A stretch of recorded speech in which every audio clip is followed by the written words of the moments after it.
Fantastic. She is a super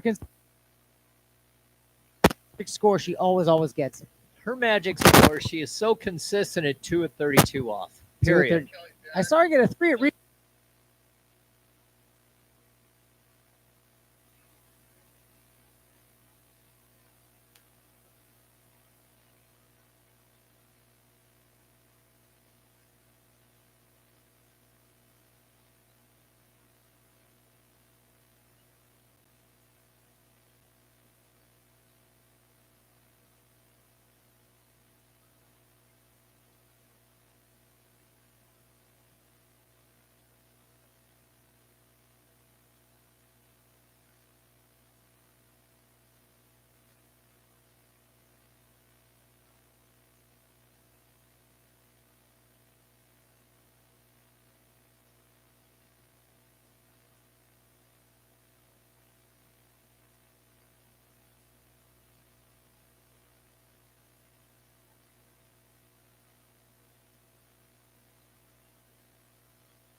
previous host of Western Regionals and the host of this year's Collegiate Nationals. Wow, she is quite a worker bee too, and she's going to go off the dock at 32 miles an hour, minus 22 over on Lake 3 right now for the opening pass. And be careful what you say about her. You know, I think she is on the board of directors. Oh,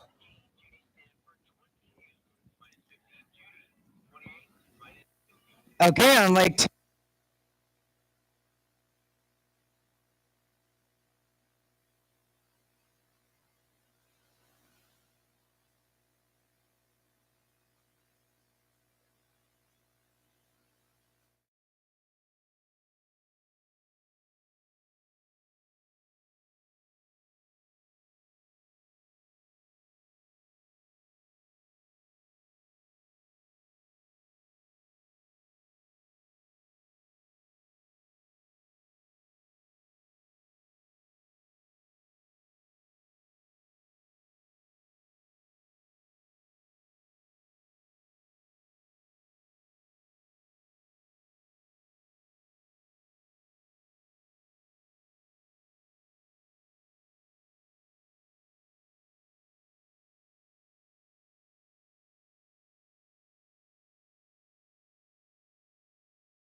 green loop. Looks like she is riding it good.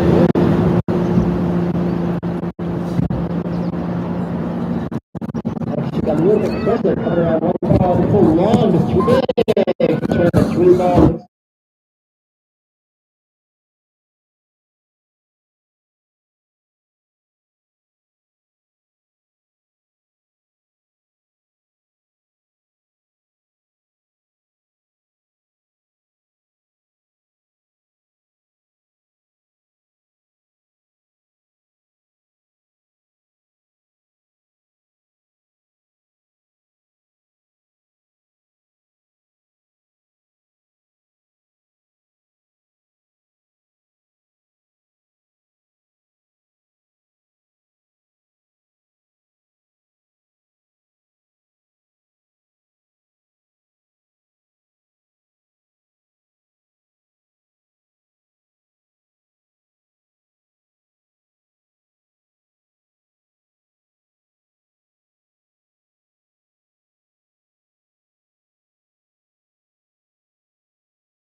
2, test 8, 1, 2, 1, 2, 1, 2. All right. Yeah, so I am sending something right now, so it's now.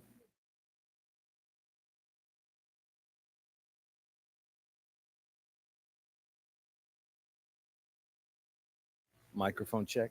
Microphone check. Check. Microphone. Microphone check. There's. I can.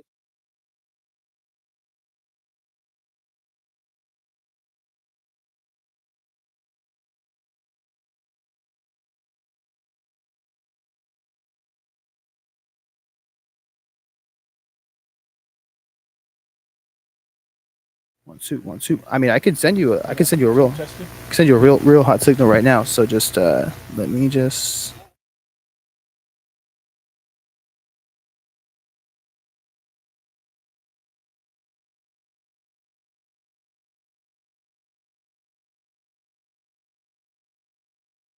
Two, 1, 2, 1, 2, 1, 2, 3, 4, 1, 2, 1, 2. This definitely.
Any span over on Lake 3 right now, 32, I believe, minus 50.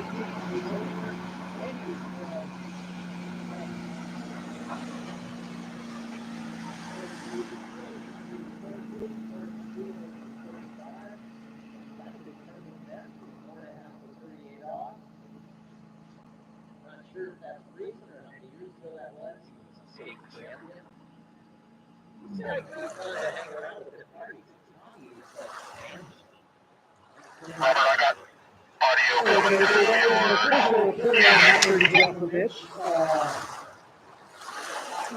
you need me to shut that off?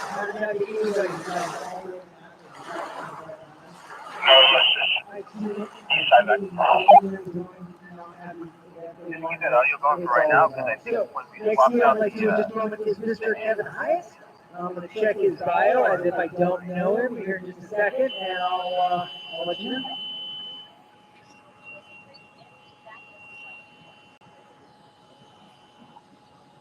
All right, over on Lake 3, Eddie Stan right now is going to make the third back 32 minus 48. Rest down there. Robert Axe, Kemp, Leonard Dove, Roger Sutter, Chad Moser. That'd be Eddie Stan coming back all the way from Alabama. Come see here at the Goody, the Good 2025 National. All right, Kevin Hyatt on his opening pass. Kevin is a Canyon Lake skier. Canyon Lake is a Washington community kind of southeast of Los Angeles. It's probably the only thing really between LA and San Diego for people to ski. So, leading community down there.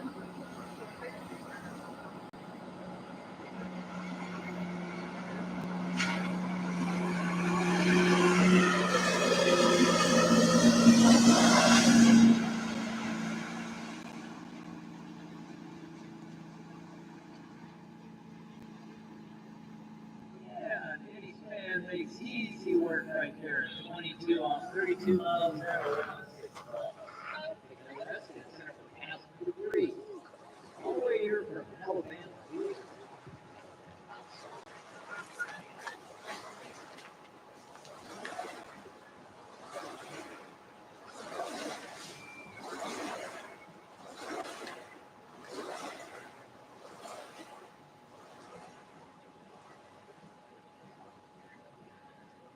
All right, Billy Barrett still holding the lead with 2 at 35 off.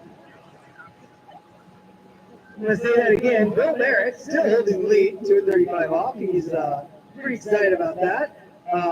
Kevin Hyatt just ran his 20 off. Come back here in just a moment. And on the men's 7 competition on Lake 3, we've got Eddie Stan, Lee D. Johnson, Eric Lee, and George Fulmer right now. Here, Eddie minus 32. Eddie's going to minus 32 off right now, men's 7.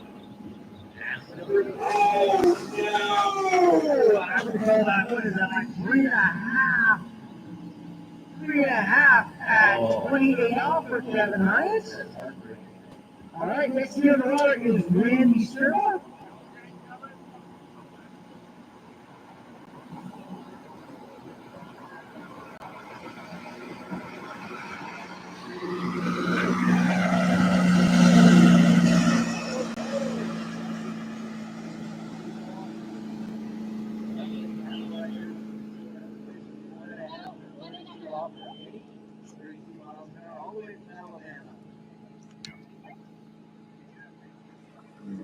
Okay, over San Diego, California. And importantly, you know that he's 170 pounds, 5'10". How does he do that? What does he do? He's got a personal best of 35 off.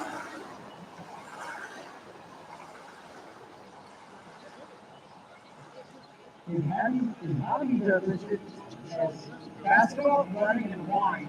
There's no common between them, so maybe it's basketball, running, wine. Plays basketball, running for glasses of wine. He does like himself on the board. Hey, did I mention that Bill Barrett is still the national leader? I think you just mentioned that about 2 minutes ago, but we're repeating. All right, here comes Randy. He's no, I know exactly what he's like. He's on that good XTR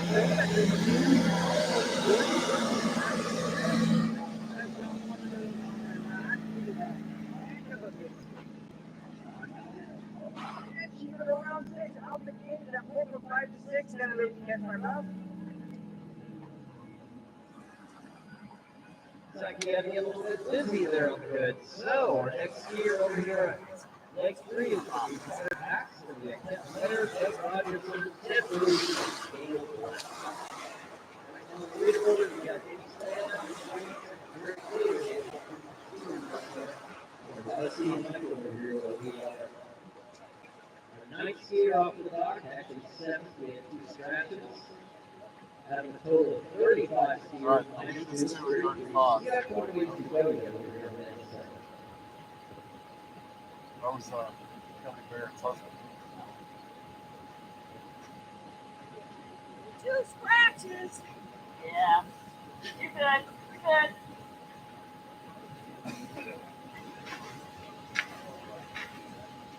Jeanette, the beast.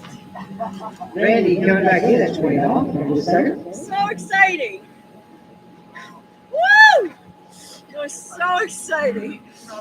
I mean, actually, when you went out, I got nervous. My heart was going. Yeah, I wanted to watch the skiers on that end, right? I was kind of failing there.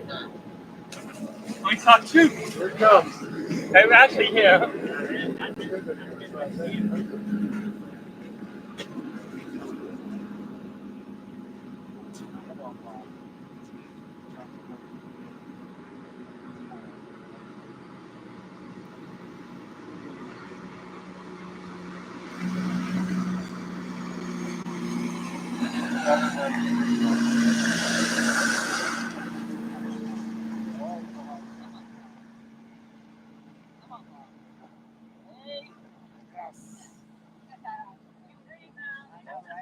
Not high handle and 4, you have that at 2 ball, 3 Robert Axler finished with 32 minus 28 pass over on Lake 3. I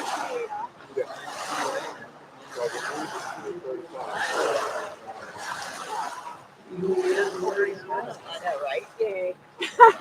Thank you, Jesus. Sorry. I think if you want that. Oh, no, we're just. Okay, Randy's coming back in at 32 off. Coming in from the south end, in behind that beautiful Kevin Lee Special Edition.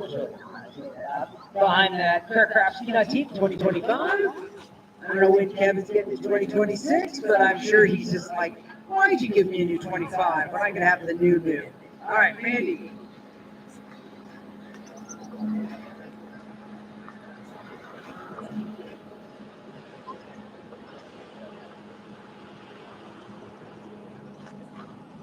Gotta be quite iffy.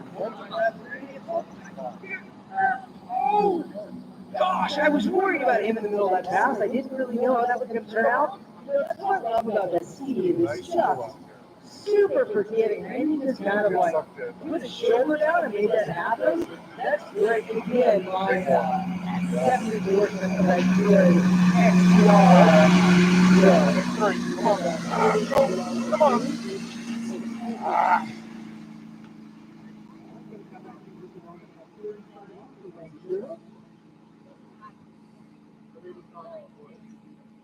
After Randy, we're going to get Robert Walker from Atlanta, our chief judge from Fairfield, Dave Miller, Shot Dance, Brent Irving, Darren Jensen, Tom Beardley, and a bunch more guys. All right, Robert Axler made 3 at minus 32. 3. He is from Overton, Ohio. He's 15 years old, completing 4 years at 19. Pass is 238. A number of years ago, I'm sure, like all of us. His accomplishments, he's got 3 kids that he's very proud of. Sponsor, Lake Bobble Sponsor. Like motorcycles, food items, all right, Robert Axler. Looks like Kent Blair will be our next skier. Randy Stewart coming in 35 up. Oh, unofficial 2 to 1/2.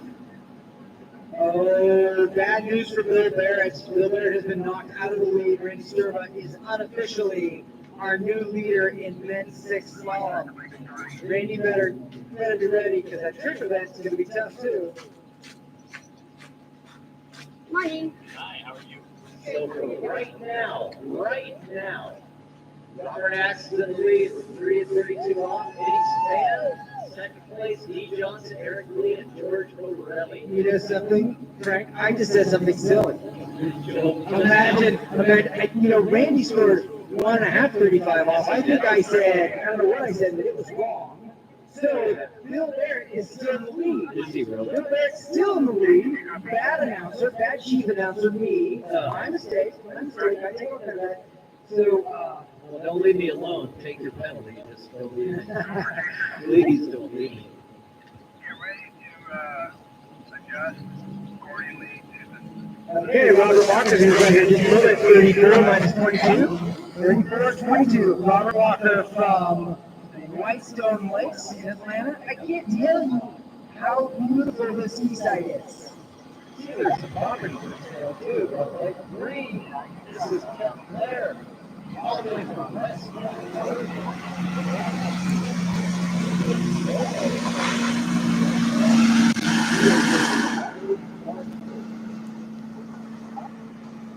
Tyler Farmson said she's really well. That is Blair at Westwood, Oregon. We say I'm confusing Robert Walker. I just read his bio. And he says he's from Davisburg, Minnesota? Michigan, Minnesota. Well, it's confusing when you see that right now.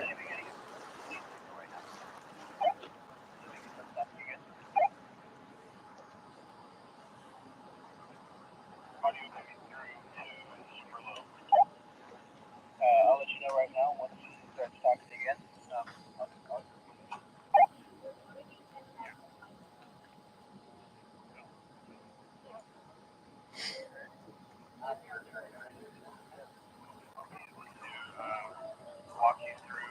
Try to walk you through. We have a little more of a decent fly here. Those skiers from south end of the lake. We're setting up a little slalom action. Warming up the input on the All right, making it out of the water right now is going to be Kent Blair out of Oregon. He's going to be coming back at 32 minus 28 for the second pass.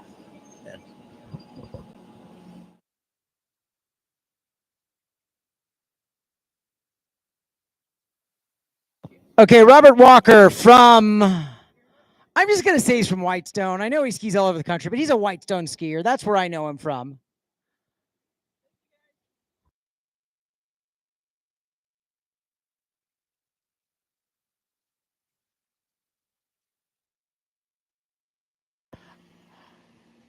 Okay, Robert Walker, round 6 out the gates. So kind of a different point. If you are women's 6 slalom medalist, let me look you up.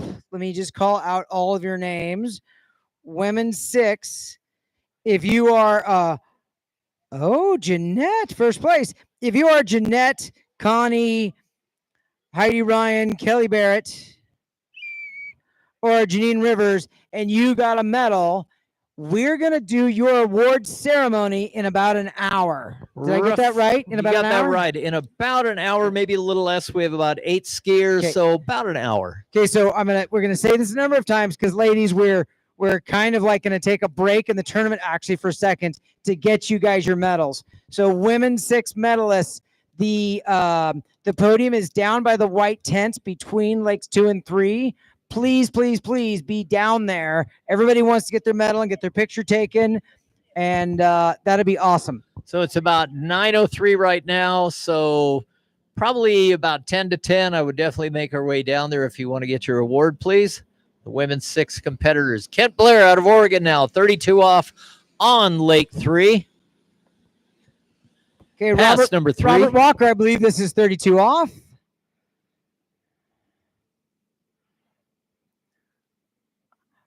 Oh, I was kind of looks like two. Looks like he took a shallow line out of two and couldn't get a piece Whoa, of and a three. big header on Lake 3. Kent Blair rounded 4 ball and got yanked out the front. Looks like it's going to be an unofficial 3.5 for Kent Blair from Westland, Oregon. Okay, believe it or not, if we don't have enough going on, trick has started. No, come on. I don't even know what division it is yet. We'll get on that I in a don't second. either. Hang on. I think it's taped to the table somewhere. We got something going on here. All right, looks like we got 3.5 confirmed to 32 off for Kent Blair.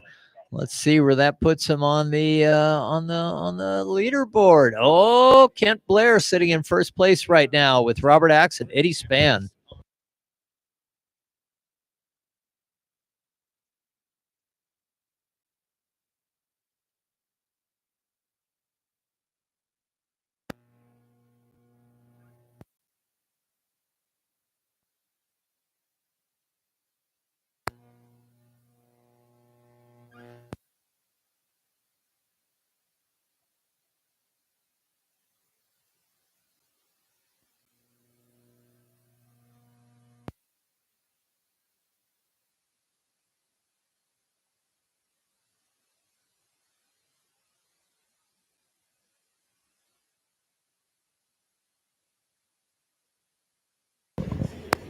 All right, Lake 3, Doug Rogerson, Ted Moser, Dale Black, Jeff Howry, Stephen Melcher, Mike Dunlop, Alvin Neff, and Tim Duke will be our next grouping of skier. After Tim Duke, we're going to take a short break. We're going to gas the boat. We'll take a few-minute break, but at that break is where we're going to be doing the awards for the women's 6. Doug Rogerson is our next skier over there. He is all the way from Plaquemine, Louisiana. Ski Club, Tri-Lakes Ski Club, skiing since he was 10 years old. He is retired. Career plans, work for free, so that sounds like he volunteers. Went to Texas A&M. Doug Rogerson. Someone's going to have to help me on the name. It's either Plaquemine or Plaquemine, Louisiana.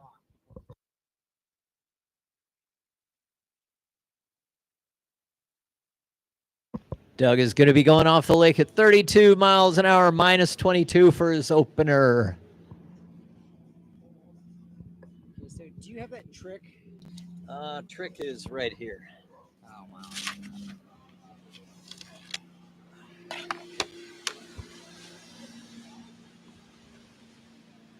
All right, so somebody's on the boat. I'm going to take care of it. Okay, perfect. Thank you. I don't know how many two that's I know how many two that's at once. Stop doing bios.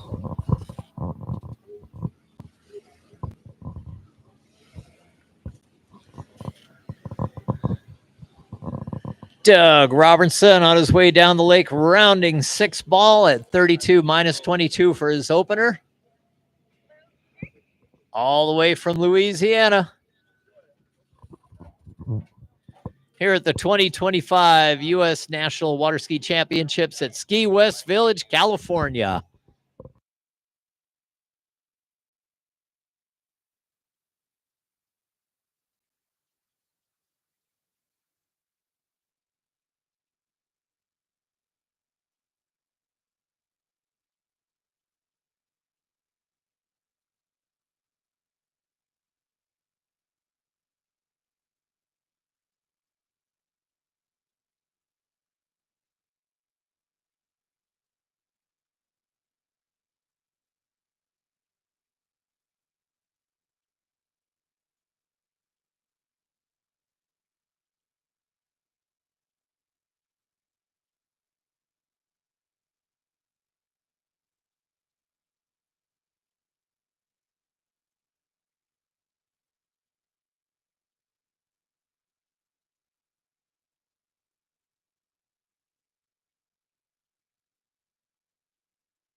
Doug Rogerson, minus 28 on his second pass. All the way from Louisiana, that was minus 22. He made that look really easy. Okay, this should be our chief judge, Mr. Bruce Butterfield, coming in at 35 off. He only needs 2 to take the lead, but honestly, Bruce would not be happy with just a 2. Let's see what he's got here from Texas, our chief judge. Some kind of engineer. I should have looked up his bio, but we're multitasking up here. Oh, no! What happened there? No, I think that's only a 2. Ooh, 2? He didn't get around 3? I'm sorry, 3 1/2. My mistake. There you go. It's been a long morning. Okay, so that does put Bruce into the lead.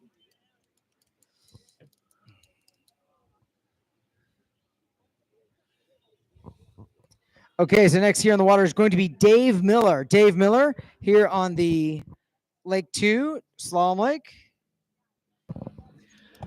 Doug Rogerson from Louisiana is now going to make his minus 32 off pass.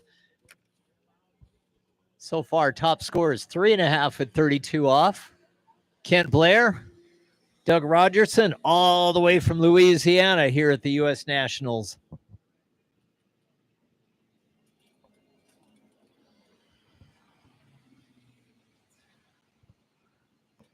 Looks like Doug got around 3 ball. He is, I think he's inside 4.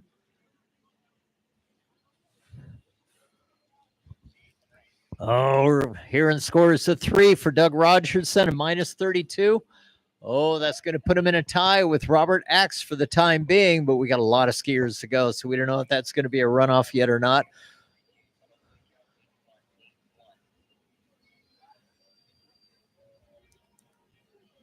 We still have 22 skiers left to go over in the men's 7 division, but right now top score is 3.5, 32 off. Kent Blair.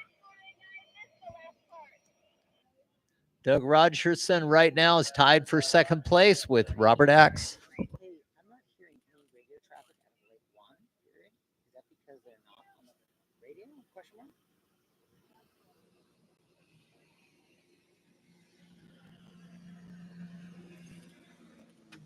No live scoring, no radio traffic. I have no way to know who's skiing. Are you on channel 1?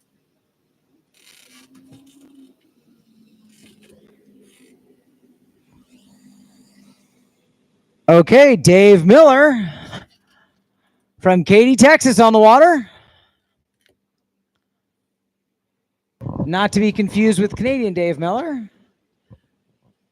So I'm going to say that he skis at Lakes of Katy. That is correct.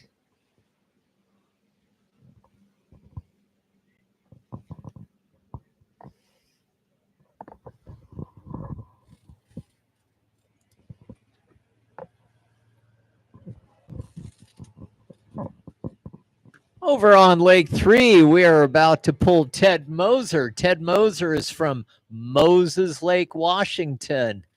Been skiing since he was 18 years old. Okay, that was 22 off for David. Be coming back here in just a moment at 28 off.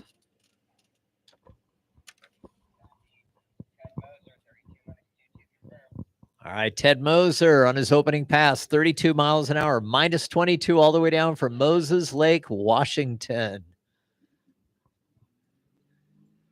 His favorite sports are jogging and biking and obviously water skiing.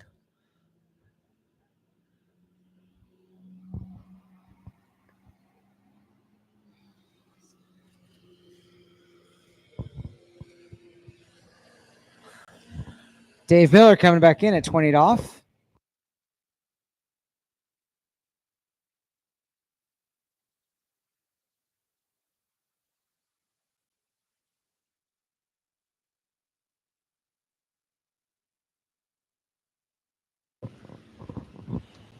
All right, Ted Moser getting his opener out of the way, 32 minus 22. Going to take a little break at the other end of the lake, all the way down from Moses Lake. I think might be named after Ted Moser. All right, Dave Miller, round 6, out the gates.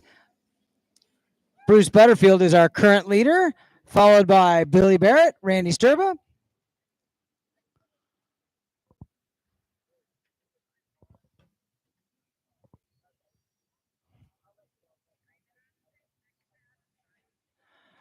Okay, Dave Miller will be coming back here in just a second on the green loop, 32 off. Dave Miller from Katy, Texas. He is 5'8", 175 pounds. 5'8", 170. So if I could just lose like 4 pounds, I could be equal to him. You'd be very. It's like looking in the mirror, isn't it? We'd be just like brothers. Be a major accomplishment for you. Ted Moser, though, is going to be coming back at 28 off the rope when he makes his deep water start at the south end of the island. Little PSA. Food truck is here. Vendors are pretty much into full swing. We're going to get some word on what's on sale and how much the discounts are on things. Stand by. We'll be doing some promos here shortly. Dave Miller coming back in, 32 off. If you're wondering what's going on over at the Trick Lake, I apologize for not giving updates. As soon as we've got a better way to keep up with that, we will let you.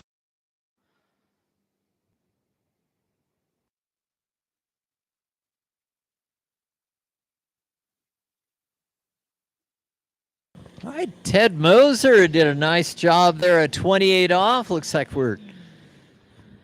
he's going to take a little breakdown here. Confirmed 6 at 32, minus 28 for Ted Moser, all the way down from Moses Lake, Washington.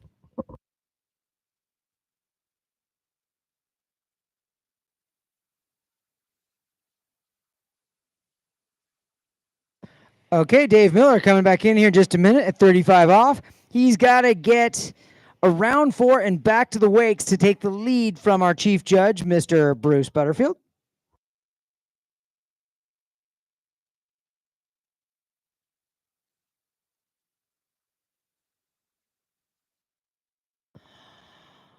All right, well, we've got just a momentary break in the action. Let's talk about one of our sponsors, that Conley Ski Company. They've got that Conley C1. I'm reading their official text is countless hours of testing, extensive feedback, years of calculating modifications led to the all-new C1, yada, yada, yada. Let me tell you, I rode that ski this spring.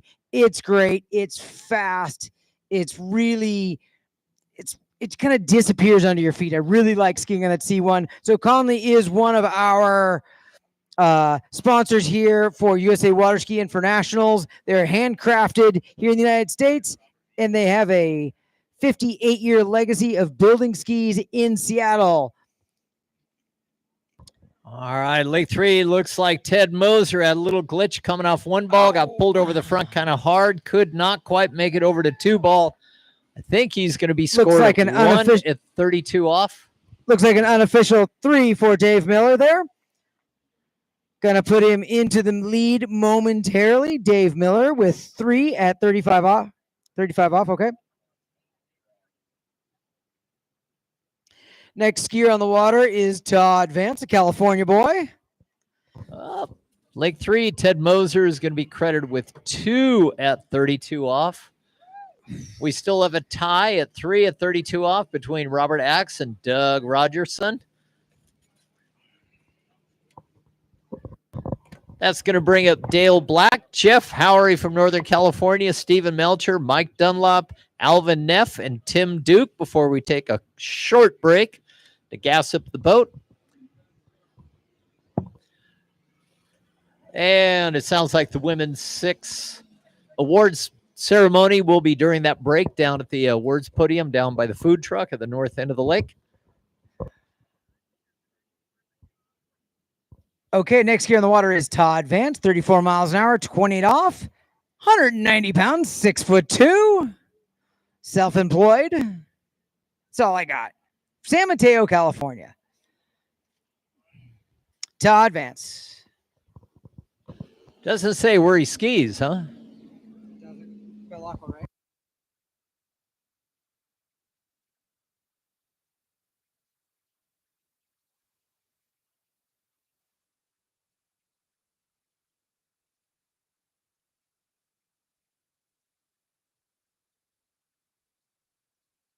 All right, Todd Vance, round 5, pulling for 6, round 6, out the gates on his opening pass.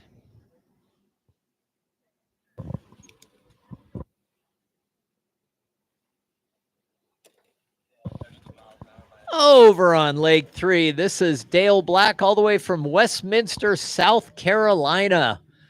Skis at the Anderson Ski Club, which I'm not sure where that is. He is now retired. His occupation was tire sales. He's got a pretty good resume. 1 of 38 was his tournament best. He is a slalom trick and jumper. And he is out at 32, minus 22 for his opener, all the way from Westminster, South Carolina. Okay, again, I apologize for no updates on what's going on over in the Trick Lake. It is men's 8 going on over there. We're just kind of lacking updates here in the announcing tower. So, again, I'm sorry about that. Todd Vance coming back here in just a moment, I believe yes, this will be 32 off for Todd. Our volume just dropped back down again. What? Our volume keeps going up and down a little bit. I think on this speaker, maybe it's just this one right here that we're having some. All right, Todd Vance, 32 off.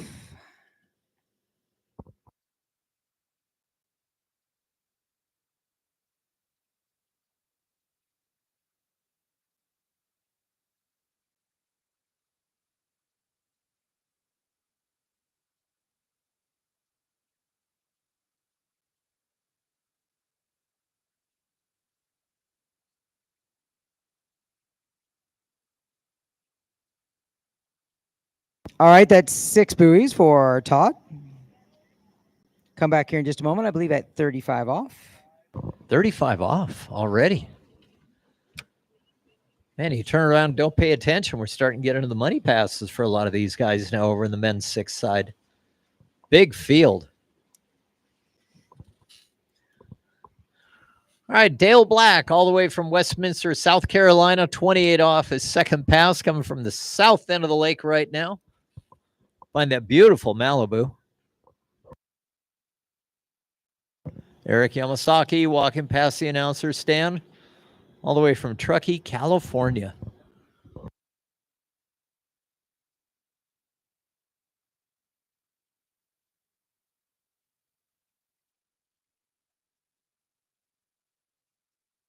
Man, that was a nice pass for Dale Black at 28 off.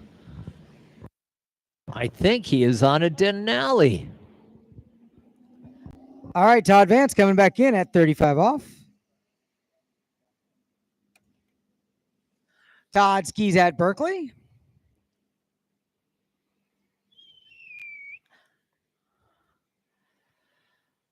Round 3, pulling for 4.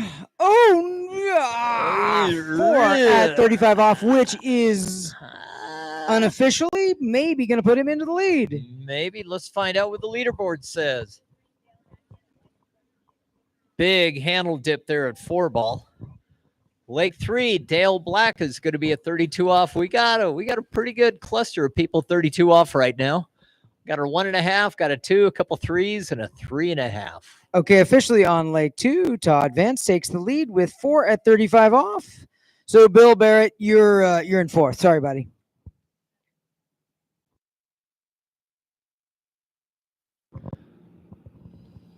Dale Black, minus 32 now. This is going to be a big pass. We got quite a cluster of guys at 32 off right now. This is Dale Black from South Carolina. I think that was a Denali 95. Okay, next here on the water on Lake 2 is Brian Fielding, sorry.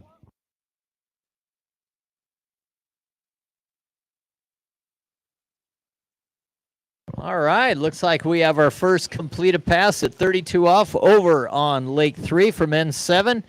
It's being scored a complete 6 at 32 off for Dale Black.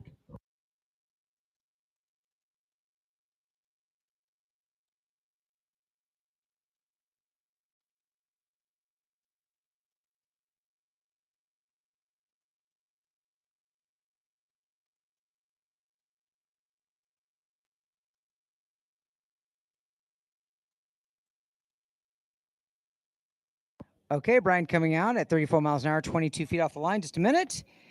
He's a local of Princeton, Texas. and he lists his weight as 0, which is what I think we should all do about our weight is not listed. That's I what remember do. years ago when we had perfect pass, the skier factor.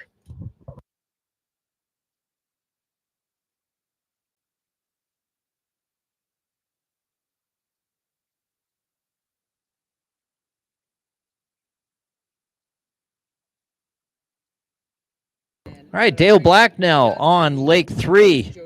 This is our first stab at 35 off for all the competitors in men's 7. We still have a lot of skiers to go, though, but Dale Black is going to be coming back at 35 off. Looks like he's on a Denali C95. South Carolina.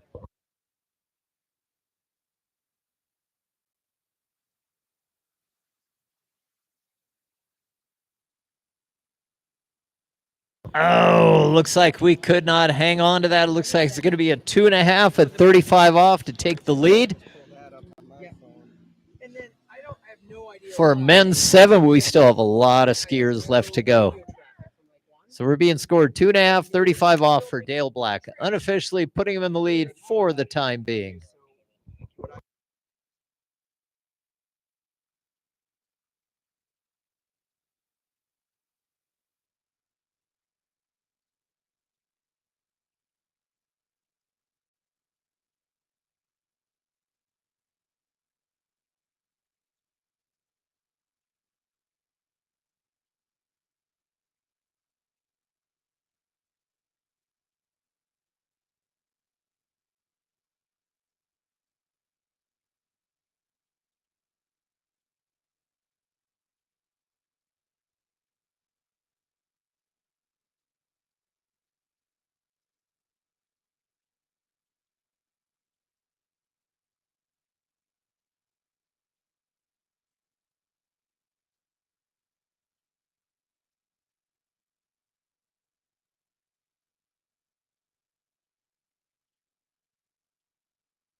Over on Lake 3, we've got Jeff Howry from Folsom, California. He is the next skier, 32 minus 28. His personal best is 5.5 at 38. He is actually really known as being a jumper. Pacific Best of the West in 2024-2025 Men's 7 Jump Regional Tournament record and champion. 24 Men's 7 Jump National Champion. Holy smokes. 24 and 25, he was also in the Western Region champion as far as jumping. He's definitely a jumper. Opening pass, 32 minus 28 for Jeff Howry out of Folsom, California.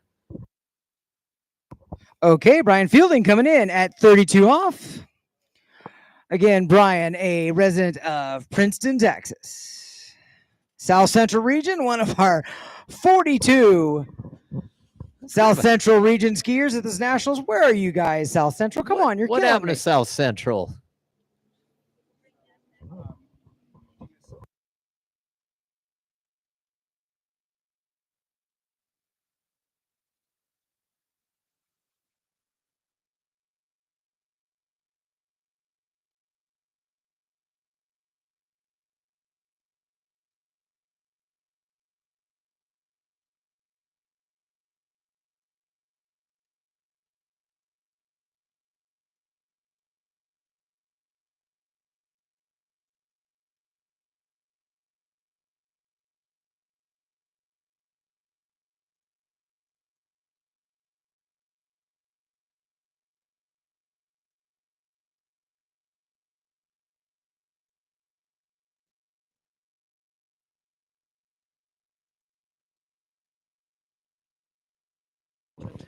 All right, we are throwing out a little PSA. Women's 6, 7, and 8 awards are going to be given out probably in about another 4 skiers. So I'm going to say about 15 minutes or so or less. Women's 6, 7, and 8 slalom skiers, please make your way down to the podium at the north end of the lake. Get your award, sign some autographs, get your picture. Maybe do an interview or two. Oh, looks like Jeff Howry might have scored about a 5.5 at 32 off. It's off of this. Okay, so you're controlling webcast from here. All the way down from Folsom, really known as a jumper, but so close in the slalom. So close. Even with this on a low level. Yeah, so the webcast. Steve Melcher, Mike Dunlop, Alvin Neff, and Tim Duke will round out the skiers until we take a short break and gas up the boats over on Lake 3.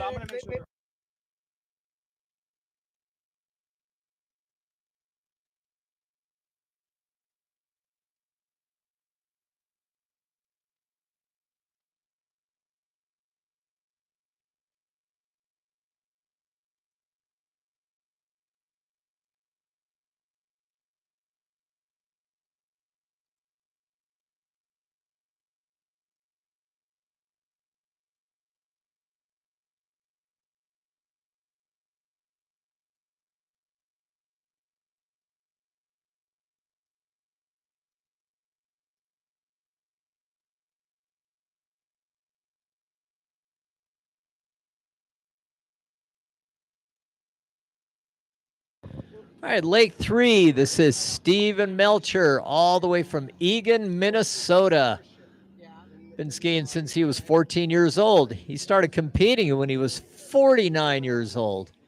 Amazing. It looks like he is a slalom specialist. And don't really see a lot of other things on his bio. So this is Steve Melcher out of Eagan, Minnesota.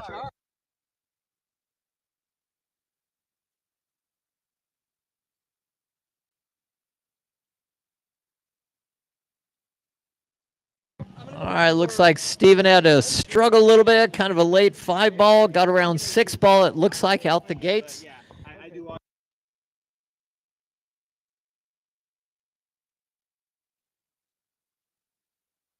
All right, looks like we are getting a majority of 6 for 32 minus 22 for Steven Melcher. If you need a second hand, just let me know while I'm still here. Okay, yeah, I think we're all right. Let's just take And it looks like he's going to settle down to the other end of the lake right now, kind of get everything settled.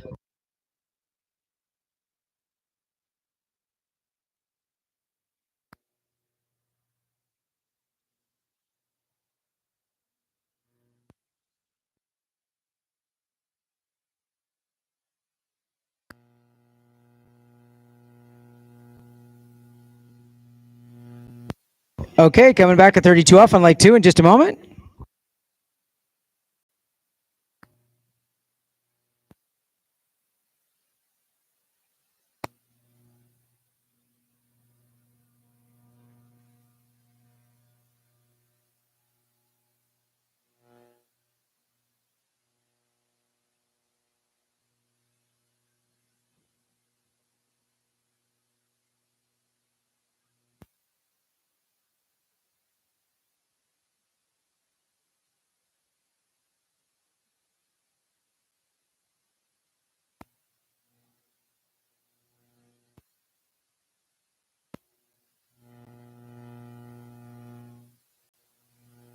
Yeah, Steven Melcher now 28 off on his second pass, all the way from Eagan, Minnesota. Generally speaking, you guys are doing great. Thank you, thank you, thank you.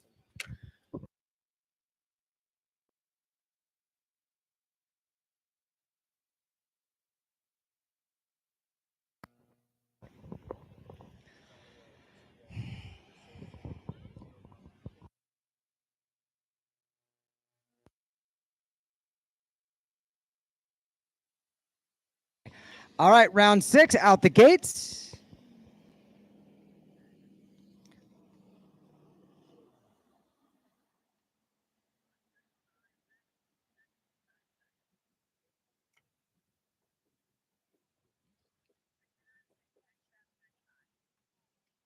Okay, coming back. Coming back in at 35 off.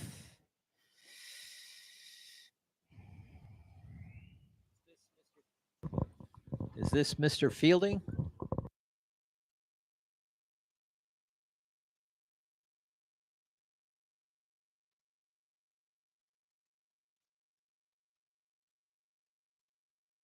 All right, Steve Melcher from Eagan, Minnesota, 32 off right now. Over on Lake 3.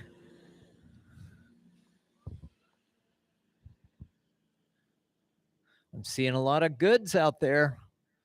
We had the first sighting of a Denali. Okay, looks like we Darren broke over the Janzik coming back in at 35 off, 35 off. He's going to need a piece of 5 ball to take the lead. Wow, Steve Melcher just went through 32 off. Looks like 4 and 6 were a little bit of a struggle there, broken over a little bit, barely reached out there, but he's got a confirmed 6 at 32. He will be our second skier to get it a 35 off over in the men's 7. 1 1/2 on Lake 2. Darren Janzik.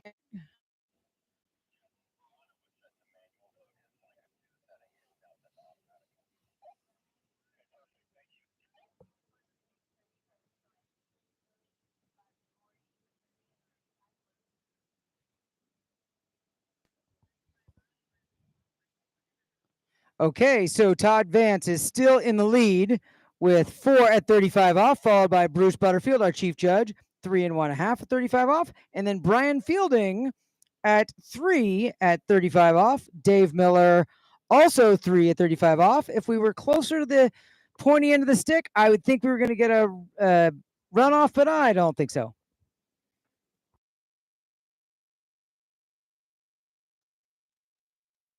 South end of the lake on Lake 3, Steve Melcher from Minnesota, 35 off. Our second skier to get into 35 off today over in the men's 7 side of the lake. Todd Vance. We got a 1 ball. Looks like he cruised over to 2, little handle low in the water. Oh, just barely got around 3. Oh, train wreck at 4 ball. All right. We got a little audio issue here. We're going to have to do some speaker adjustment. 1, 2, 3. Looks like we are getting 3.5 at 35 off for Steve Melcher, which puts him into the lead.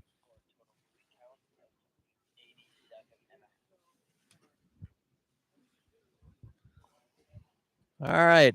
For the time being, Steve Melcher, 35 off. 3.5 is the official count. We've got 2.5 at 35. Those are the first 2 people to crack 35 off. Then we got Jeff Howry at 5. We got 5 at 32 off. We thought it was 5.5.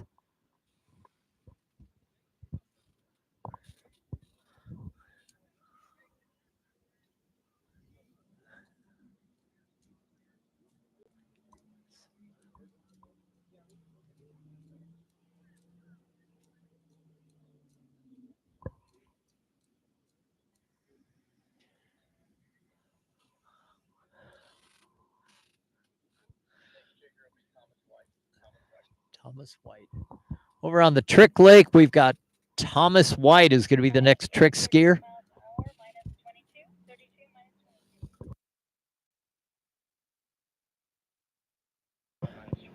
Lake 3, Mike Dunlop, 32 minus 22 right now for an opener. I think we're working on speakers, so I'm not sure we're getting out anywhere. So apologize if there's radio silence for part of the broadcast here. Mike Dunlop, Lake 3, 32 minus 22.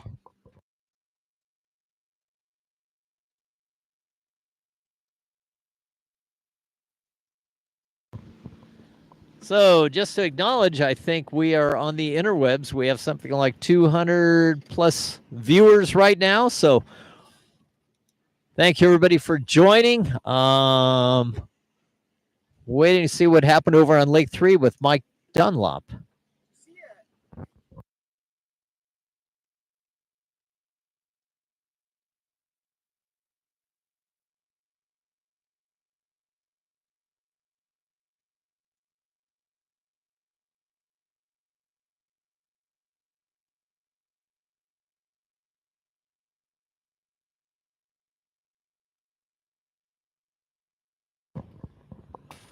All right, the boat is coming back from Lake 3, Mike Dunlop right now. Looks like we have a 0 possibly for no gate for Mike Dunlop, all the way from Houston, Texas.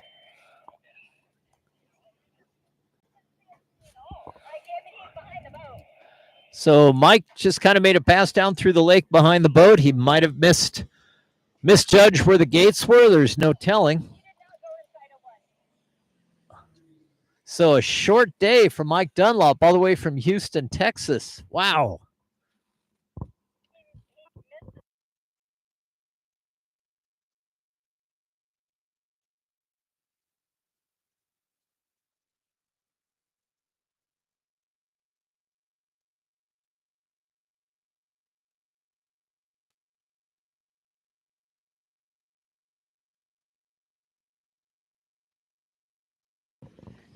Check, check, check, check, check, check, check, check, check, check, check, check. Adjusting audio a little bit. Adjusting audio, see Check, if anybody check, can check. hear 1, us. 2, 3. Check, check, check.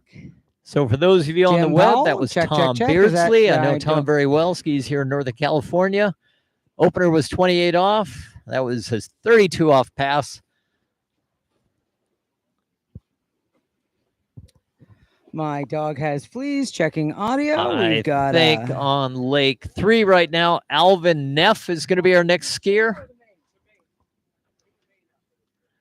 All right, we're still doing some There we go. Now we can hear ourselves. All right. More. All right. -18. Okay. All right, folks. Sorry about we're having a little bit of a technical rejiggering here on the audio. We're going to get this fixed and keep you guys informed here in just a minute. over on Lake 3. Alvin Neff is going out at 32 minus 28. Alvin is from Rogers, Arkansas. Fantastic. He is a 3-event skier also. Tricks about 950 points, 51 feet on the jump, 87.5 buoys average. But Tom Beardsley is over on Lake 2 right now at 35 off. There we go. Tom Beardsley, 35 off. He needs, I think, a piece of 5 to take the lead. Oh, no. I'm not sure about that one ball. Big 2. He's still in it. Man. Unofficial 2 1/2. Unofficial Ouch. 2 1/2. All right, folks at home, I hope you can hear us good. We know there's folks. I got a text message from Mike, the Cookie Man Parsons. I don't know why he's not here. Why is he not here? Where is Mike Parsons? Yeah. Mike, we need some cookies. Please. You know, I don't eat cookies anymore, No. but I love me some Mike Parsons.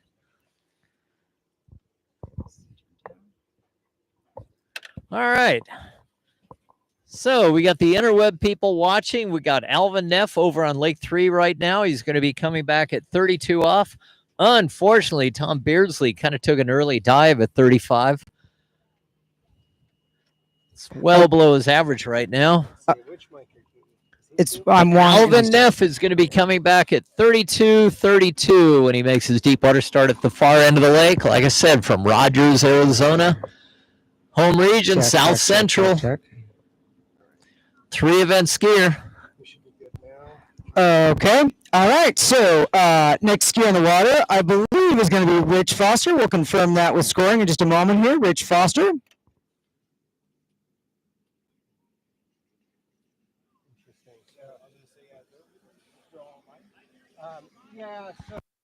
I'm not sure this. Alvin Neff now, 32 off of the far end of the lake. Made a nice opening pass at 28 off behind that beautiful Malibu. Got a nice 1 ball. Good around 2. All righty. This is Alvin Neff.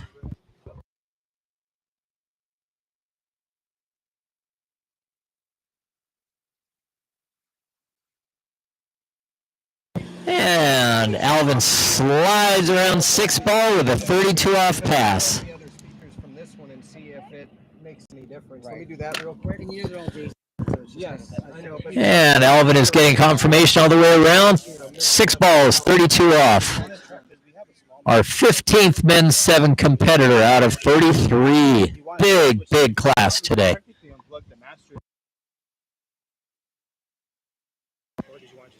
I'm going to leave that up to John. Okay, correction. Next skier on the water is Steve, 34 miles an hour, 28 off.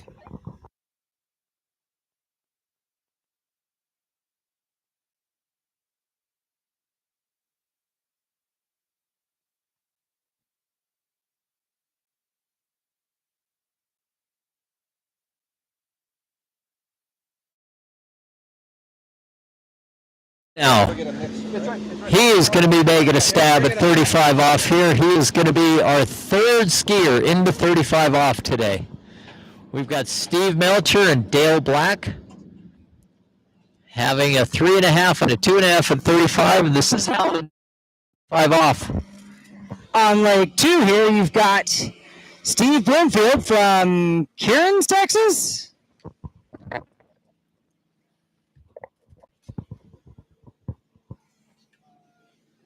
All right, Alvin's good around 1 ball, 2. Looks like he had to fight to get to 3. He is still in it. We're going to get to 4. He's around 4 ball.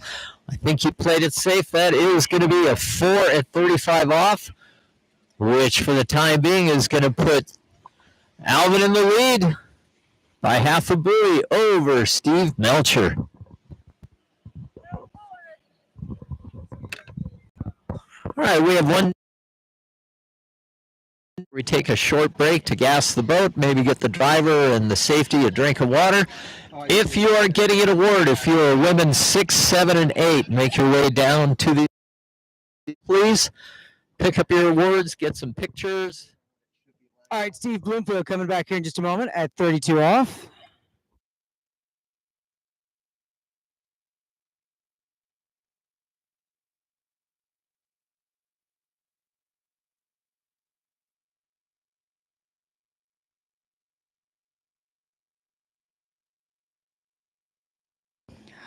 All right, You're gonna be staying live. Steve coming back at 35 off.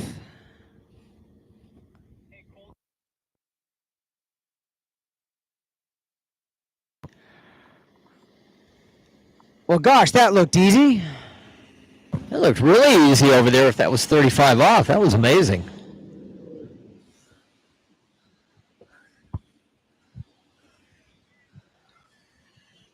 All right, the correction, that was a 32 off for Steve Bloomfield. Okay, that was 32 off. It looked so nice and easy.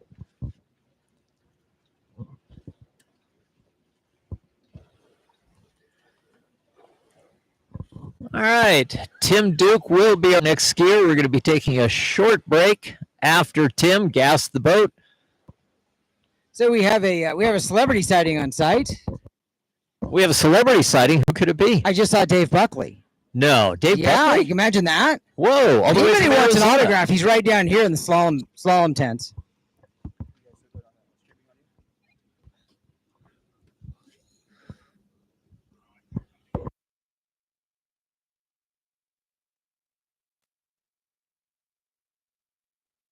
All right, Steve Bloomfield coming back in here in just a second at 35 off. Steve Bloomfield. Over on Lake 3, Tim Duke, 32 minus 28. Tim Duke is from Acampo, California, which is kind of up east of the Stockton area in California. He started skiing at 6 years old. He is the owner of Coyote Lake up there, just a phenomenal ski lake that him and Rita have up there. They host a number of tournaments. They do. All right, 1 1/2 for Steve Bloomfield there at 35 off.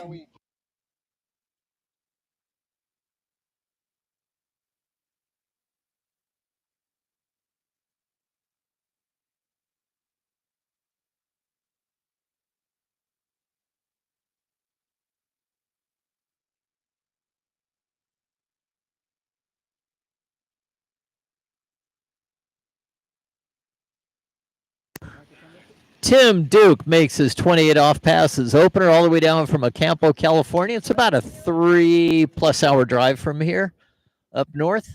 His home lake is Coyote Lake.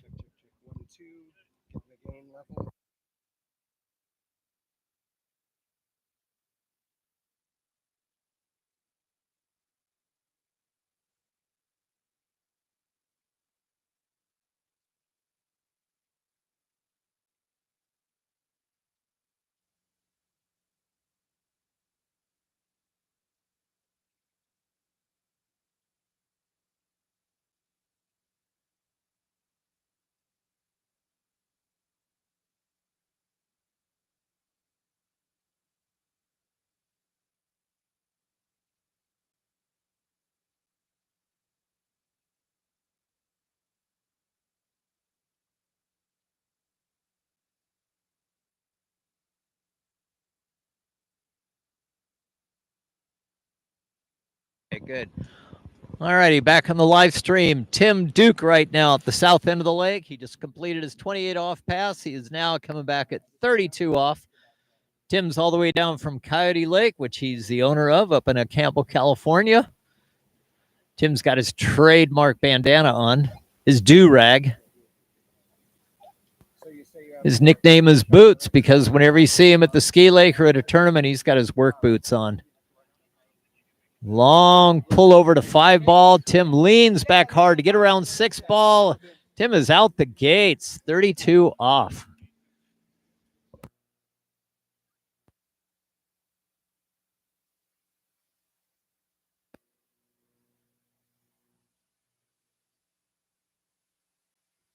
Tim Houston, 34 miles an hour, minus 28 is the next skier. He is from Lake Wells, Florida right now. We've got one microphone, so it's going to be a little bit of a hodgepodge right now, but 28 off, 34 miles an hour.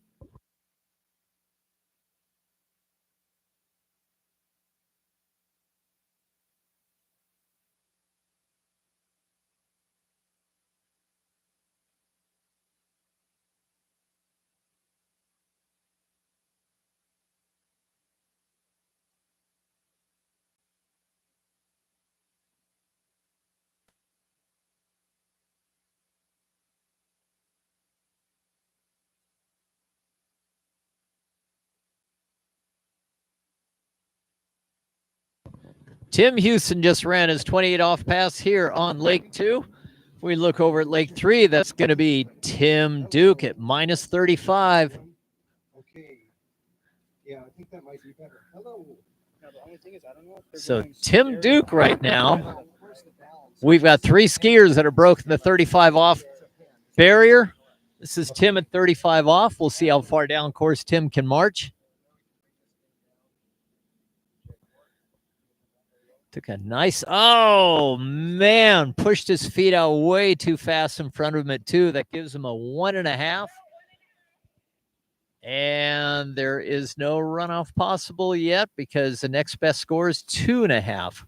So that was Tim Duke, 35 off. And I think we are going to be taking a short break on the men's 7 side. They got to gas the boat.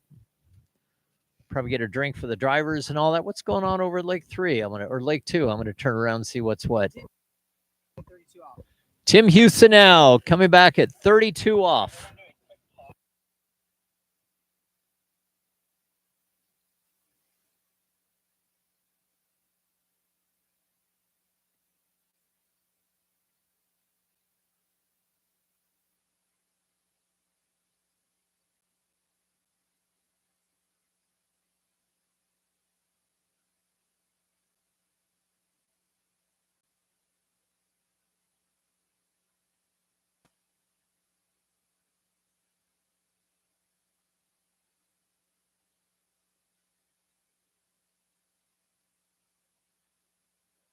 it's just looping.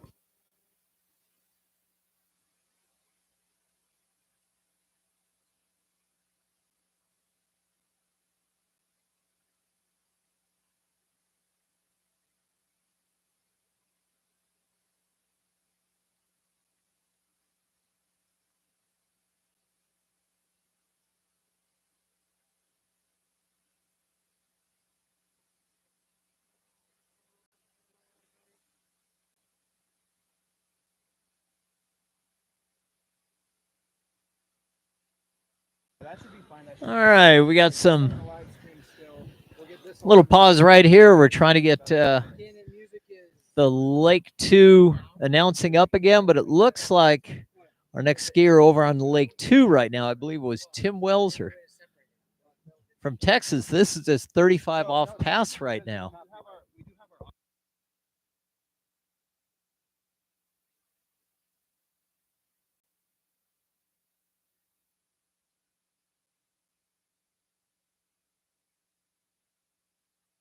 All right, 35 off now over on Lake 2. Looks like he had a big hiccup at 2 ball, pulled up, but he still managed to yank over to 3s around 4 ball, over to 5. I believe that's 35 off, if I'm not mistaken. we're just having a lot of glitches up here in the booth right now, so we're swapping microphones and mics and everything, and we've kind of lost our feed. Hate to say it, we're kind of winging it right now, but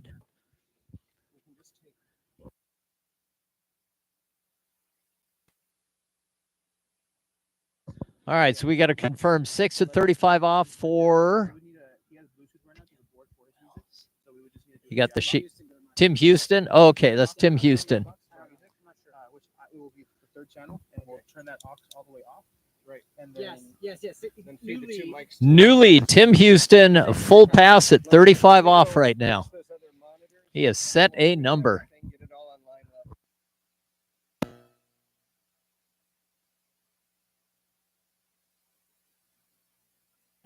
All right, this is our first skier at 38 off right now.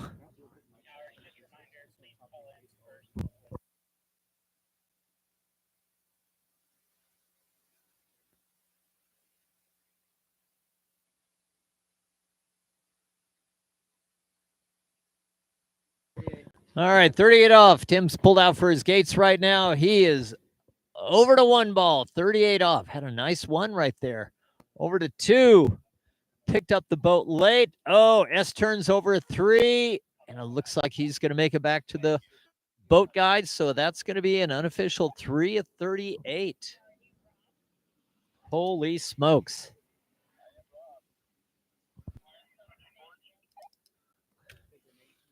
Okay. Houston. Next gear is Daryl Smith. Daryl. So a little history on Tim Houston. He is from Lake Wales, Florida, 6-time national champion. His hobbies are family, riding bikes, and training. His mentor is J.D. Morgan. But our next skier over in men's 6 out of Discovery Bay. The grocer, we call him. That's his nickname. He does own a franchise of a few stores. This is Daryl Smith.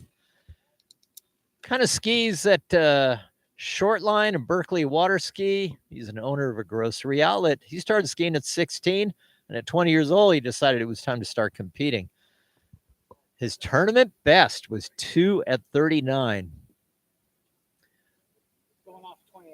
He is going off at 34 miles an hour, minus 28.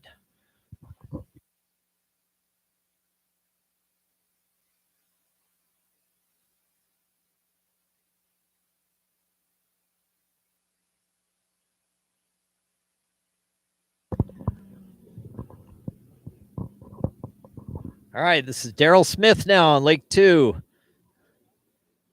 Men's 6 skier, 34 minus 28. We have Eric Yamasaki, Jeff Bablavi, Jeff Nate, Michael Eyes, and Sam Ingram will be the next skiers. But right now we've got Daryl Smith, 34 minus 28. We've got no action going on over at Lake 3 right now. We're gassing the boat, taking a short break.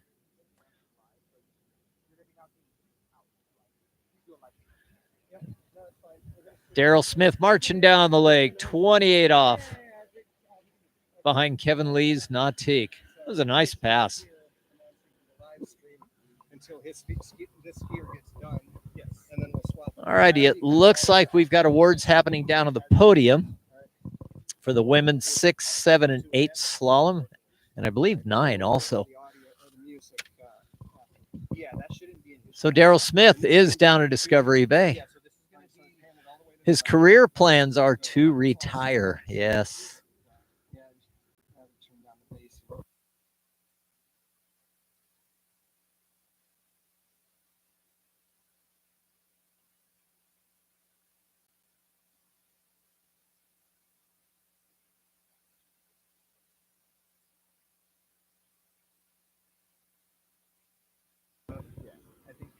All right.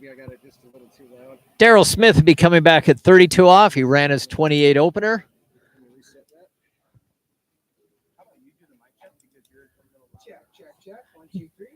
He's kind of hooked on the D3 Neos. That's what he says. Skiing, shooting clay, snow skiing, and Corvettes are his hobbies. Nice. Here comes Daryl coming back in here. And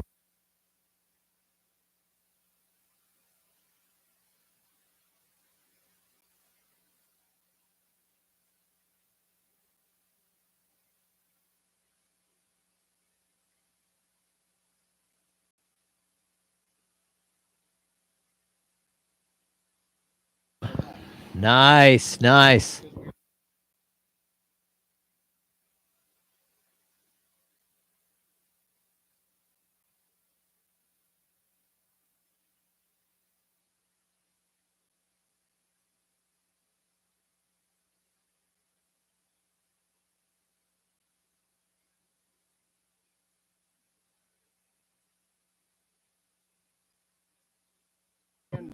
He's giving him some kind of gang signals or something like that.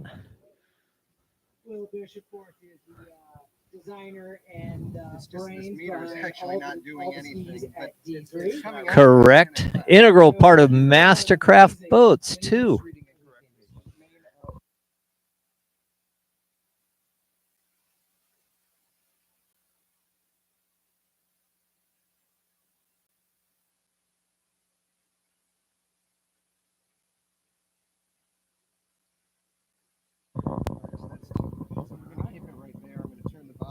So not a lot of pressure on Daryl, but he does have to run this to get on the leaderboard. Should be tough. Okay.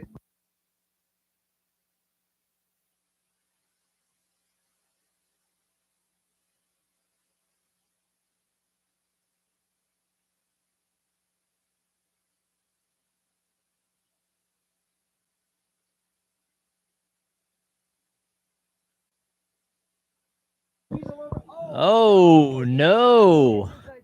Got stood up there at 5-ball a little bit, just couldn't get the ski set to go across course, and 5 at 35. What's happening with your awards with women's 6? That happened? Well, I see some people down there on the podium area. I haven't heard the official announcement, but not sure where we are, but it was women's 6, 7, 8, and 9. No. It's going to be just women's 6. They just told me it was. Okay. Okay. So I'll just say this. So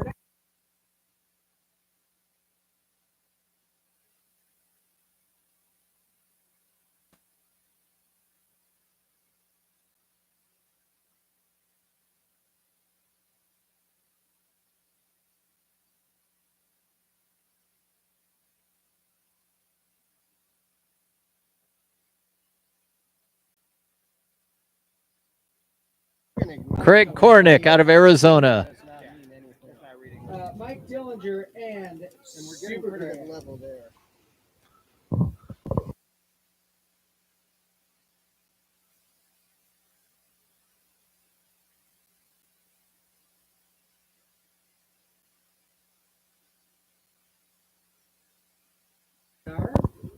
I'm taking notes, but I'm pretty far lost at this point. I just know positive and negative. I don't know anything beyond that. Don't touch the 2. That's my extent.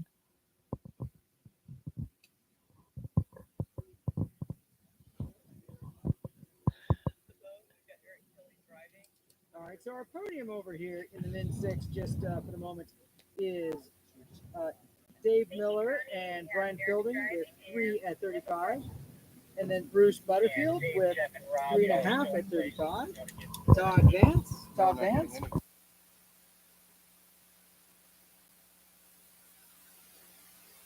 Eric Yamasaki coming on that. Eric Yamasaki all the way down from Truckee, California, up in the Sierras.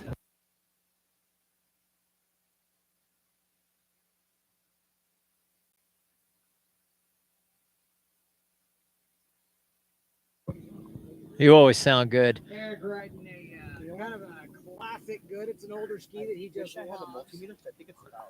We need to get him. Power to We need to this. get him the new XTR It's power Pro. to this and it's power to the speakers. It's not running off a generator. Right.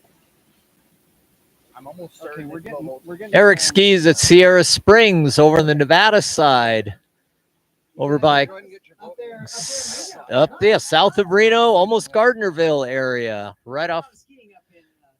Not a whole lot. Of course, not a lot of people.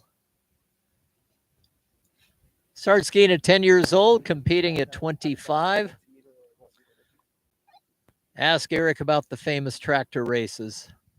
He'll know what you're talking about.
proud to welcome all the athletes here, and they are super proud to be our title sponsor. They make a fantastic product, handcrafted there in Ogden, Utah. I have been to the factory. It is amazing stuff. They do things different. They do things neat.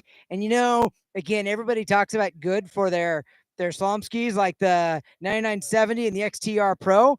But I want one of those trick skis. They've got the MK1 and the Avalon, 2 skis that I am super fired up about.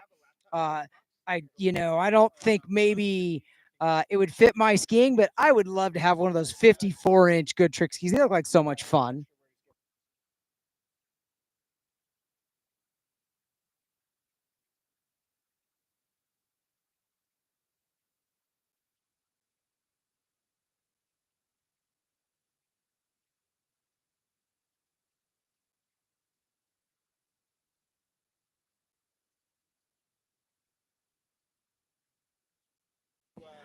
Okay, Eric coming back in for his third pass.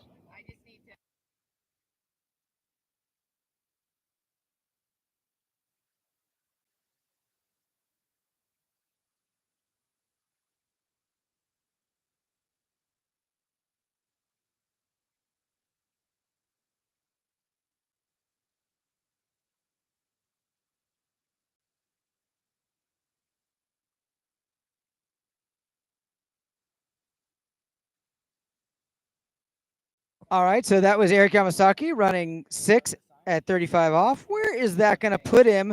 That is going to put him in second place, if I'm reading this correctly. We're going to confirm that in just a moment. That is amazing. That is correct. Eric is hanging out in 6. So he's going to need a piece of 4-ball at 38 off here in just a moment to take the lead from Tim Houston.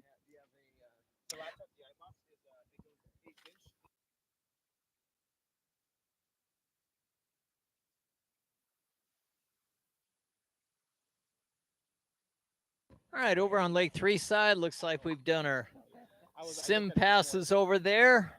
Just had to take a short little break right here, but we're going to be back up again for the live feed here.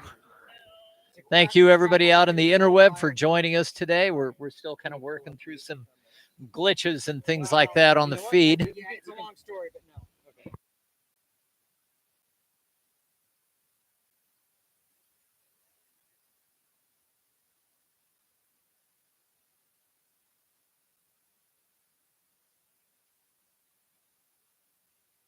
Okay. No, because we do that sometimes. Holy free holies. 2.5. Eric Yamasaki puts him in second place. Oh, second place behind Tim Houston, who had 3 at 38 off. Amazing. Wait, where's this coming from? No, it should be. That's just this. I don't know why I made that noise. Okay, so over here on Lake 2, we're going to take a quick moment. Mark Roski's going to go take a pee break, and then Yes, we're going to put some gas in the boat and keep rolling here in just a moment. Frank, you're doing the same thing over on Lake 3, is that correct? Well, looks like Lake 3, they're back up to running again. Looks like our next skier is going to be Edward Gil, Jim Brake, Anthony Warren, Mark Gambetta, and Tom Johnson will be the next group.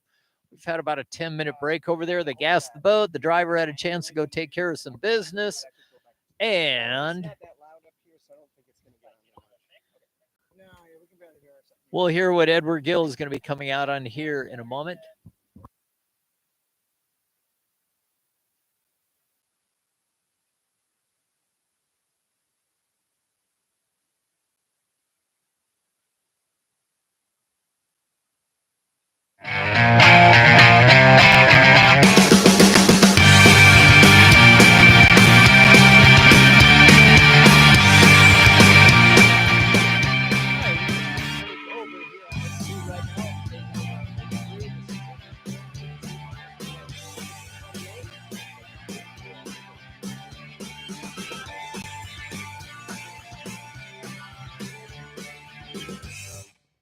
Edward Gil is out of Shoreline, Washington, 5'11".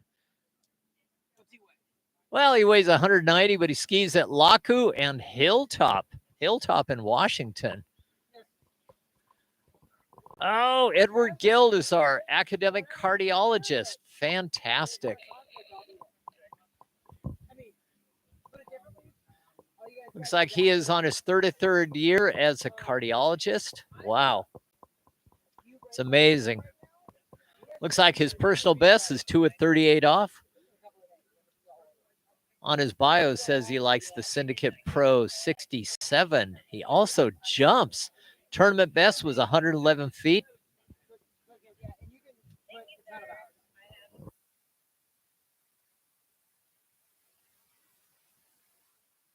All right, we have a confirmed full pass at 28 off for Edward Gil, our cardiologist out of Washington State. He'll be coming back at 32 off.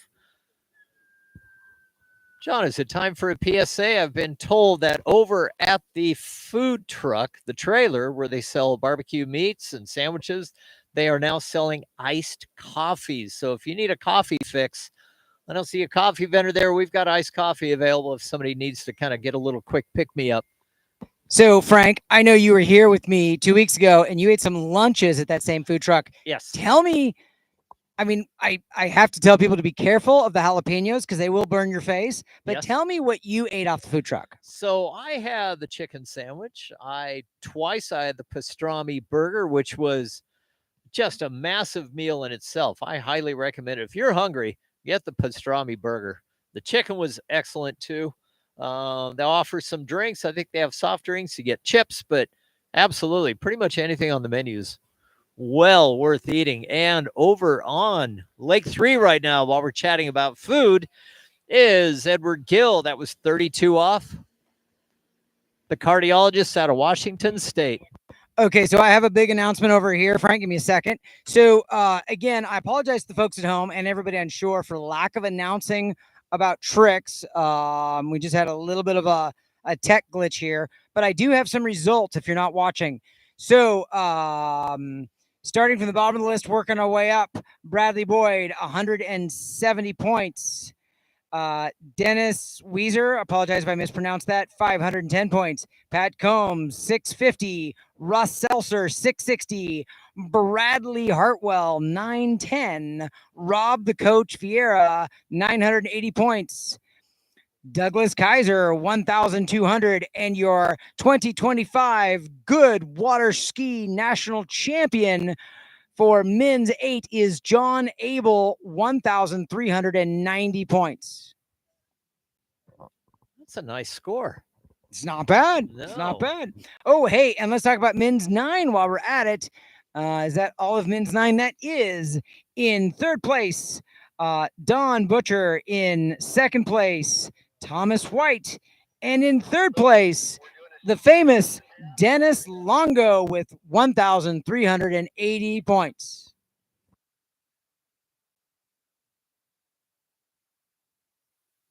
All righty, so over on Lake 3 right now, Edward Gil is taking a nice break. He has now hauled the rope into 35 off. Which? Stricker's fault.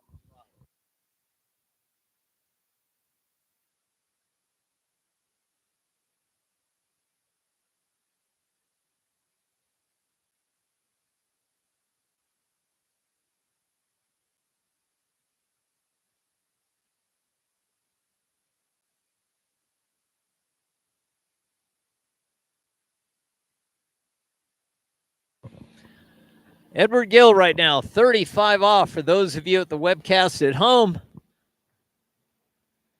Big reach, had a little bit of a stall, long pull over to the 3. We're going to have to see what the judges call on that one. All right. All right, looks like we're starting to get a majority of 3 at 35 off for Edward Gil.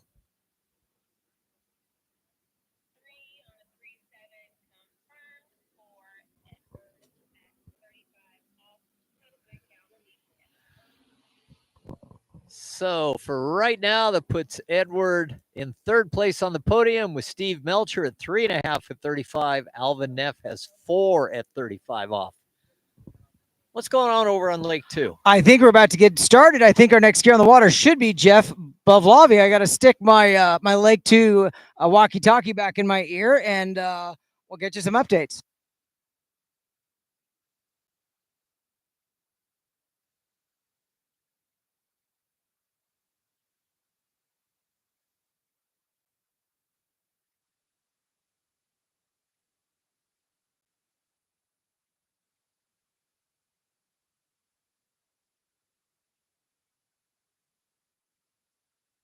All right, Northern California skier Jeff Bovlavi coming up in just a moment. 34 miles an hour, 28 feet off that 75-foot tow line.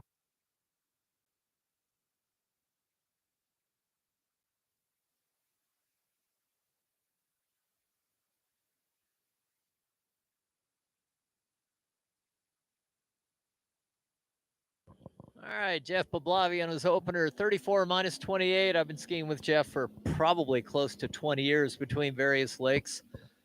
I got to be closer to the mic. Okay, thank you. Anyway, Jeff's been competing for about 25 or so years.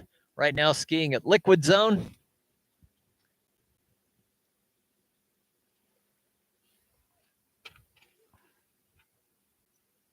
So, how much longer do you suppose before you want me to do some analysis? Well, in theory, it's about 10 skiers.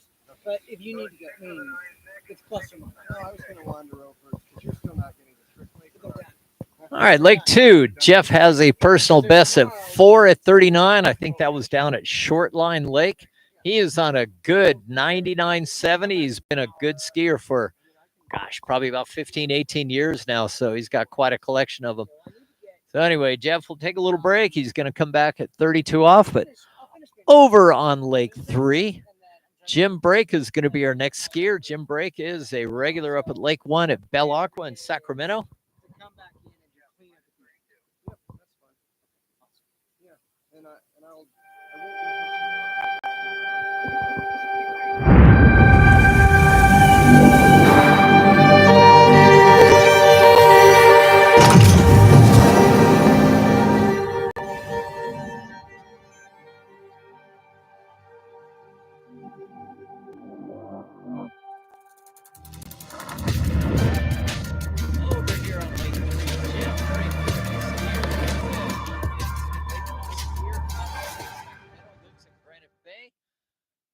He is a retired geologist.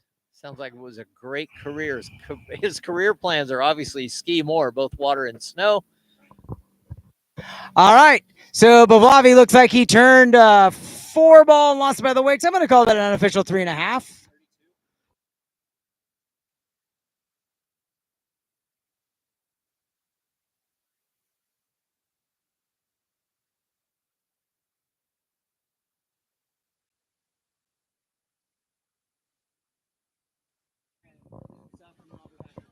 Looks like Jeff Boblavi went in the water way early. Looks like we got 3.5 at 32 off. That is not his normal score.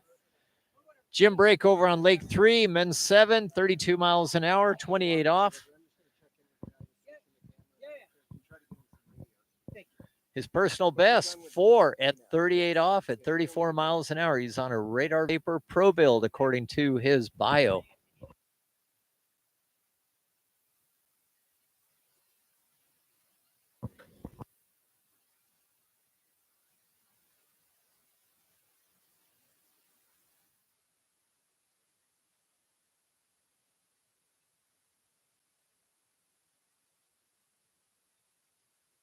All right, Jim Brake, confirmed. 32 miles an hour, minus 28. Complete a pass down there. Take it a nice break.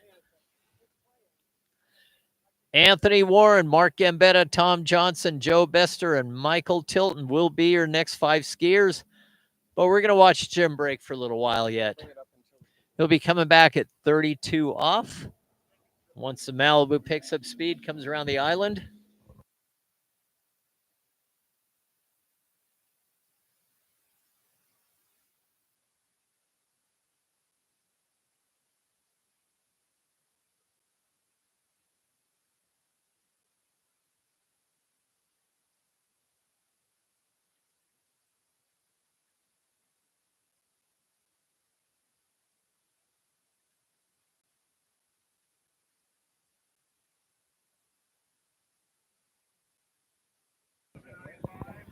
Jim Brake over on Lake 3 right now, hitting it at 32 off. Got a great open style. Kind of a modified West Coast style, really open at the buoys. Okay, so over on Lake 2, that was Jeff Nate. He's got an average of 102.5. Let me think about what that is. That means that his average is he's getting through 38 off and just getting a little tiny slice at 38. So obviously a heck of a skier. Not his first time in a slalom course, you're saying.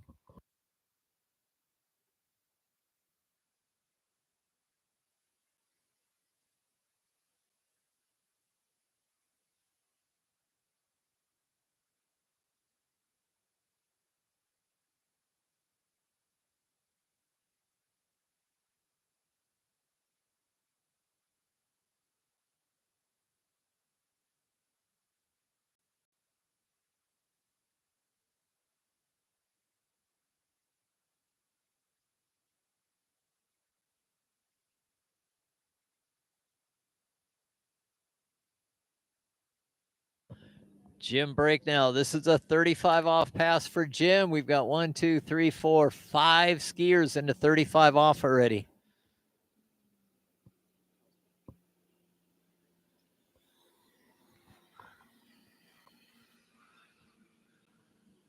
All right, Jim break, 35 off, all the way down from Granite Bay in Sacramento.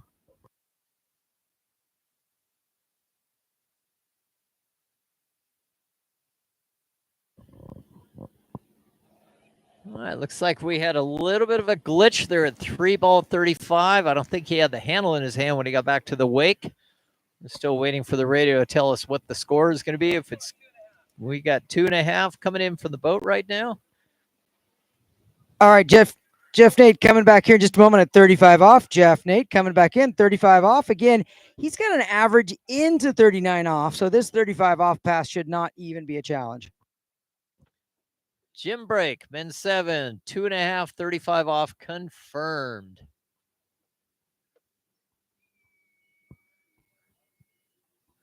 And right now, we've got a tie for 4th place between Dale Black and Jim Brake, but we have a lot of skiers left to go. Our top scorer, Alvin Neff, 4:35. Steve Melcher, 3.5 at 35. And Edward Gill, 3 at 35. Okay, Jeff coming in here at 35 off. He is from Wisconsin. I will not even try to pronounce the name of the city. It's one of those Wisconsin names. You know what I mean. Oh, a little bit of sketchy one ball, but he's fine. Got a little tailwind. He's with it. You know, a little bit of a more struggly path than I was expecting for a guy with an average into 39, but he's around 6 out the gates. Jeff Nate, 35 off. Come back in just a moment here at 38 off. That he's got to get at least a piece of 4 to take the lead.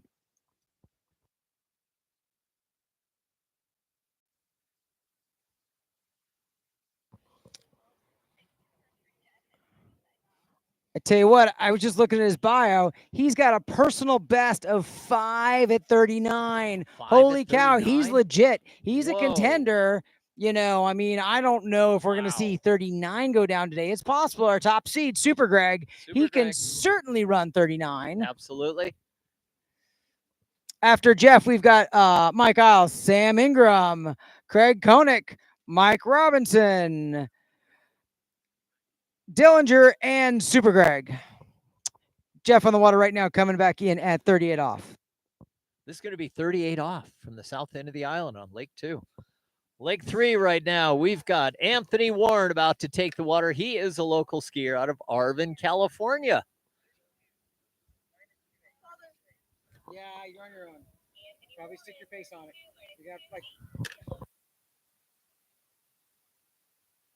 Okay, Lake 2, big moment for the lead. The lead is currently 3:38. Jeff needs a piece of 4 to take the lead. Oh, it's a good one. It looks better than his 35. Good 2 to tie the. Oh no, a tie for the lead. If he can get back to the wakes, he does. Jeff Nate takes a tie for first place with Tim Houston. Wow, 3 at 38 off. Fantastic. So this is Anthony Warren now on Lake 3.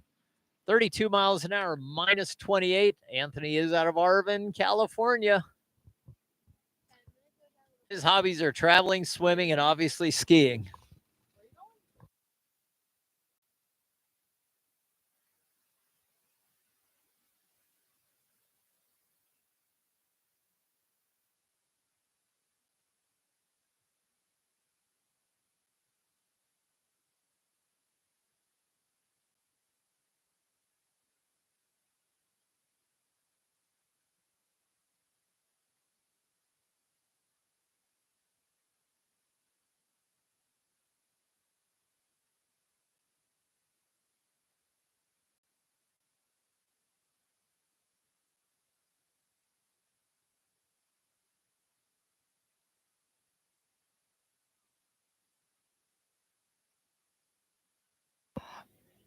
All right, next skier on the water on the slalom lake.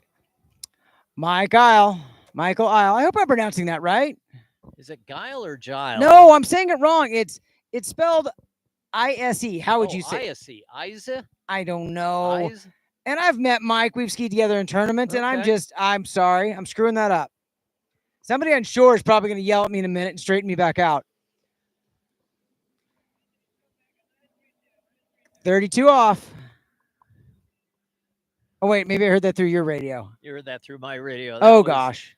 32 off coming back. Probably. Yep, I'll turn mine down a little bit so we don't cross over one another. But this is Anthony Warren now. This is 32 off, 32 miles an hour for the local Arvin skier.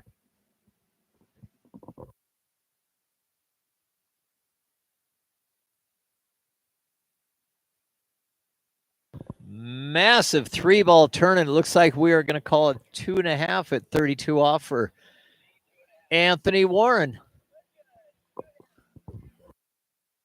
Okay, correction. That was 28 off for Mike. He'll come back in just a moment here at 32 off. And we're going to change the music here. Maybe do something a little bit more. I do love this song. Yeah, I don't know. Well, maybe we can find something a little bit more age appropriate.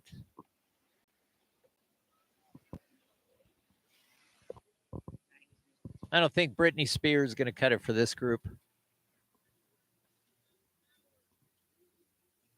Okay, again, Mike coming back in here just a second at 32 off. What do you got going on Lake 3?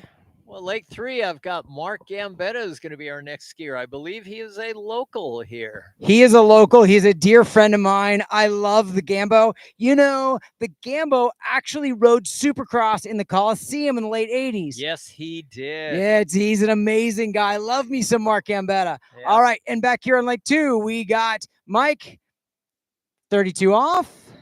Just taking a cruise out there, getting used to it. He skis in West Palm Beach there in Florida. I assume that is the Okehili, probably the greatest ski site on planet Earth, except, of course, here, which is the best conditions on Earth. But love the fact that the city actually built the skiers a ski lake. That's amazing. Conditions. You can't beat Ski West. No. But darn it, I wish every town had an Okehili in it.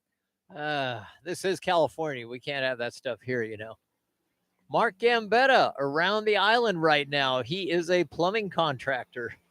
He says that like it's humble. He's in Santa Barbara. He's working on like super famous people's houses who I'm not allowed to tell you about, but he sends me pictures. So we can't mention Oprah or Nope, anything like that. Zip. Holy crap, man. Mark Be quiet. Gambetta pull a little bit of a wheelie there at 2-ball, but that's Gambo. He's okay. fine. He's used to pulling wheelies on the motocross bike. Let's do it on the ski, too. Kind of a crowd favorite. Love that guy. Love that guy. All right. Looks like Roski's straightening out that Nautique. It's what he drives. He is a Nautique promo guy anyway. So Roski driving that Nautique here on Lake 2. Gonna pull Mike around the island and back into the course at 35 off.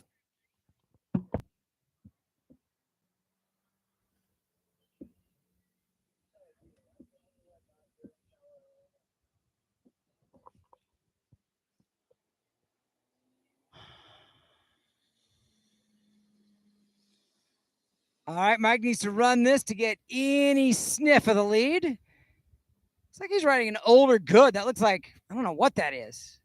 Is that like an old 9800? It's what it looks like, but that's kind of hard to, it's funny. Some of those old goods are just indestructible. Yeah. All right, round 6 out the gates. He looks like he ran that 35, no problem. Come back here in just a minute at 38 off. What's Gambo coming back in at? So Gambo's going to be coming back at 32 off once he gets the boat up and running. 32-32 for Mark Gambetta. Motocross legend. I think he kind of snuck onto a motocross track here 1 or 2 fields over, and I think the owner found out about it because he built it for his kids, and Mark just smoked the family. So I think he's been banned, is the rumor that I've heard. But Mark Gambetta behind that beautiful Malibu now, 32 off. Local skier, lives in Santa Barbara.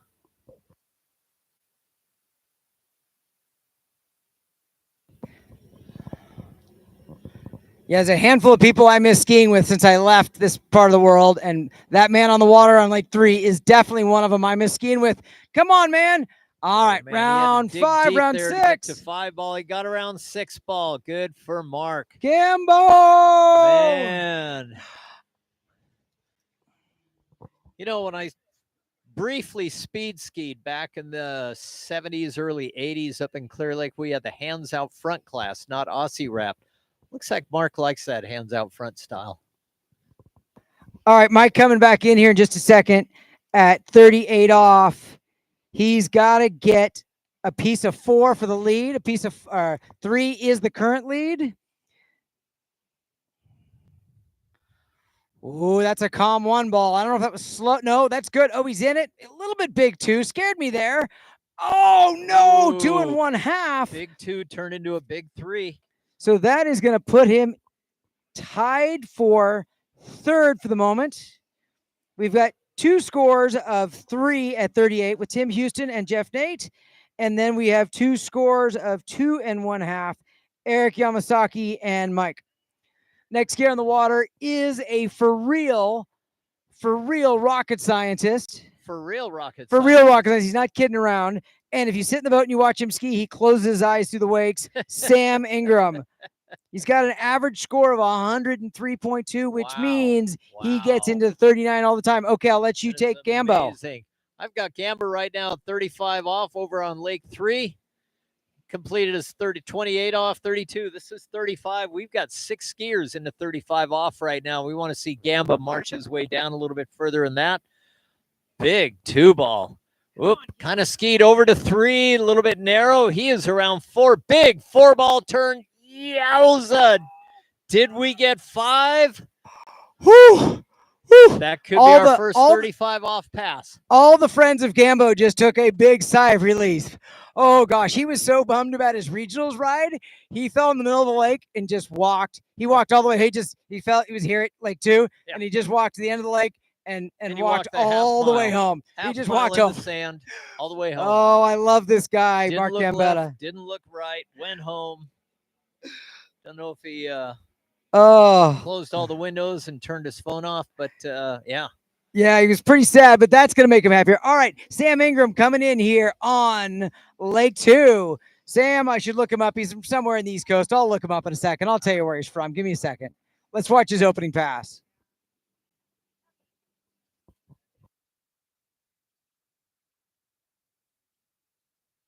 I believe that's 28 off. He's rounding 4 ball. He's over to 5 right now. A little stand up over there. Nice pull over to 6. So, do you have a bio for all righty, we're working on Pompano Beach. All right, for Pompano Beach, Sam Ingram.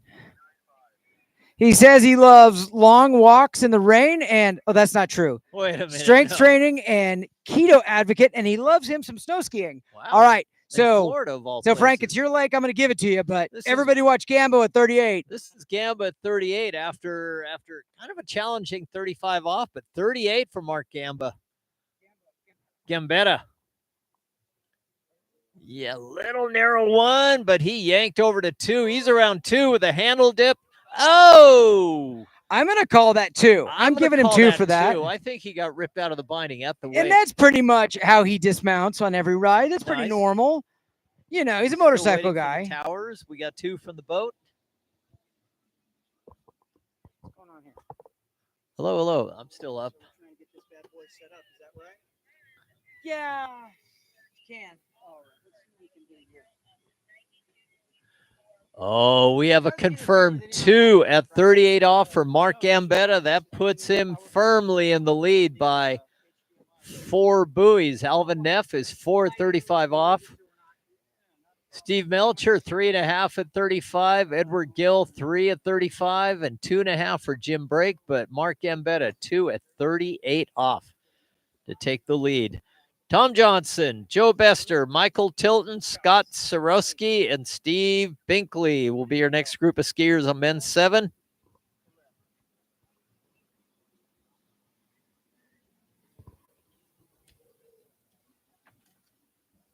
All right, that's 32 off for Sam Ingram out the gates. Shouldn't really even be hardly a warm-up pass for the man who can get into 39.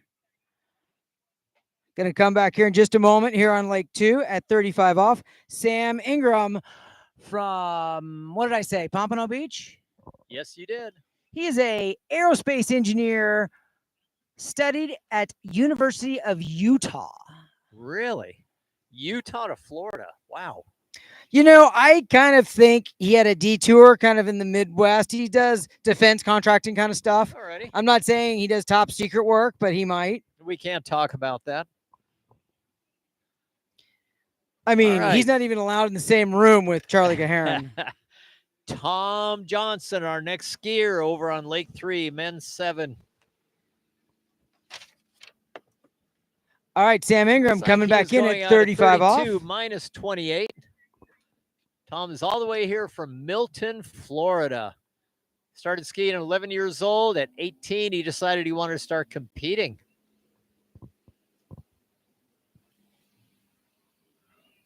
He is retired. We're not really sure from what. Don't see it on the bio, but Tom Johnson, Milton, Florida, confirmed 6th at 28 off, 32 miles an hour. All right, Sam Ingram riding Conley. I don't know if that's a GTR, a C1. Looks good, though. Ripping through center line. Round 6 out the gates. There's his 35. He's going to come back here in just a minute. I'm sorry, that was 35. Come back here in just a minute. 38. Take a shot for the lead. The lead again. That was 35, huh? Amazing. The lead is currently 3 at 38. So I've got so many voices in my ear. Let me just triple confirm. Tim Houston has the lead at 3 at 38. Sam Ingram coming in just a minute at 38. He can certainly challenge for that. I wouldn't fall out of my chair to see him just run this pass. Sam Ingram from Pompano Beach.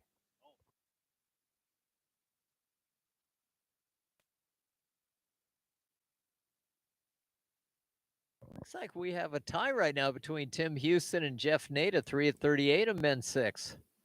Awesome.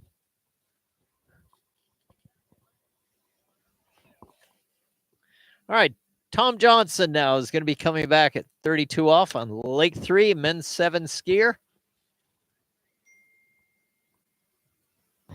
All right, Sam Ingram, 38. This is 38. We got to watch this. Kind of an interesting dual slalom thing going on right here. All right, Sam Ingram, Lake 2. Kind of a big one. A little narrow at 2. I think he's okay. If he can get back to the wakes, he can tie for the lead. All right, we now have a tie for the lead unofficially. Tie for the lead over there in the men's 6 division. Meanwhile, over on Lake 3, Tom Johnson just ran his 32 off pass. Did not make it look very hard either. I don't know, do we have an update? How many people are watching on the interwebs right now?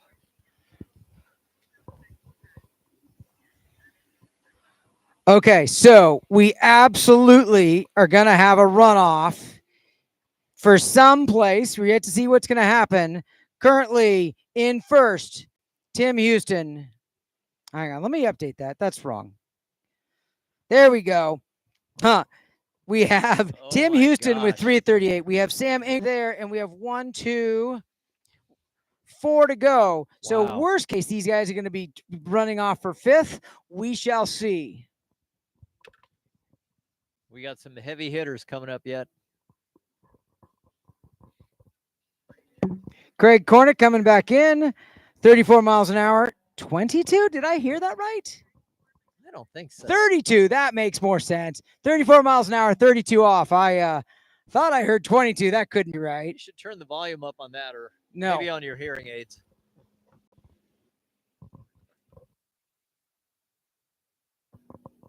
So a quick little PSA. There is a food truck down there serving some amazing barbecue food. We're going to have to touch base with the vendors here too pretty soon. We're going to have to make some little announcements about GOODE, D3, Nautique Boats, Mastercraft, and Malibu. All right, so that was an opening pass for Craig Cornick, 32 off. He is a resident of let's say that again. Queen Creek. Can you say Queen Creek 5 times fast? Queen Creek, Arizona. No, I better not. Okay, good. No. He what is his average? He's got an average of 104, which is 239.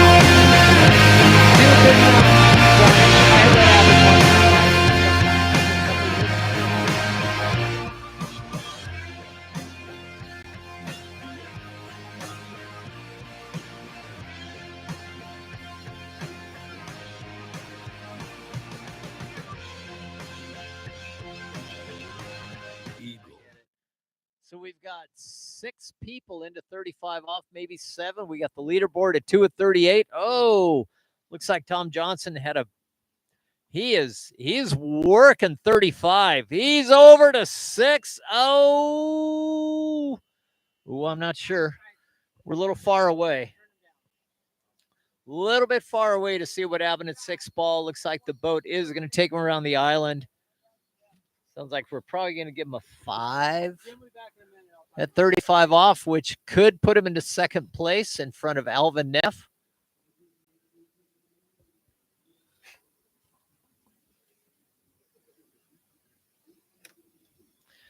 Still waiting for a score from Tom Johnson.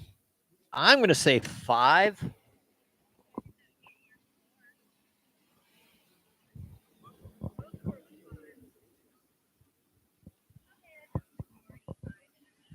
Was that 35 off, John, on your lake?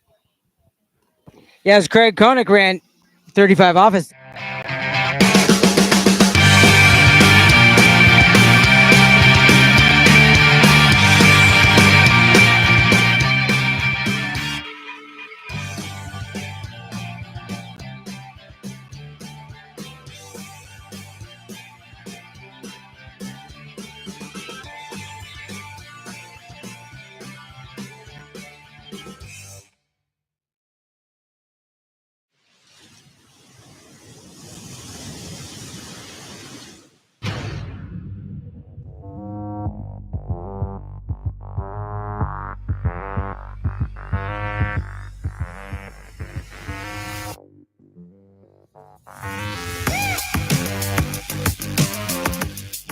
Coming back in at 38 off. This is for the lead. He needs a piece of 3 to get into a 4-way tie, which I think would be super fun. Or he could go ahead, get a piece of 4 to take the lead, or just run the pass because he knows the skiers behind him are not screwing around either. Riding that GOODE XTR team new ski for this year. Great ski. I've ridden it. I love it. Oh, little sketchy there. Round 3. Okay, tied for the lead.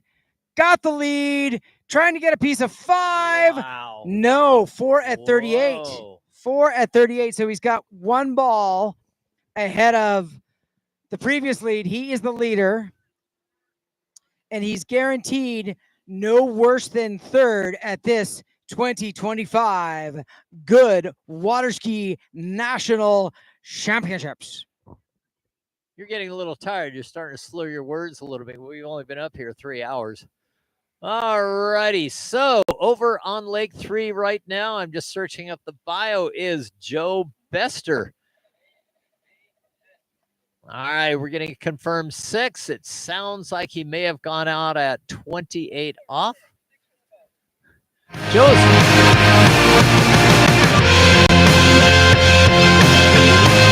Eagle, made in the USA.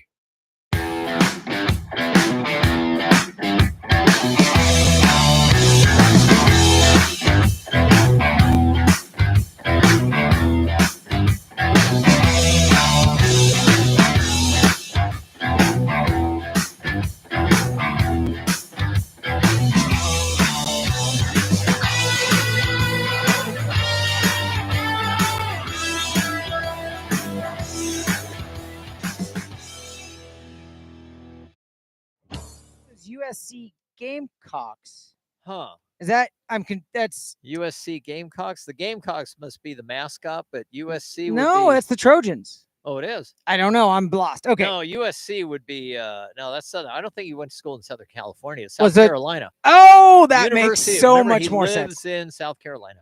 Okay, he's going to go off at 28 off. Michael Robinson, 28 off here in just a moment. He's got a personal best of 1 1/2 at 41 off.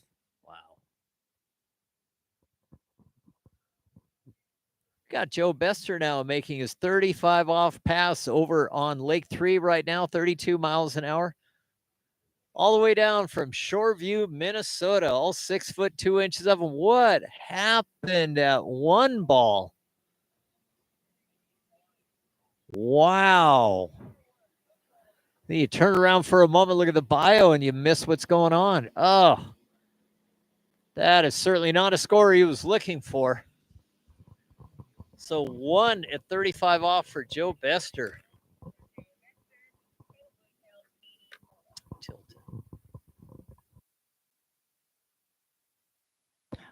All right, Mike Robinson running down that opening pass. Not very eventful, just kind of cruising it. It's a warm up, just kind of getting a little blood flow.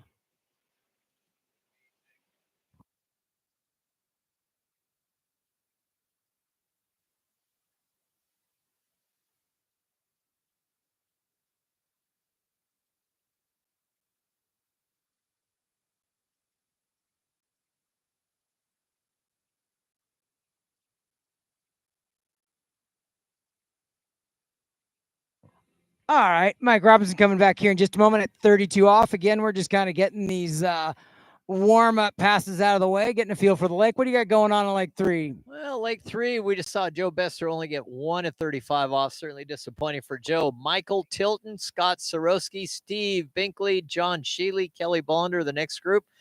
But this is Michael Tilton right now. Carries a 94 buoy average.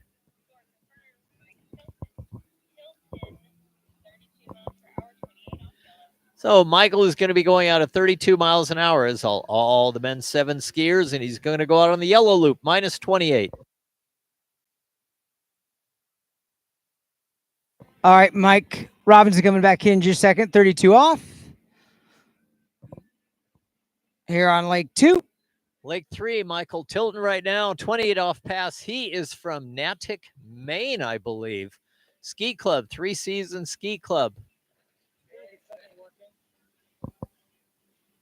He holds a men's 7 slalom record. I wonder if it's an Eastern region or what. Favorite boats, a nautique. Favorite sports, alpine racing. We've had a couple of guys that have been into alpine racing. Jim Brake is a big fan of alpine racing.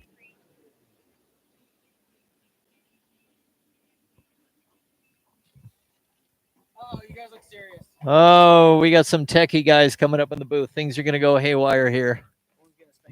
You might hear a lot of screaming and crying briefly, or you might hear absolutely nothing. But Michael Tilton will be coming back at 32 off, all the way from Natick, Maine. They don't have a very long summer up there, so he's got to take advantage of all the skiing that he can. He's got a tournament best of 4 at 39 at 34 miles an hour, 55K for those of you from England. He's on an HO Works.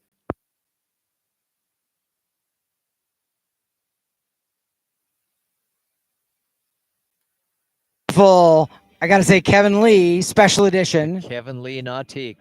Nautique.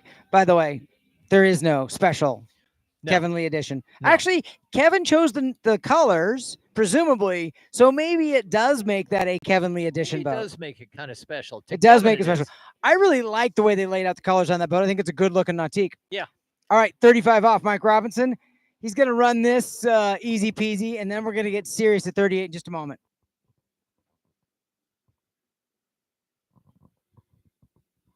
All right, meanwhile, over at Lake 3, Michael Tilton just took care of 32 off. No issue. Looks like he is on a good. I could not tell you which one. So this is 30 hertz. What we're getting from the camera? So what we're needing is we're needing to see if we can switch this down to 30 hertz. Is that what we're trying to do? We can switch this down to 30 hertz, yeah. Okay, so have we done that? Okay, Michael Tilton also has run 2 at 39 off at 34 miles an hour. It doesn't have to be crispy. It's not. It's not. No, it's not. That is. It's not.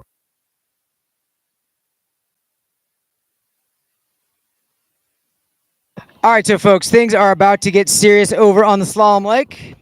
Yes, they are. I'm sorry, they're both Slalom Lakes. My apologies. Coming back in at 38 off. Michael Robinson, he needs any piece of 5 for the lead. Yes. If he really wants to have extra fun, he's going to stop at 3 so he can get into a 4-way runoff, which I think would be super fun. So over on Lake 3 right now, we got Michael Tilton on his third pass, minus 35 off. He's got to run this pass to get on top of the leaderboard. He's got Mark Gambetta right now at 2 at 38 off. This is Michael Tilton on his 35 off pass through the gates. Got a deep 1 ball. Looks like he dropped his shoulder in a little bit hard. A little stand up at 2, but he is in it comfortably now. Kind of settled everything down. deep 4-ball, big long pull over to 5. Picked up the boat really late after 5-ball, out the gates. Frank, we got for the lead on on Lake 2. All right, Mike. Oh no! Whoa. 2 1/2. 2 1/2. 2.5 at 38. Not for Mike gonna Robinson. not gonna make the podium there. Man, Michael he, Robinson. Picked the boat up super late there and pulled a little too long to get that speed off. Wow.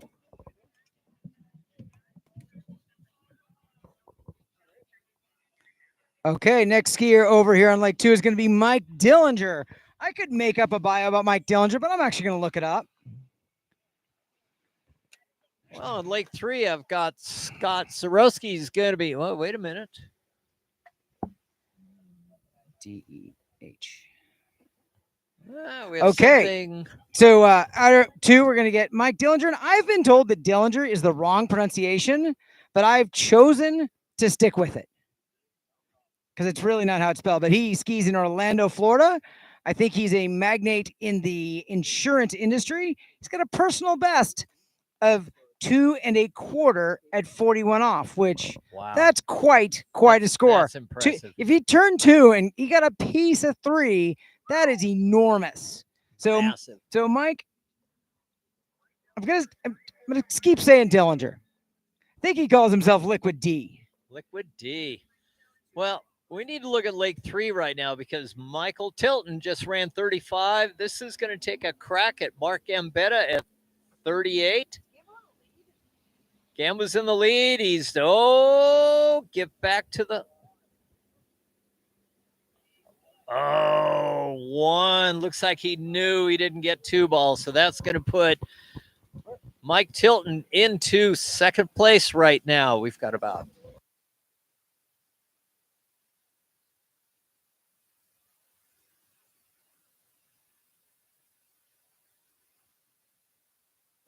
All right. Looks like we have a confirmed 1 at 38 off for Michael Tilton, all the way from, I got to look it up real quick.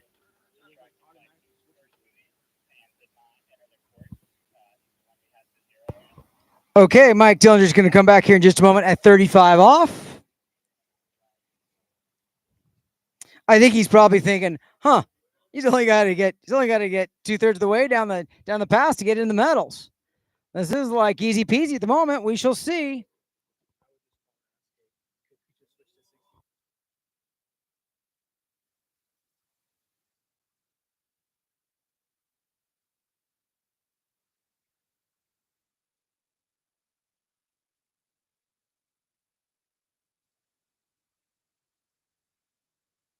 All right, Dillinger coming back at 35 off again. This is a warm-up-ish pass, so I'm not even going to watch, Frank. I'm not even going to watch. What do you got going on in your leg? All righty. We got Scott Sorowski at 32, minus 32 for his opener. I'm going to look up a quick bio on him and see what's going on.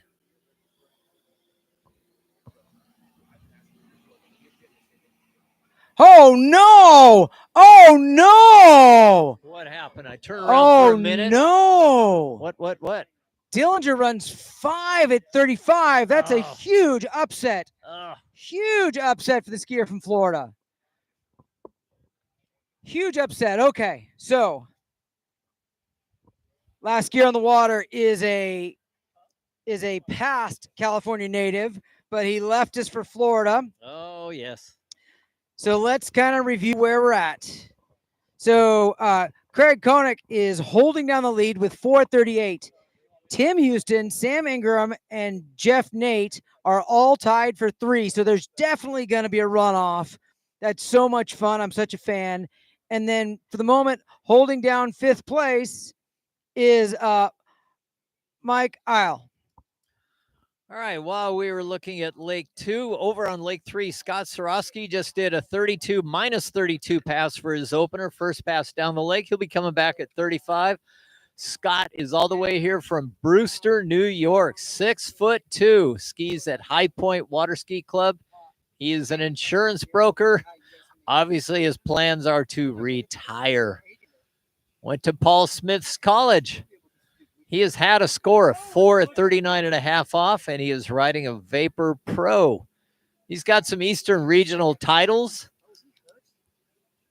Favorite boat's Hey, do you guys Anoxi need safety? 200. Hey, do you guys need safety down there? You guys down with okay.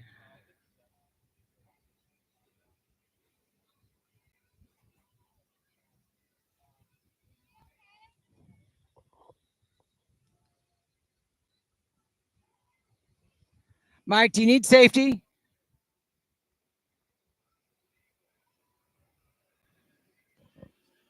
All right, looks like we get a skier getting out of the water a little bit slow, but Scott Sorosky just ran 35 off while we had a little distraction over on Lake 2.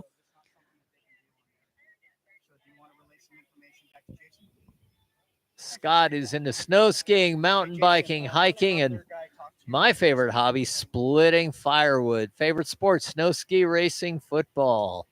Not all the same words. But that was Scott Sorosky that just ran 35 off over here at 32 miles an hour. He's going to be coming back at 38 to take a stab at the two people in the lead right now. We got 1 at 38 and Mark Mangeva at 2 at 38.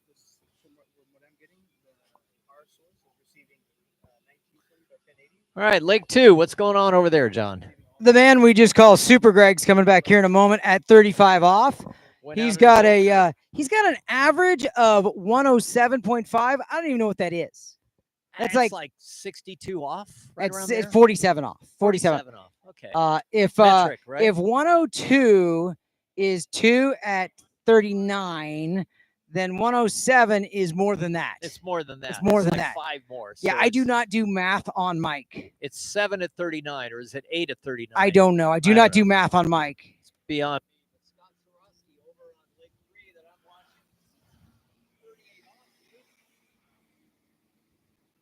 Okay, Super Greg, round 6 out the gates, 35 off, not even a stress. Big wheelie at 2 for Scott Sorosky. We're getting a 2 at 38 confirmed, which means he is tied with Gambo at 2 at 38. We're going to have a potential runoff here with, I think we still have 7 skiers left.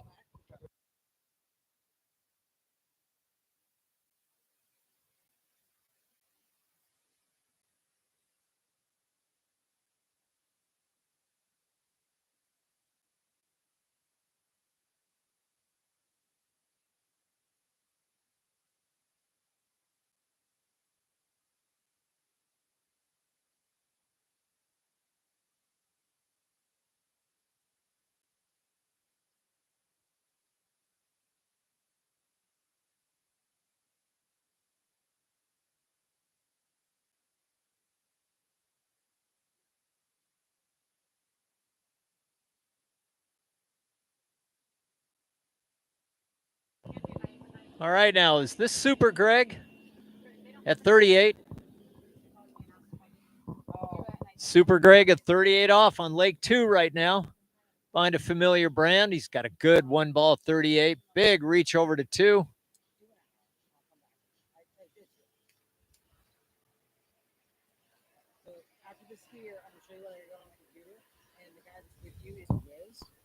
All right, Super Greg, out the gates there at 38. 38, so off. he just won the tournament.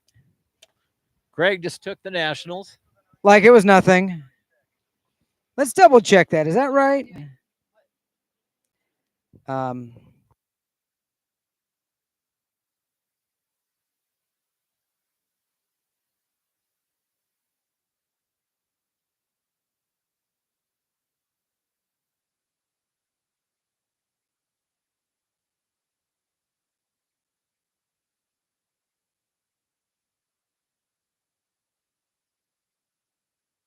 All right, on Lake 3 right now, we've got Stephen Binkley. He's going to be going at 32 minus 28. Over on Lake 2, Greg Badal just ran 38 off. He's taking a break down there behind Kevin Lee's Nautique. He's going to come back at 39 off. Greg, all the way from Florida, was a California native. He still puts on the Cal Pro out here, still heavily involved with Nautique boats and good skis. Obviously, water skiing is Greg's passion. It shows.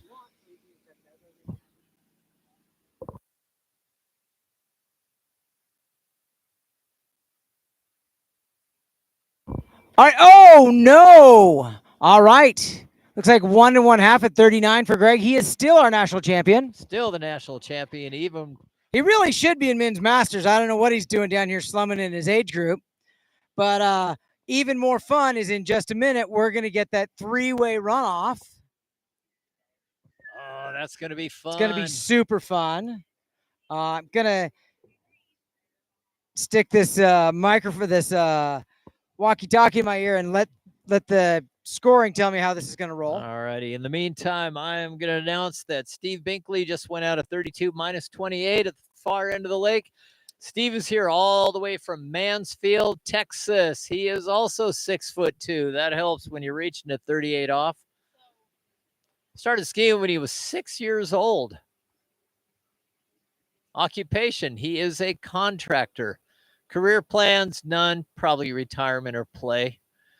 His tournament best, 2 at 41 at 34 miles an hour. That is massive.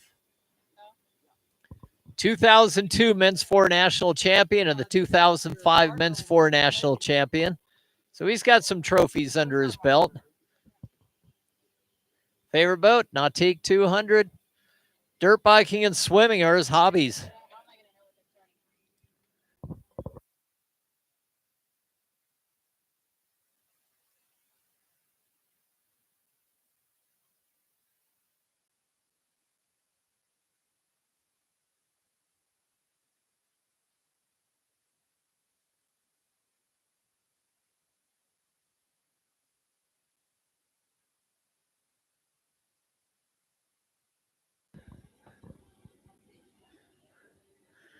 All right, Steve Binkley coming back at 32 off the line right now. Looks like it was an absolute piece of cake for him. All right, we're hearing confirmed 6 from the boat and the tower, so he's going to have 32 off down on the books. And have we heard anything about a runoff yet, John? There's going to be a little break. And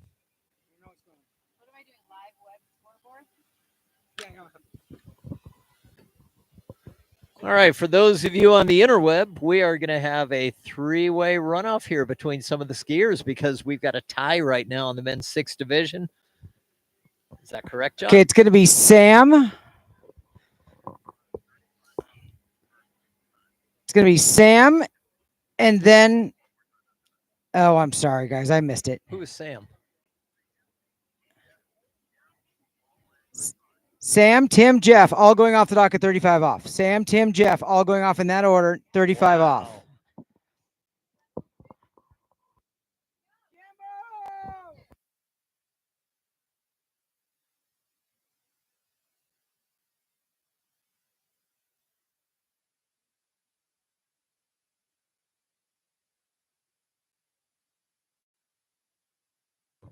So for those of you that may not be familiar, so the runoff is going to be those 3 skiers.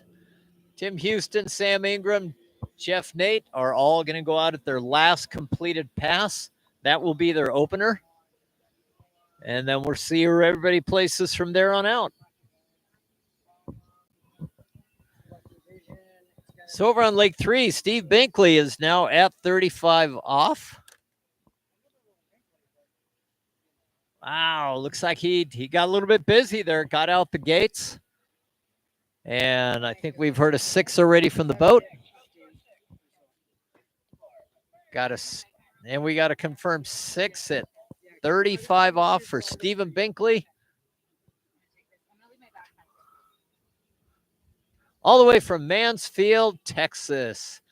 Okay, the ski so club is Dean's Lake. He's going to be coming back at 38. Going to be all right, we're simulating pass here on the slalom lake before we get going for that 3-way tie for 3rd, 4th, and 5th here on the slalom lake. Again, your national champion is Greg Badal, also known as Super Greg. 2nd place is Craig Cornig. And then fighting it out for 3rd, 4th, and 5th is Tim Houston, Sam Ingram, and Jeff Nate. that's going to be exciting to watch that.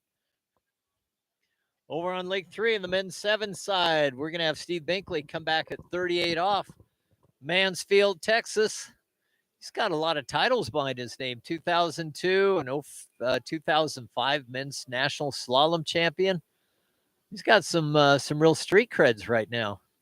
Mark Gambetta is in the lead with 2 at 38 off. Scott Sorosky. Oh, we've got a tie for the lead. We've got 2 people at 2 at 38 off. Michael Tilton, 1 at 38. Steve Binkley right now. He's got a nice 2-ball. He's around 3. Big 3-ball turn.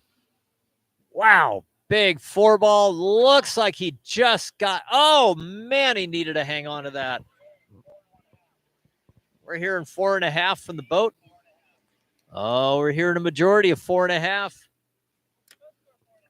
At 38 for Steve Binkley. Congratulations, which firmly puts him in the lead right now over in men's 7 by 2.5 buoys over Mark Gambetta and Scott Sorosky.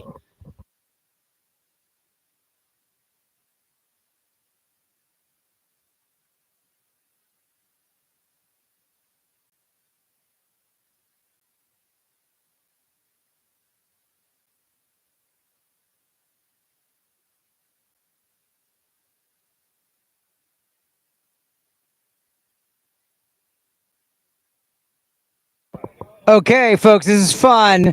Our runoff for 3rd, 4th, and 5th, Sam Ingram, 35 off. As you probably know, in a runoff, all the skiers go out at the last pass they ran. In this case, they all tied with 3 at 38. So they're all have to go off the dock cold at 35. I expect all 3 of these guys to run this, absolutely. So Sam Ingram, 35 off. Riding that Conley C1 GTR. Not sure which one that is, but it's definitely a Conley. He looks great on it.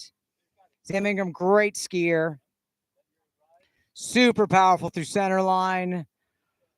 Round 4, pulling for 5. Round 5, going to be kind of early for 6. No stress. Going to come back here in just a moment at 38 off. Sam Ingram.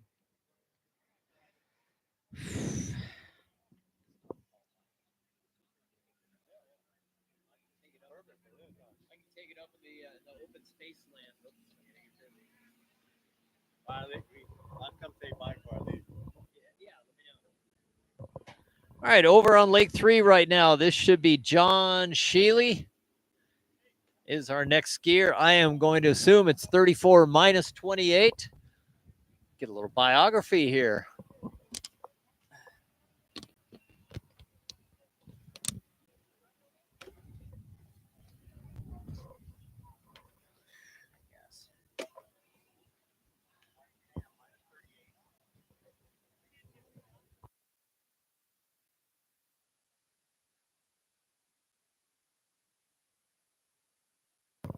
All right, that was John Sheely out of Hobie Sound, Florida. Started skiing at 24. It says he started competing at 24. Holy smokes.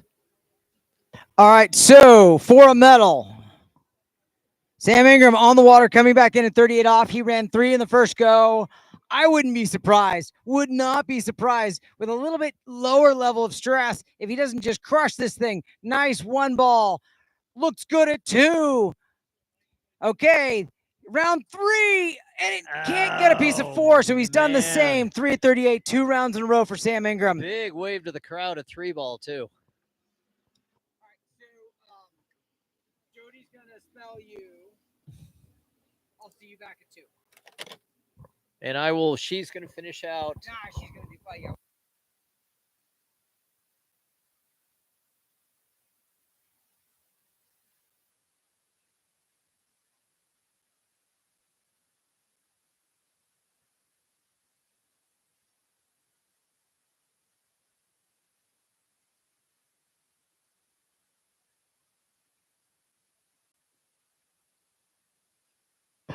It hurts me to say this, but if you watch Super Greg win this event today, that is actually his 10th national title.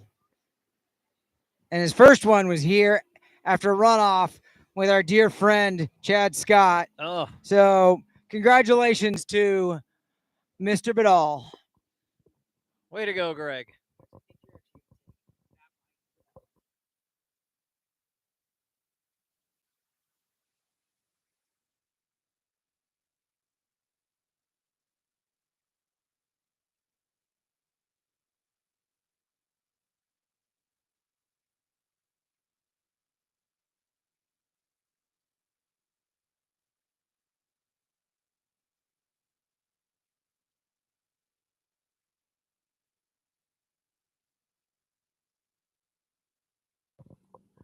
All right, John Sheely, Hobie Sound, Florida. 1 at 41 is a tournament best. According to his bio, he's on a Denali C75. Favorite boat's an Nautique. He likes flying. Favorite sports, auto and motorcycle racing. He changed them all. He's an electrical engineer. I'm trusting him with it. It was terrible. So John Sheely is going to be coming back at 32 off on his next pass. Going to take a little break. All right, over on lake number 2, we've got our second skier in the runoff. I'll let John take it from here when he gets off the phone, but that was, I believe that was a 35 off pass. John, what's the...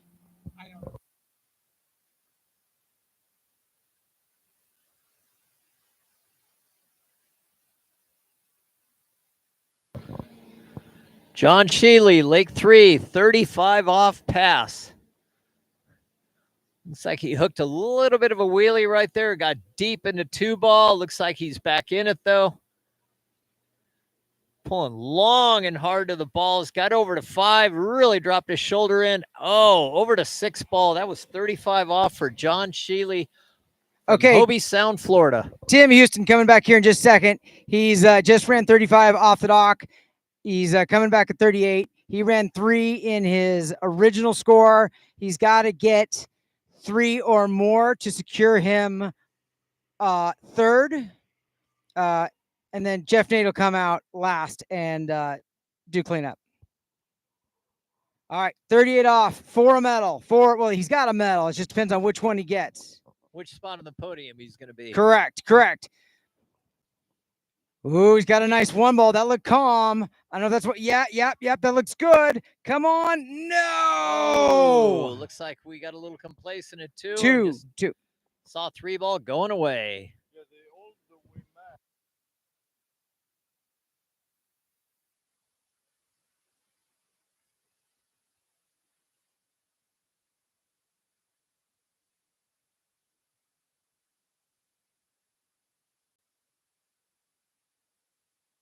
Now we literally can't hear what you're doing unless you're next to a speaker. All right, John Sheely taking a big break at the far end of the lake, having just run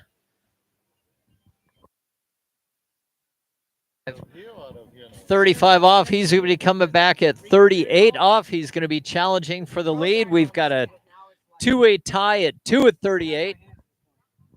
And I'm going to have to up my screen a little bit here. I know.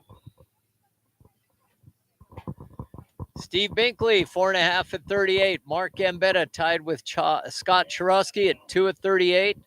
And we got Michael Tilton, 1 at 38. All right, it looks like we got a 1.5 at 38 for John Sheely right now. So that's going to put him into 4th place. So far, we have a runoff for 2nd place between Mark Gambetta and Scott Chorosky.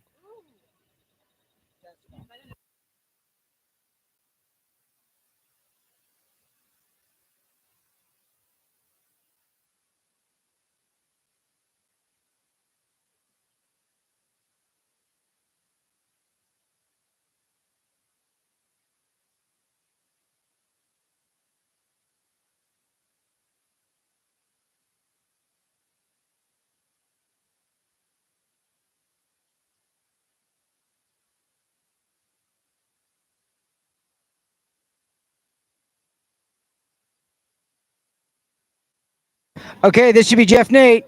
35 off the dock. He's got a tailwind. He's going to run this 35. Hope this turns into a headwind 38. He's going to need a piece of 4 at the next pass to be the top of this runoff.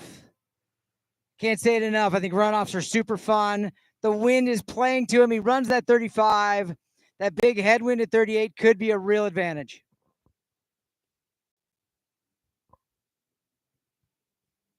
And over on Lake 3, our next competitor, Kelly Bollender, out of Gig Harbor, Washington. I think another one of the cool kids. We've referred to them during regionals.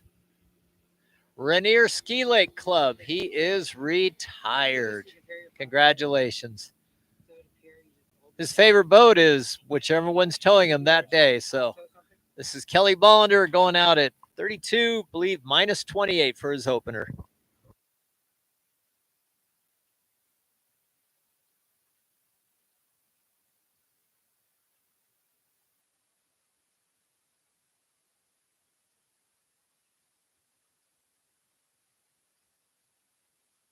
All right, Jeff coming in back at 38 just here in a second.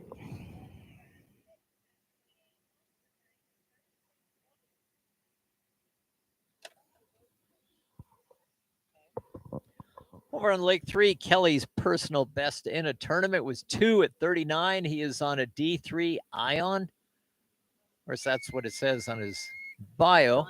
Okay. He likes snow skiing and walking Whatever. his dog.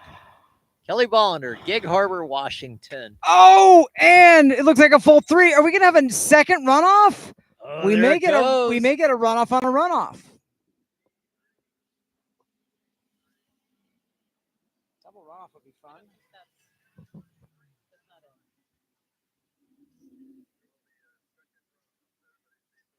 Yep. Double runoff, Sam and Jeff. So if you Saying we've got switched him in 6, can you see this? we've got a double runoff now between Sam and Jeff. Wow.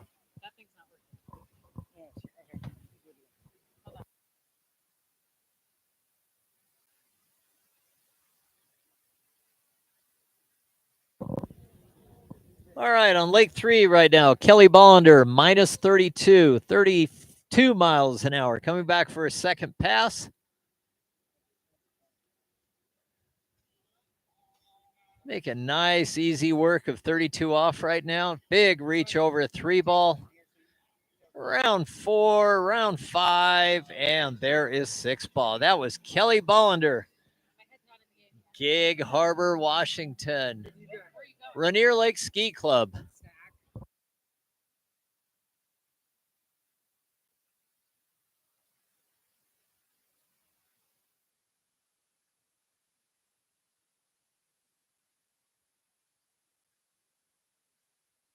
Oh, I've gotten a message through the grapevines here that we need to mention to everybody that the beer garden is open. Everybody, the beer garden is open.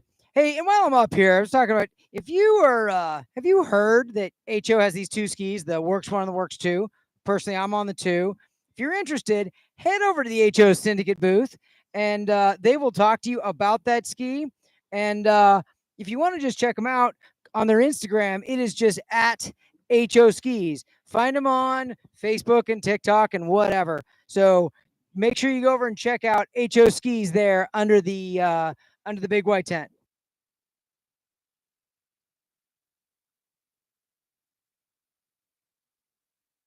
But before you go check out HO Skis, you need to check out Kelly Bollender right now at 35 off. Third pass, 32 miles an hour.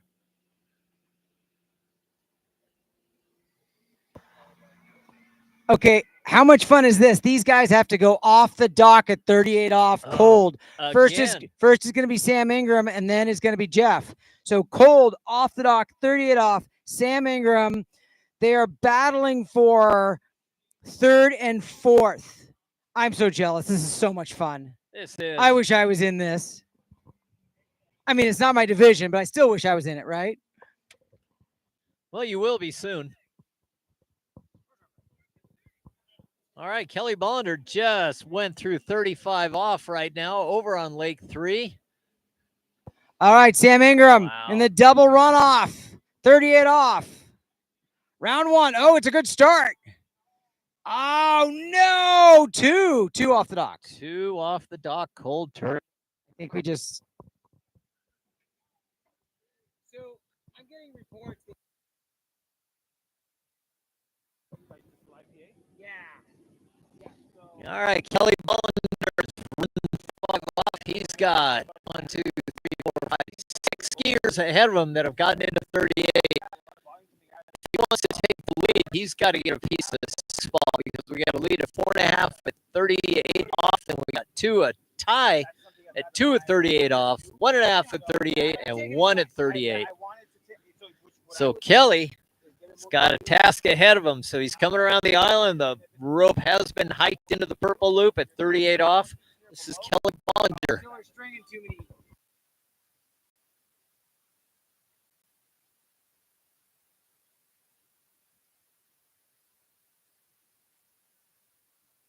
Looks like he's got 1 with a little stall. We got around 2, big 2 ball, and could not hold on to it. We got a 1.5 at 38 off right now.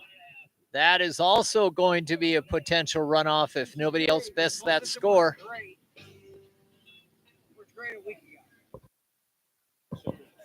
So Kelly Bollinger ends up with a final score of 1.5 at 38 off, which is a tie for 4th place right now. Okay, this should be Jeff Nate coming off the dock here on Lake. Skiers to go. I'm going to count down on the list. 1, 2, 3, 4, 5, 6 more skiers to go.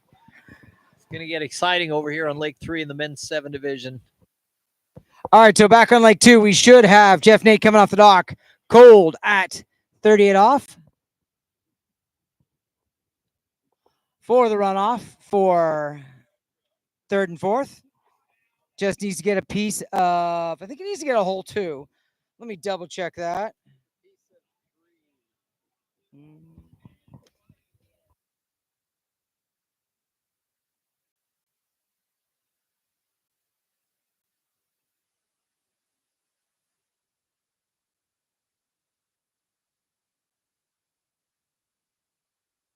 All right, we're having a little discussion up here in the announcer's tower. We're not sure. I think he just needs to get a hole 2.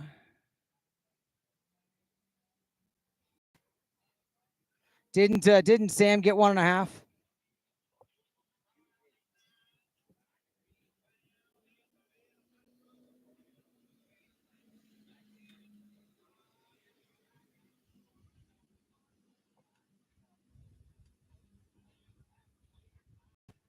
Oh, rough 1 and a hole 2. So I'm a little bit. We're waiting for the score. I'm waiting for scoring to straighten me out.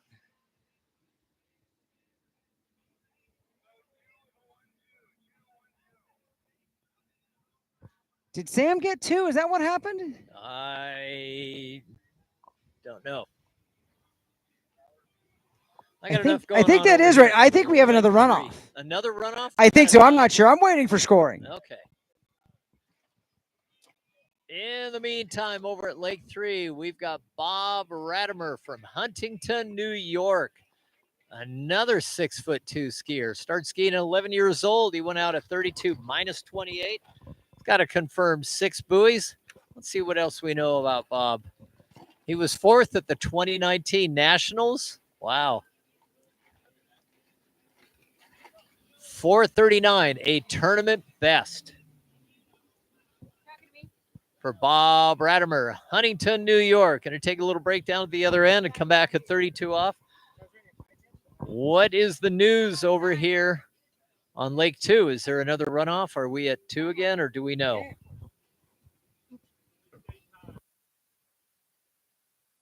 Okay, so I was incorrect. They both needed 2 for an additional tie, so it stays a tie for 3rd and 4th, is my understanding, is we are probably done.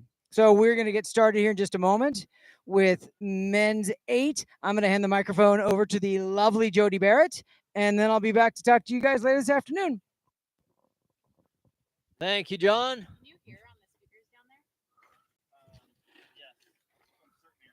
We'll take a nice break, John. I've got about 5 skiers left to go, and then it is going to be all up to Jody, I believe. You going to be able to handle this alone? Oh, Ty's going to hang out. That's good. Ty's not going to hang with you. Ooh.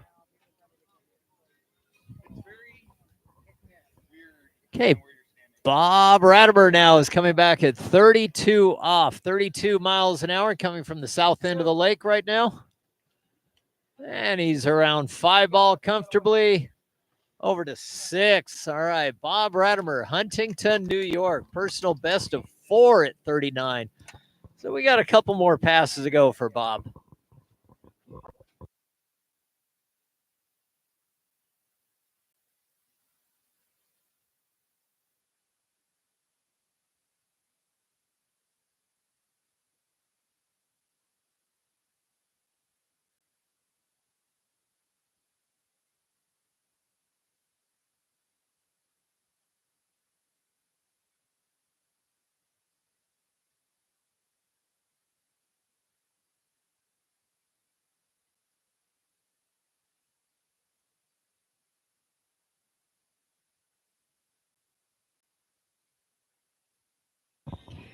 Okay, ladies and gentlemen, the moment you have been waiting this whole day for, men's 8 slalom.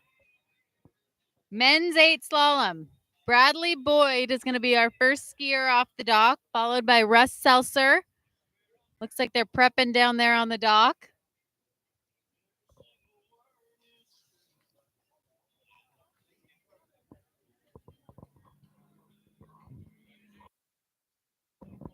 All right, Bob Ratimer now. This is going to be 35 off. He just went right through 32 off, 35 off. He's got a personal best of 4:39, all the way from Huntington, New York.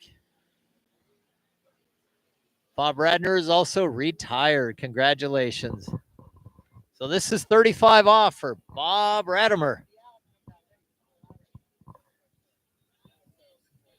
Picked up the boat a little bit late off 3, but not a problem. Round 4, over to 5. Little wave over to the crowd.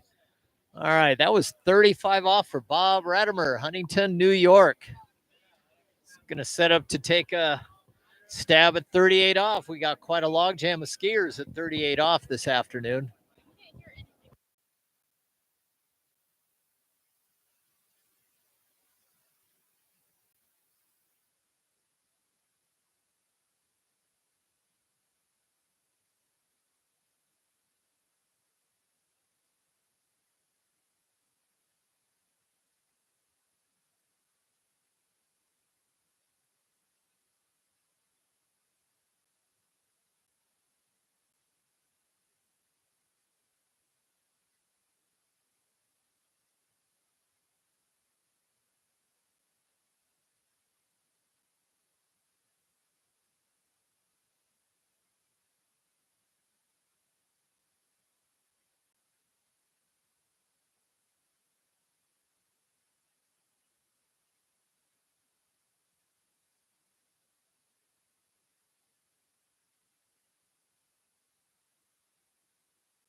All right, so we have a three-way tie for second place on men's 7 between Mark Gambetta, Scott Sorosky, and Bob Ratimer, all tied at 2 at 38 off, with Steve Binkley in the lead at 4.5 at 38.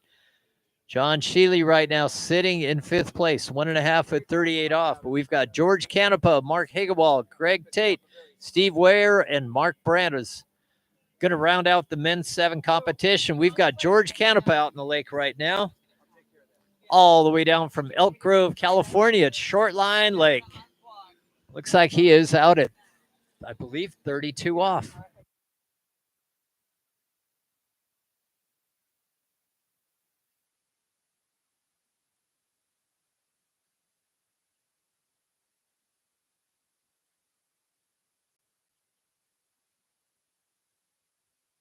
All right, there it goes. Turns out 6 ball. Looks like another nice pass there from George. What is this? Canepa, George. All right. Nice skiing, George.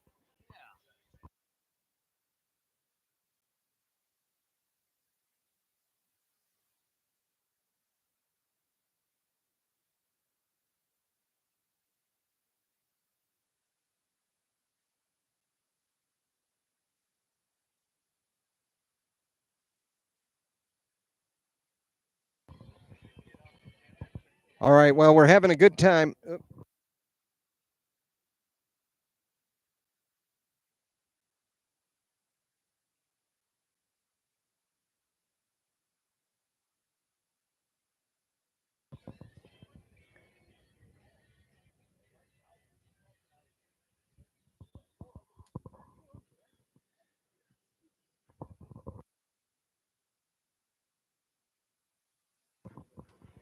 Well, another beautiful day here at Ski West Village.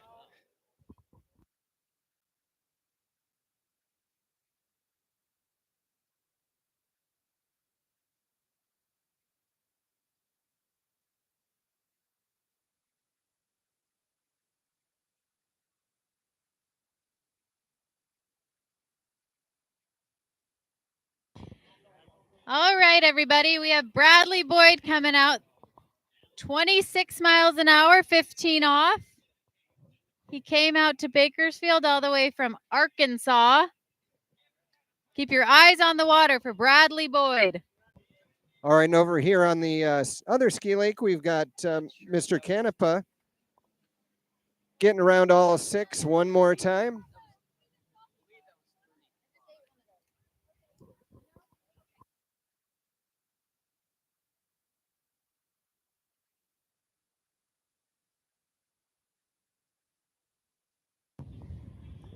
All right, on Lake 2, we have Bradley Boyd coming through the gates at 26 miles an hour, 15 off. Good one ball.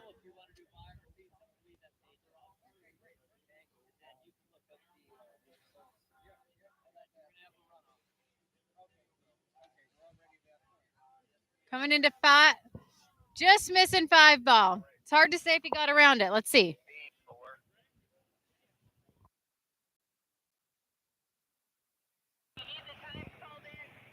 We're getting a 4 at 26 miles an hour for Bradley Boyd.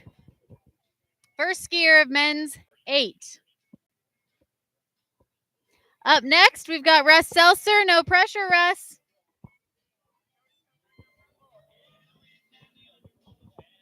All right, over here on lake number 3, George Canepa getting down to the business end. This is the Violet Loop, 38 off. Let's see if he can get a good start here.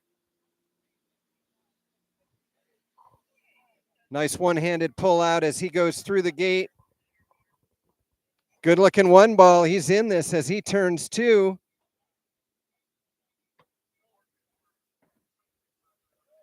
Keep on going, George. Look at him turn that 5 ball. Can he get to 6? Gets on the tail, and I am sorry, George. You did not get around that 6 ball, but great skiing for George Canepa.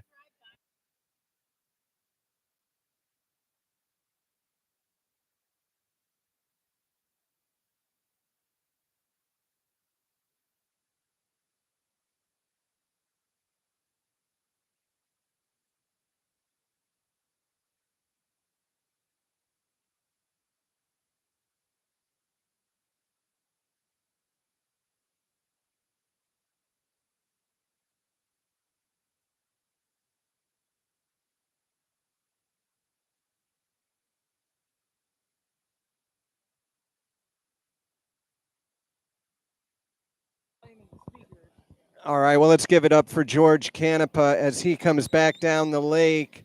Great skiing there. And we are down to the top 4 in our men's 7 competition here over on Lake 3.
Big family of water skiers.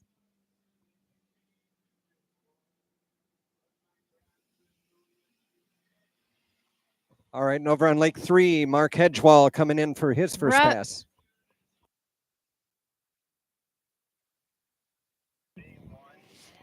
That was a rough one ball for Russ. He looked okay through the gates. He looked okay out of 1, but he just kind of didn't have it in him today.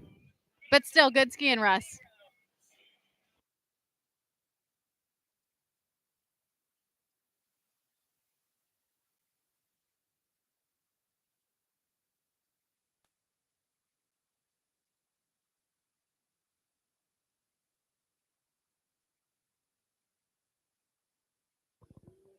All right, well, Mark Hedgewall, he is a physician out of Lake Tapps, Washington.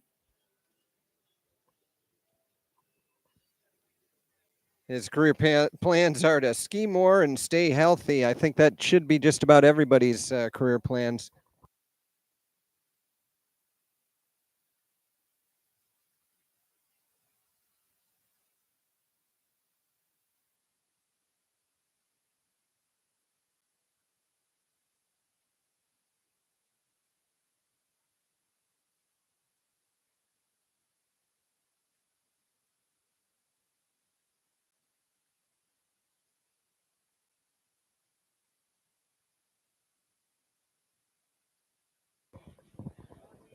All right, here we go. Lake 3, Mark Hedgewall coming in now. This is 32 off.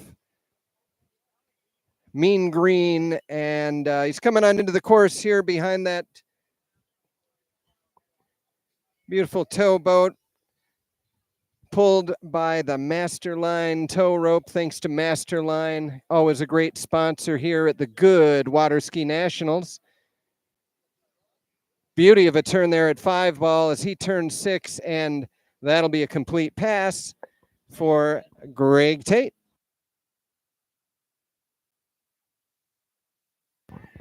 Lake 2, up next we have Pat Coombs.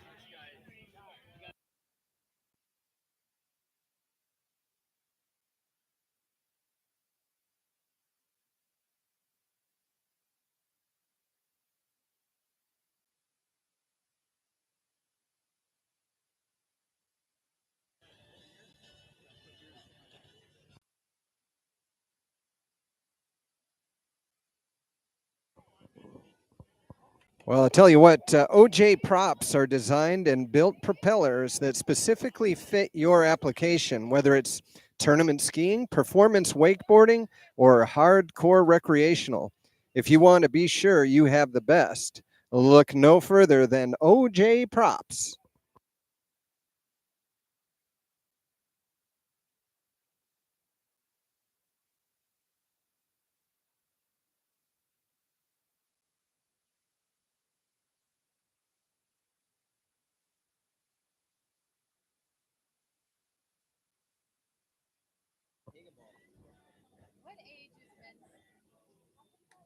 6, women's 8.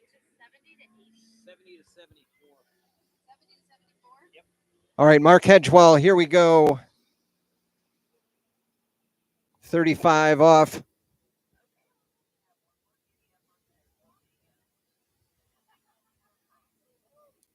Big turn there at 2 ball, and that'll be it for our friend Mark. All right, coming back to Lake 2, we have Pat. We had a little bit of a slow start there, but we're up and moving.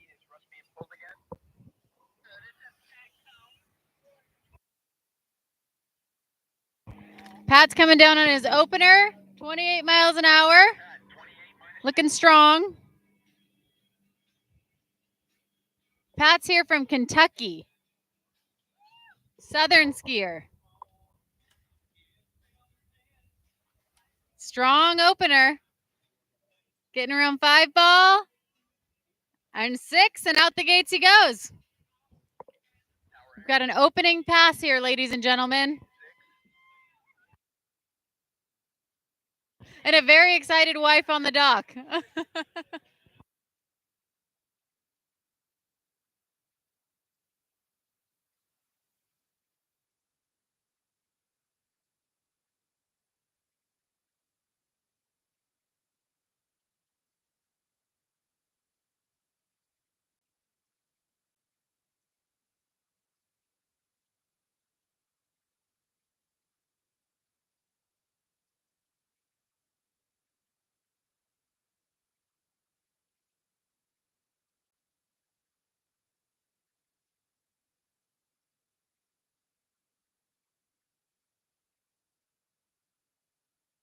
We've got Pat at Lake 2, men's 8, coming back at 30 miles an hour. Pat is a painter by trade. His career plans are to keep living. He's got a sponsor, Mama Joy, and a mentor, Joe Burkhead. His favorite boat is a 93 Mastercraft, Stars and Stripes. We like that.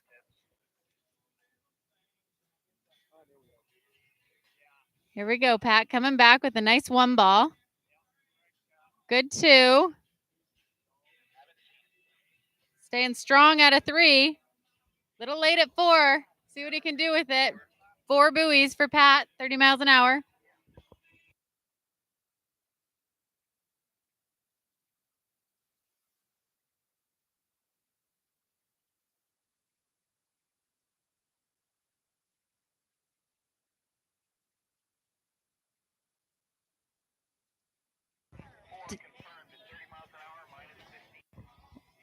We've got a confirmed 4 for Pat, 30 miles an hour, and we're going to be coming in with our next skier, Dennis Weiser.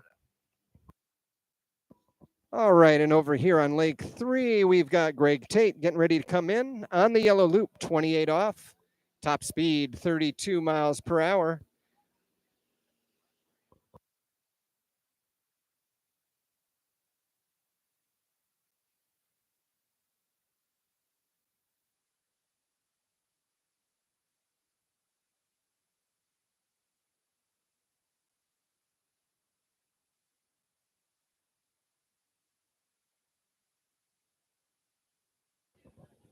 All right, Greg Tate coming to us from North Bend, Washington. Looks like he took first place at Western Regionals last year. And right now he's our number 3 seed here in the men's 7 slalom as we're starting to get down to the business end of things.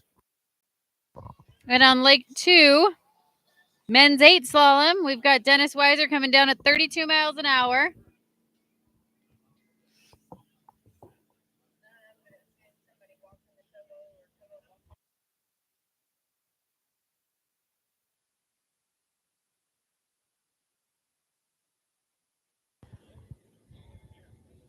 Dennis, we'll see if he got around 5 there.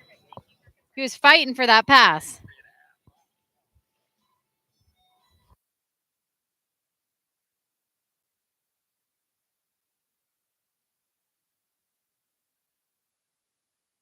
We're getting a 4.5 at 32 miles an hour for Dennis Weiser on his opener. He looks strong in the start.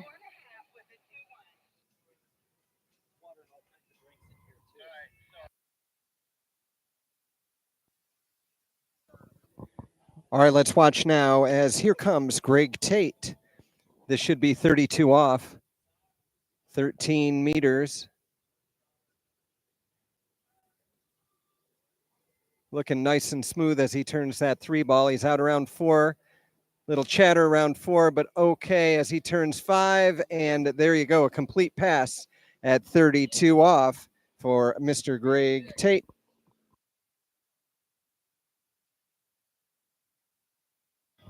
Next on the water at Lake 2, we have Rob the Coach Vieira. Ladies and gentlemen, if you haven't seen this guy ski, put your eyes on the water.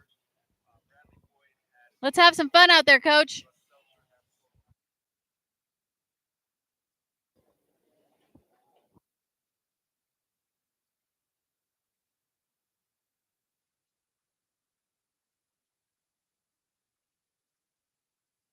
The coach is out here on his home turf.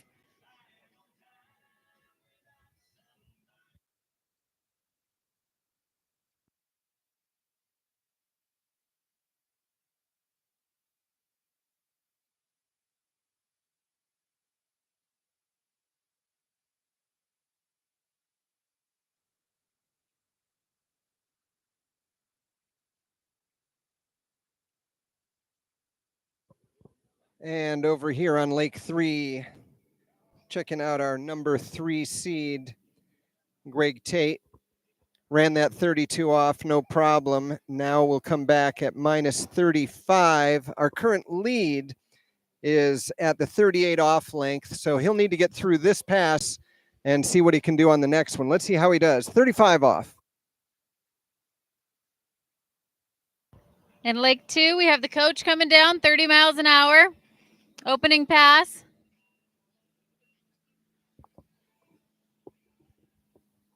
$22 off. That one-handed gate.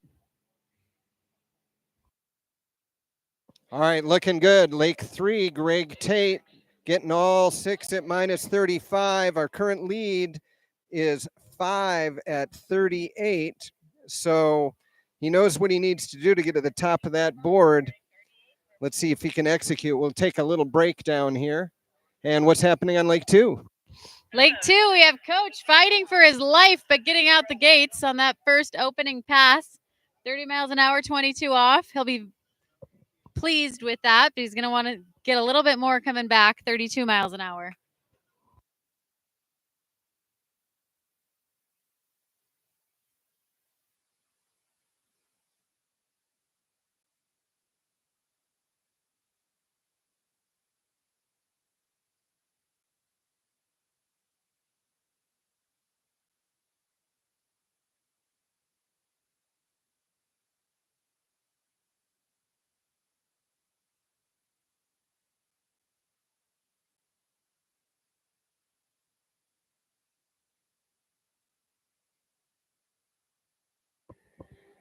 All right, all eyes now on lake number 3. Here we have Greg Tate coming in on the violet loop. This should be 38 off. Looking to get a complete pass, or at least a piece of that 6 ball. Good looking 1 ball. He's out around 2. Strong pull over to 3. He's in this as he turns 4, excuse me. Around 5, can he get that 6? Indeed, he can, and he's out the gate. A complete pass at 38. Little fist bump there, but he wants more. And we've got Coach coming back here, getting around 3 ball at 32 miles an hour, 22 off. 4, come on, Coach. Let's see what you can do here. 5, get there, Coach. Get there. 6, hold on to it. There he goes, out the gates. And he's still alive, 70 years old, and this guy's flying around the buoys. That's impressive, Coach. All right, so we do have a new leader here over on the Lake 3. Greg Tate taking the lead, running a complete pass at 38. but he's still going. So he's going to see how far he can push that lead now. 2 skiers remain, Steve Ware and Mark Brandt, waiting on the dock for their chance. But Greg doing his best to set the bar as high as he can. Right now, our top 3 skiers, we've got Mark Gambetta with 2 at 38. We've got Stephen Binkley, with 4.5 at 38. George Canepa with 5 at 38. And right now, Greg is at 39 off on the neutral loop. Let's see what happens as he comes around the island. This is the GOODE Water Ski Nationals, and we're looking to crown the men's 7 champ. Nice easy gate as he turns that one ball. Little on the tail there out of 1, but he's got 2, and that will be it. Looks like a full 2 at 39 off. Great skiing there. And we've got Rob, the Coach Vieira, coming in. First men's 8 skier at 28 off. Good 1 ball. Nice 2. Oh, down. It's looking like a unofficial 1.5 for Coach at 28 off.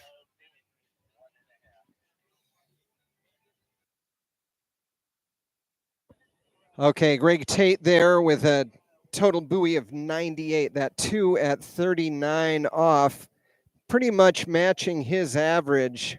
It looks like occasionally he can get around that 3 ball, but some great skiing right there. Didn't let up, put it all on the line, and just 2 skiers left to go. Of course, Greg is guaranteed at least 3rd place on the podium.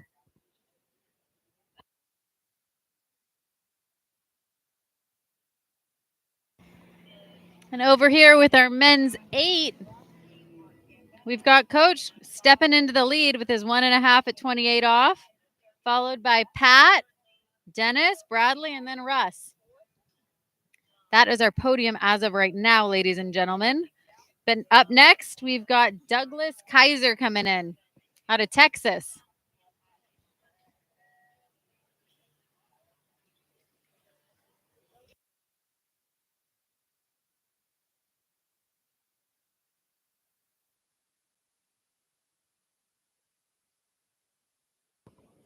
All right, and over here on Lake 3, we are keeping our eyes on this 3-way tie currently for, looks like 4th place, sitting at 2 at 38 off.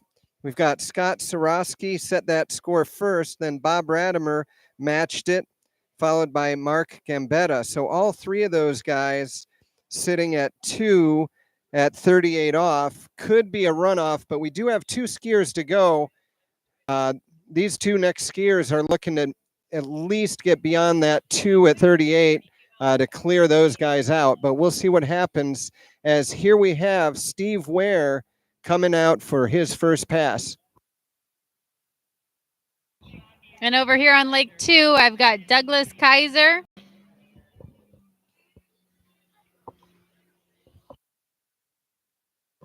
Looks like Steve is starting out at 28 off, a pretty common start for these top seed men's 7 skiers. Warm-up pass here, 32 miles an hour, 28 off.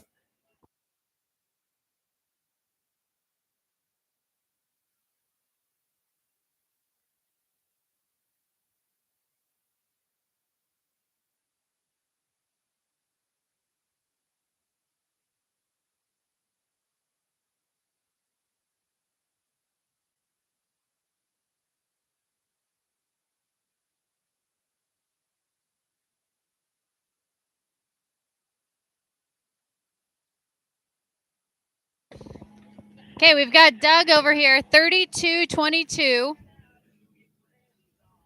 on his opening pass. He's coming out of Texas. Doug has been skiing since he was 6 years old. He's now 71. You do the math. That's a long time. And this Doug looks like he's going to give these guys a run for his money. People from Texas seem to be pretty competitive. I could be wrong, but I think I'm right. Everything's big in Texas, Jody. That is what they say. All right, I think that zero off beeper is about to go off over here on Lake 3. We've got Steve Ware in the water. He's our number 2 seed. He's out of Gilbert, Arizona. His average right around 100 buoys, which would put him at about 4 at 39, I believe. Tournament best is 5 at 39. And let's see what he can do now. This is 32 off. I would call this warm-up pass number 2 probably for Steve. But every buoy counts. Let's see what he can do as he rounds the 2 ball.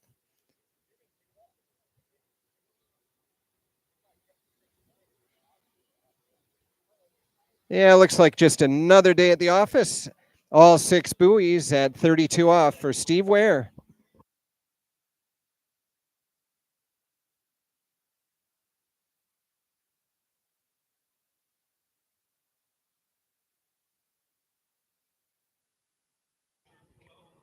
All right, we've got Doug coming back. Doug from Texas coming back on his second pass here. I believe this is 28 off. I could be wrong. This could be 32-22. Oh, big 3 ball there for Doug. Hanging on to it. Let's wait and see what the judges say. It's hard to tell from here if you got around 5.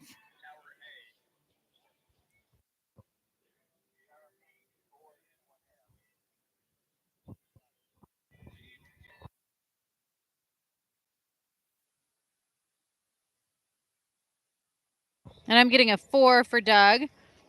32 miles an hour, 22 off. Good skiing, Doug.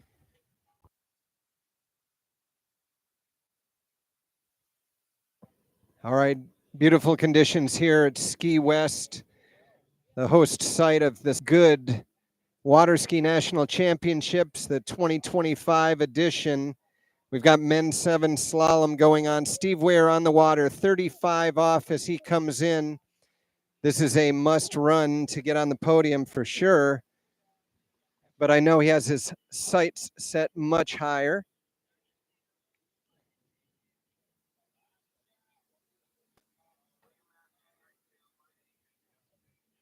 Right foot forward skier has that wicked turnover here on the 2-4 side as he turns that 6 and he's out the gate.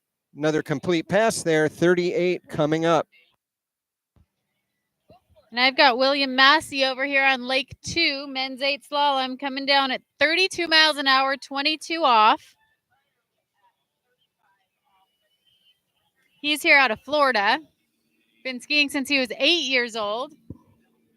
We've got some long-time skiers here.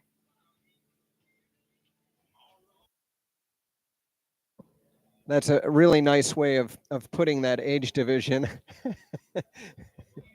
Jody. Seemed appropriate. Joey, you're really good with words. I like that.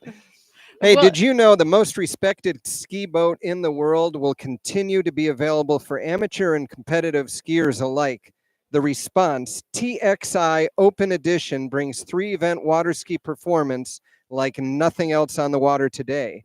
Stop by the Malibu tent today and get an up-close look at the Malibu Response TXI.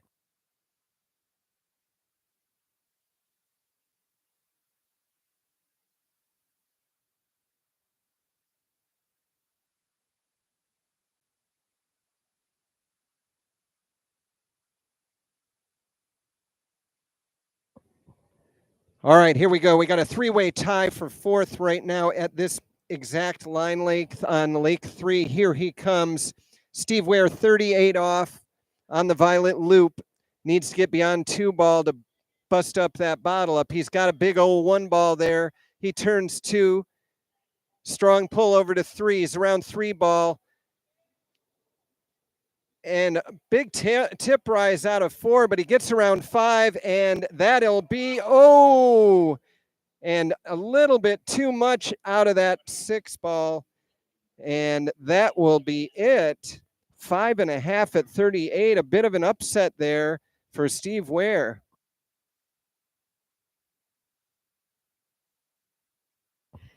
And I've got William Massey coming back here on Lake 2. He's coming back at 28 off. Big 3 ball there for William. This guy's an attorney, so the judges better watch out. But he's getting a clean 6. Clean 6 for William out of Florida.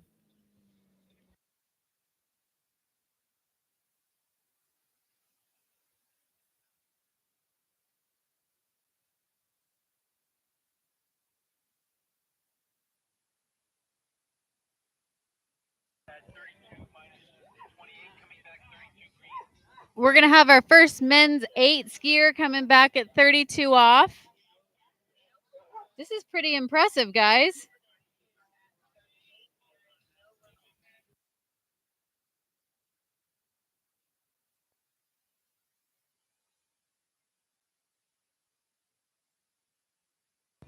William's been skiing since he was 8 years old, competing since he was 48 years old.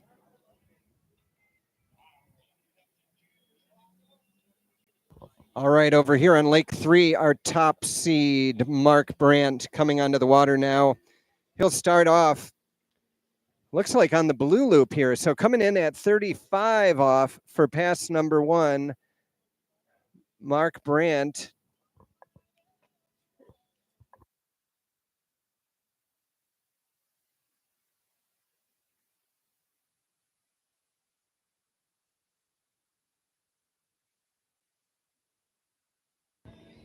Eyes on the water, Lake 2 here. William Massey coming back at 32 off.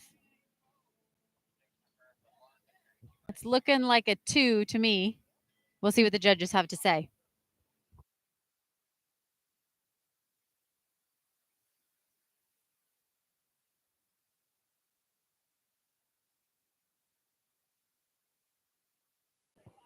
Okay, so our stack up at 2 at 38 off is now sitting on the bubble. We got 3 guys tied for 5th place. Waiting to see what's going to happen with Mr. Brandt here. He ran his 35 opener, and so he's already to a point where we're going to determine the fate of these other 3. Right now, Scott Sorosky, Bob Radimer, and Mark Gambetta all sitting at 2 at 38 off, followed by Steve Binkley. Steve with 4.5 at 38 off, and George Canepa with 5 at 38. And then it looks like we've got Steve Ware with 5.5 at 38. And our current leader, Greg Tate, with that great score of 2 at 39 off.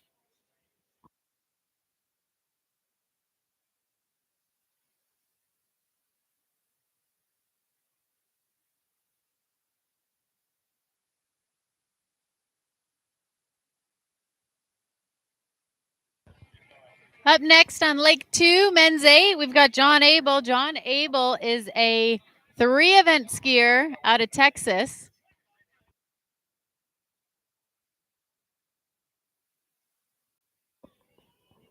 Okay, he's out of Chippewa Falls, Wisconsin.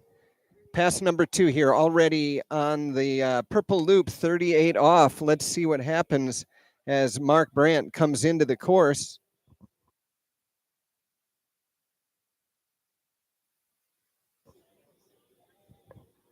Keeping that ski deep in the water off of 1 ball. He's out of 2, turning 3. As he cruises to 5 ball, and little slack there, but he'll pull over to 6 and out the gate, and there you have it. A full pass at 38, and he's going to challenge our leader. And over here on Lake 2, I've got John Abel coming down, 32-22 on his opener.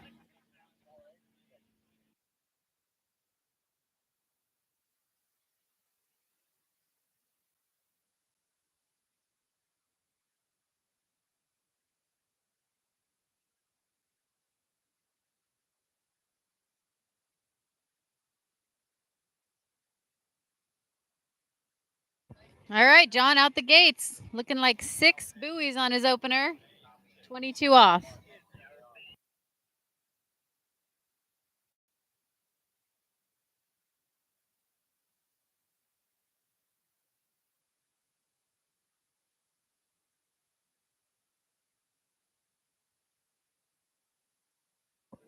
All right, so we're reaching the finale here. Over on Lake 3, men's 7 slalom.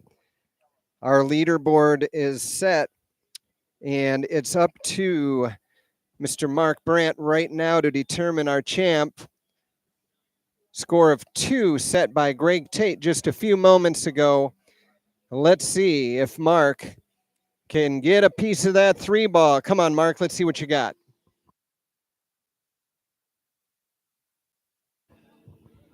Neutral loop, 39 off. Big old 1 ball. Can he get over to the 2? He is around 2. How about the 3? He's got it, and we have ourselves a new men's 7 champ. Congratulations, Mark Brandt. You are our men's 7 GOODE water ski national champ. And I've got John Abel coming back here on Lake 2. 28 off.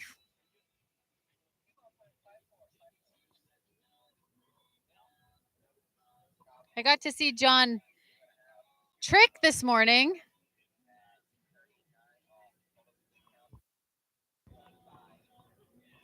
Oh, just inside. All right, so Mark Brandt needed a piece of that 3 ball, and that is exactly what he got. 2 1/2 at 39 off, enough to crown him the champ. So the way we ended up here, in 5th place, we had Stephen Binkley with 4.5 at 38 off. George Canepa with 5 at 38 off. Steve Ware with 5.5 at 38 off. Greg Tate setting that high score up until our final skier with 2 at 39.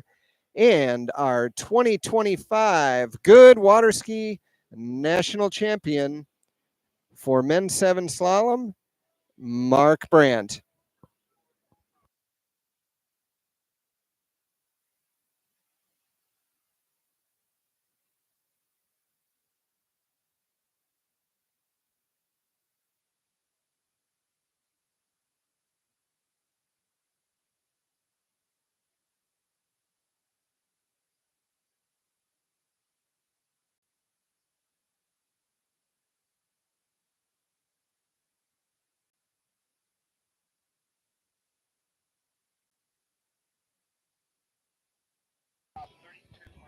We've got a confirmed 5 for John Abel at 28 off. That keeps our leaderboard with William Massey, the Coach Vieira, John Abel, Doug Kaiser, Pat Coombs. And up next, we're coming down with Bob Birdsall.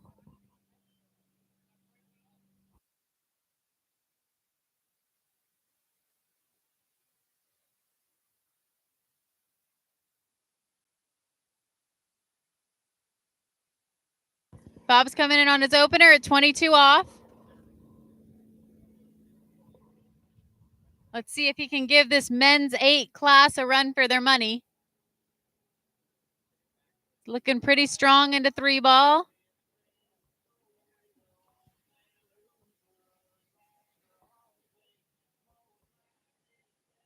It's looking like 6 to me, ladies and gentlemen.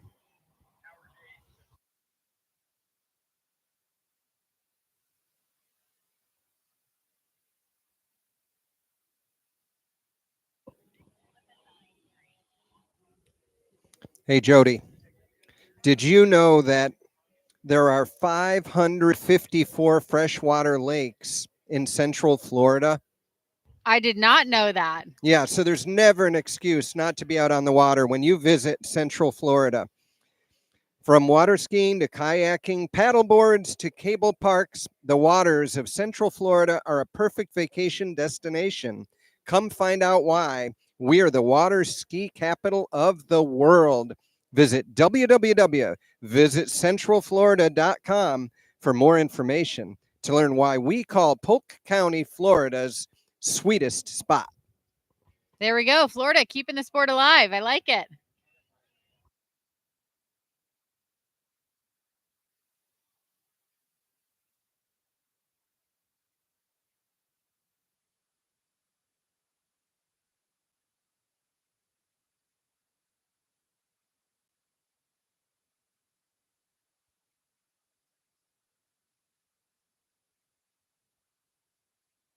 We've got Bob coming back. I'm going to go ahead and say this is 28 off. It's looking strong. Coming into 4. Beautiful 4 ball for Bob. Squeaking around 6, and there he goes. 28 off for Bob.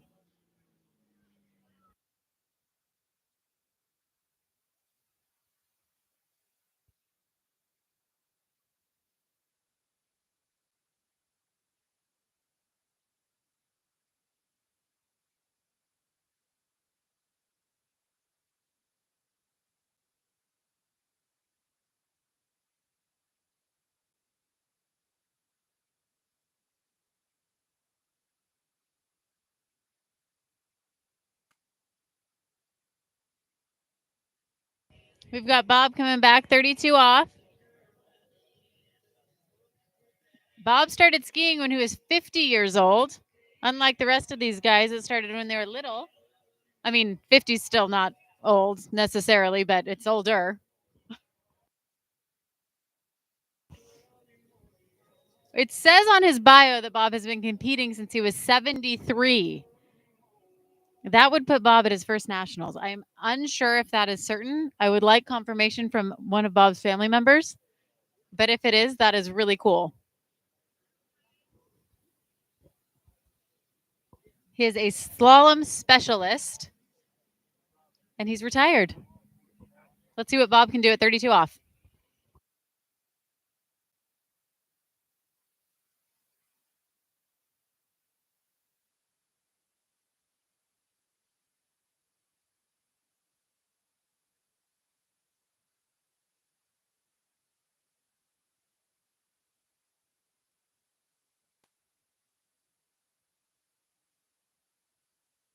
Got an unconfirmed 2 for Bob.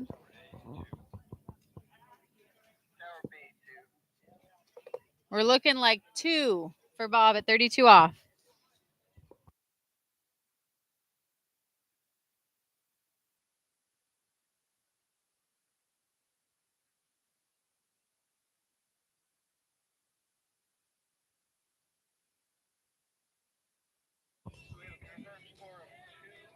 That puts him in a tie, it's looking like, for first at the moment. We've still got quite a few skiers. But Bob and William, both 2 at 32 miles an hour, 32 off. Followed by John Abel, 5 at 28. The coach, 1.5 at 28. Doug Kaiser, 4 at 22.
Jim, this men's 8 slalom division is 70 to 74 years old. How many 70-year-olds do you know that water ski? I think they all are here, but it's pretty impressive.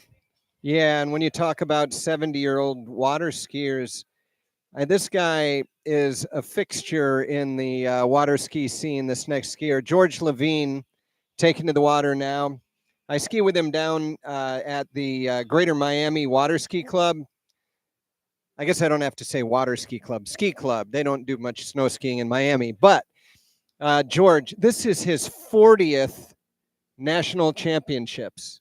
So George has been out here officiating, and he's still 3 event water skis, all 3 events, slalom, trick, and jump. What did we start at here, Jody? Did you catch that? I didn't catch it. Probably, I want to say probably starting at 28 off, but We'll get a confirmation here in a second. That would be my guess too. And I think I could be wrong, but I think he said 40th consecutive nationals, which is pretty impressive. Yeah, Jody, like 40th isn't good enough. It's got to be 40 consecutive.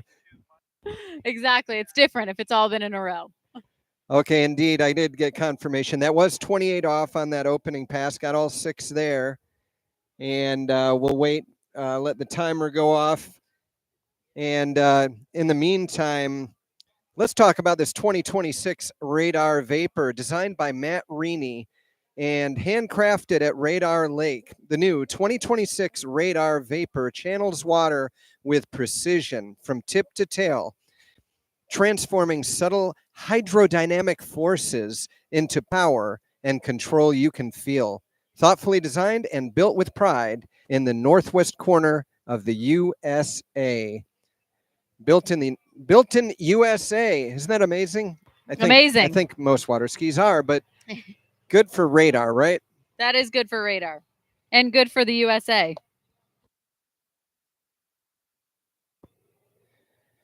Well, let's see. What else do we know about George? Looks like skis in the southern region, of course. Took 8th place at regionals last year, so that's great. His records, well, he says he's got Jimi Hendrix, so that's the record he holds. That's a pretty good one. Let's watch now. 32 off on the green loop. George Levine coming back down the lake. Beautiful mountains in the background as he'll make his way around that 4-ball. Nice turn there. He's got the 5. Come on, George. And there's a full pass at 32 off. I think that's our first one, Jim, right? Ah, very good. You know, I've been over watching men's 7. It's good to jump in right in the midst of men's 8 here. Got a great field of skiers here. Really talented skiers.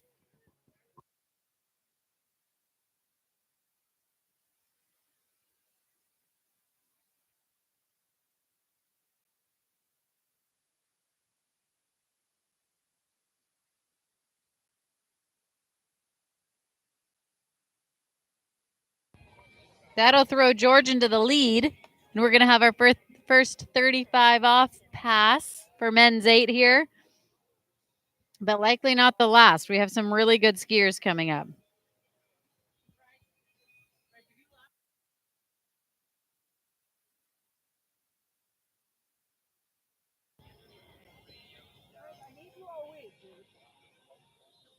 We're going to have George coming back at 35 off, and then followed by George, we've got Fred Nason all strapped up on the dock and ready to go.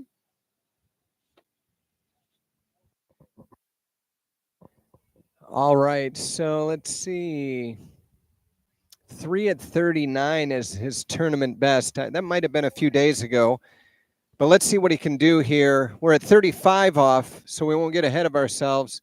Nice pull out, glides through the gate, turns that 1 ball.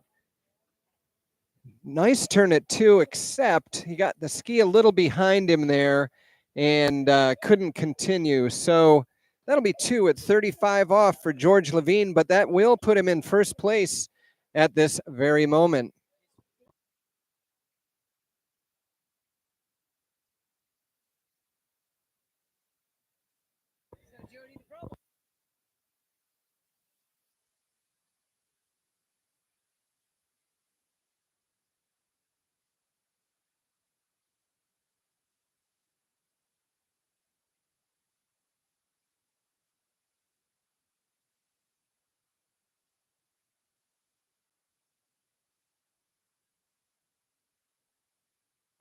All right, as George comes back down the lake here, let's celebrate this 40th national championship for George. He had a great run there, and I know he's really enjoying himself. So congratulations to George. 40 water ski national championships. Yeah, good job, George. That was impressive. Very impressive. He skis pretty good, and he skis on a good at the GOODE Water Ski National Championships. I like that. I like to hear that. Up next, we've got Fred Nason. Fred Nason is a California-based skier out of Yuba City. He's a retired teacher. I didn't know that. You learn something new every day, Horton. Fred Nason, retired teacher, doing God's work.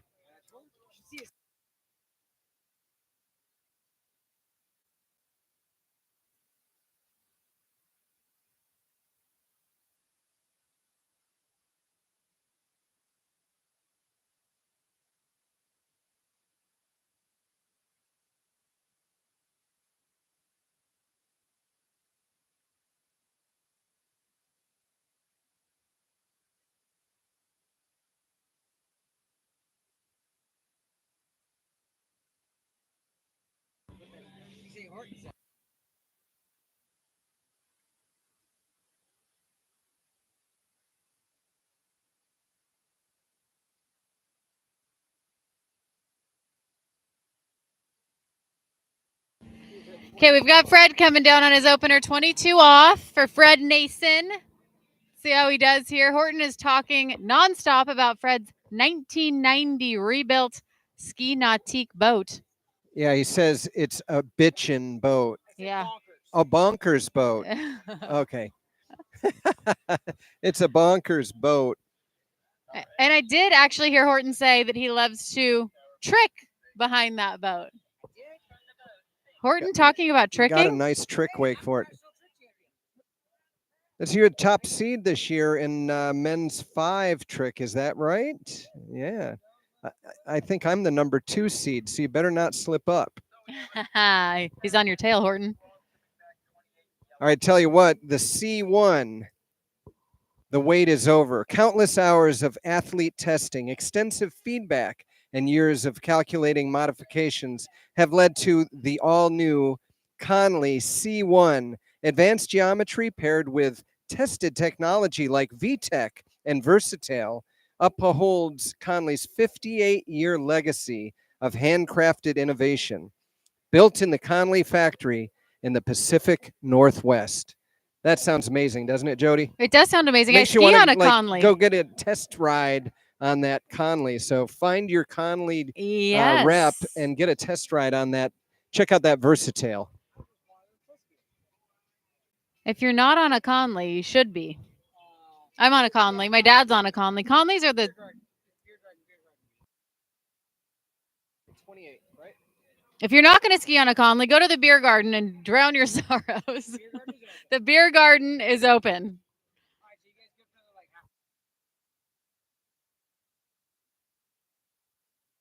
Fred Nason coming back, 28 off, looking strong. Fred Nason is a tall drink of water, 6'1". Yeah, I like the way he uses every bit of that 6'1" leverage behind the boat. He's got a great lean that just rockets him from one side of the lake to the other. Yes, he does. Getting through that 28 off pass beautifully. It's going to be coming back at 32.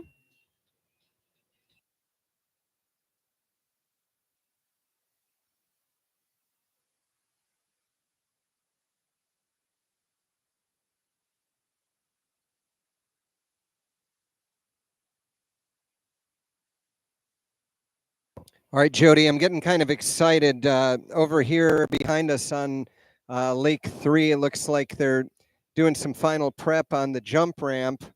And in just a few minutes, we're going to be checking out some jump action. We've got women's 8 and men's 7 jump coming up over here on Lake 3. So we'll keep going with the action here. Yeah, we'll keep going over here on men's 8. And Mr. Nason still on the water, right? Yep, Mr. Nason's still on the water, coming back at 32 off. And we've got the jump all dialed in. I think that's Connie over there in her bikini. Not to have a safe sport violation or anything, but she's looking good. You're allowed to say that. Fred coming back, 32 off.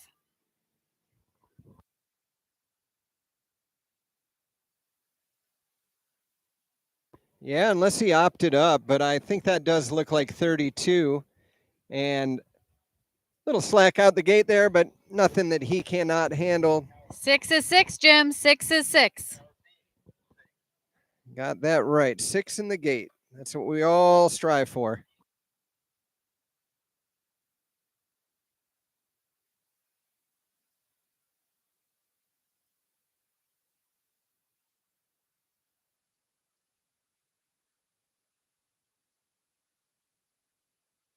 So, Jody, what's our current lead over there? TBD, we're holding. We've got George Levine. Has our current lead of 2 at 35. We're going to have Fred challenging him. Okay, so back. the 40-year national water ski competitor for 40 years, Yes, still in the lead. Consecutive. That's what you said, Jody. I think you might be right, though. I think I might be. I think he might tell us too. Yeah, he'll come up and yell at us if we're wrong. But hey, he's in the lead, and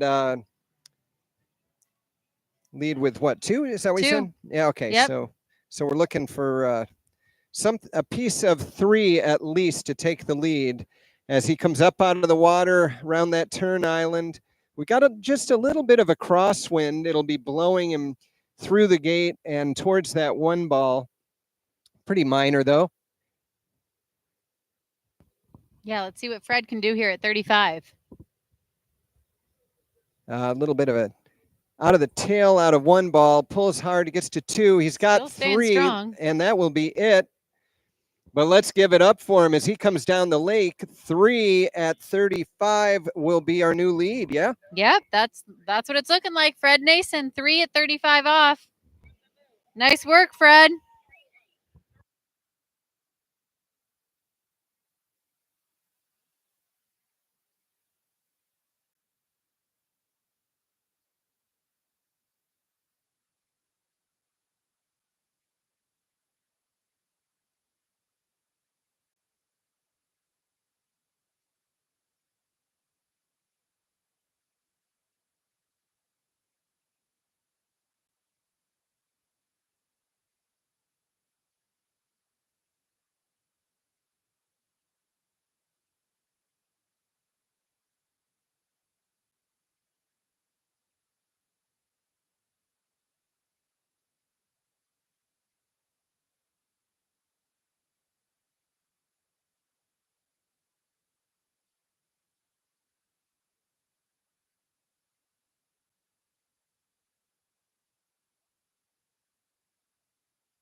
All right, looks like that beautiful Mastercraft boat is heading down the jump lake. They've got the distance meter sitting there on the windshield. They've got the jump set. And what do we have over here, Jody? Looks like Chris Kopecky here, men's 8 skier. I didn't catch what the line length was, but Chris is out of Maryland.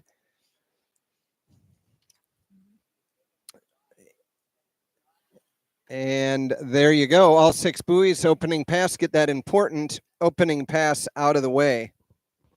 Yeah, that was a beautiful pass for Chris. Down at awards, they're looking for Craig Cornick. Men's 6 skier, Craig Cornick. They're trying to do awards, and they would like you to be a part of it. So if anyone knows or sees Craig, send him down.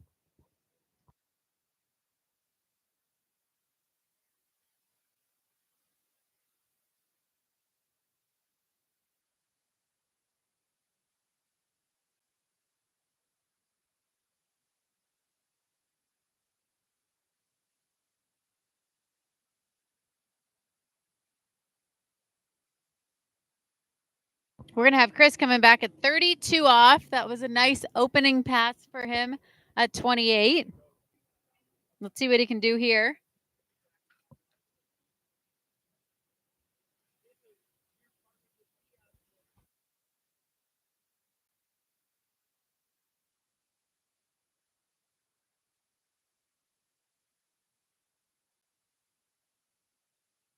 Looks like Chris held the national record while he was in men's 3. That's pretty impressive. He's a 45-time state title holder, 30 regional title, and 2-time national title holder.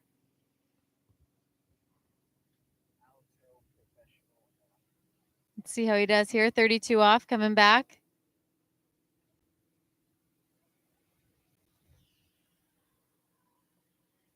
Coming into 5 strong. Beautiful 6 ball out the gates, 32 for Chris.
And we've got Chris coming back, 35 off.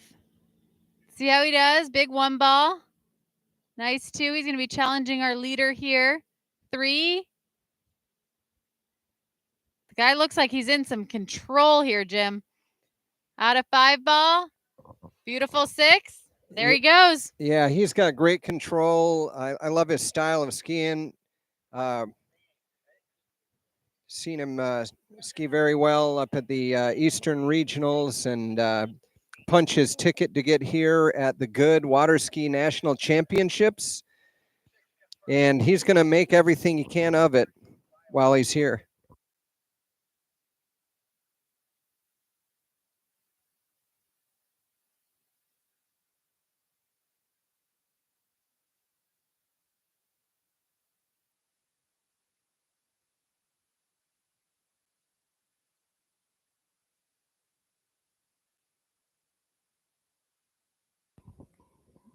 And that does throw Chris into the lead with a full pass at 35 off, followed by Fred Nason, 3 at 35. George Levine, 2 at 35.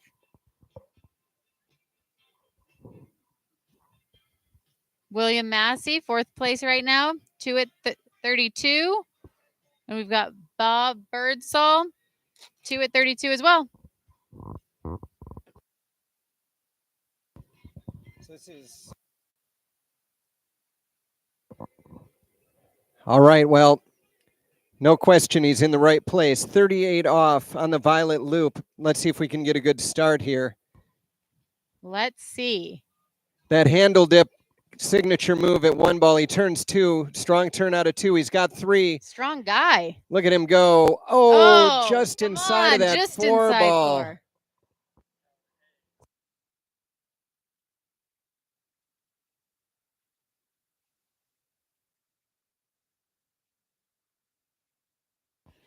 Three at 38.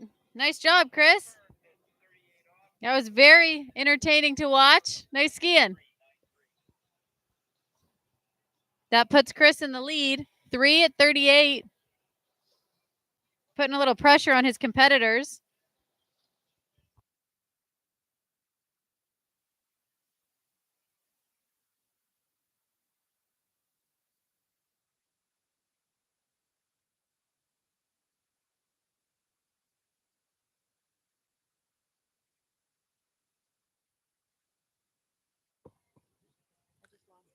Well, good water skiing nationals. That's why we're all here. And don't miss out on this incredible opportunity to elevate your water skiing experience to new heights with world record holding GOODE water skis.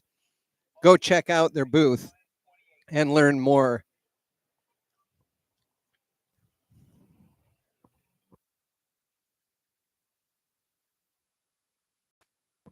I guess if it's good enough for Regina Jaquis, it's good enough for you.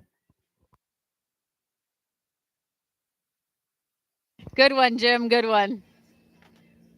You're right. It was a good one. All right, here we go. We have Mr. Paul Chapin on the water.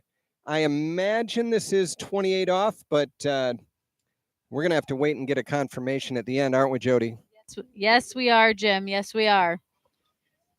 But I think it's safe to say. It was a beautiful opening pass.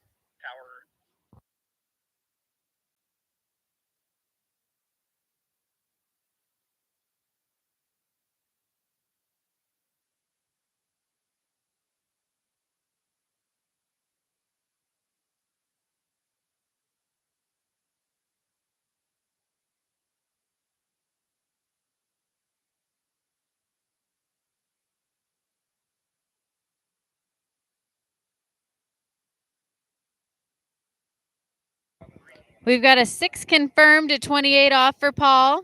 He's going to be coming back at 32.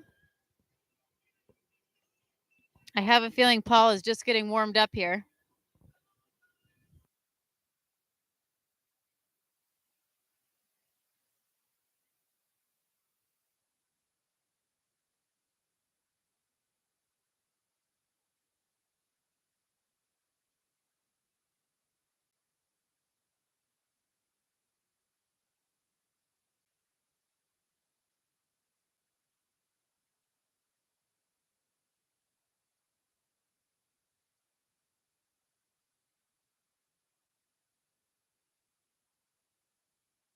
All right, we've got Paul coming back.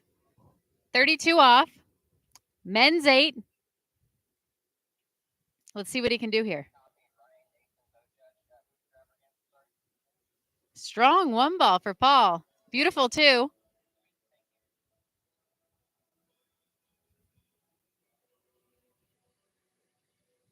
Nice 5. Get there, Paul. All right, he's around 6 and out the gates. He had to fight for it a little bit at the end. But he's got it under his belt. 32 off for Paul.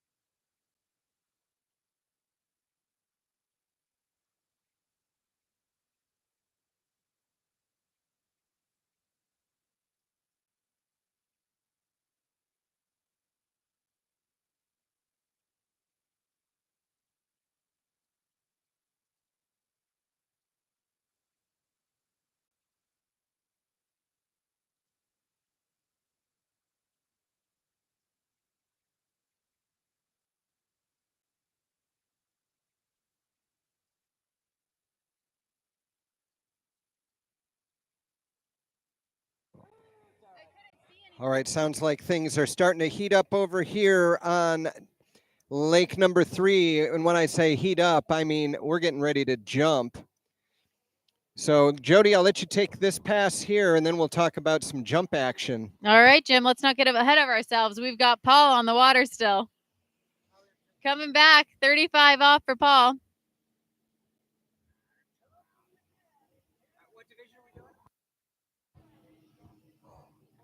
Tight 1 ball. 2. We're looking at 2. Unofficially 2 for Paul at 35 off. He looked like he wanted to do a little bit more than that, but he still had a strong set there.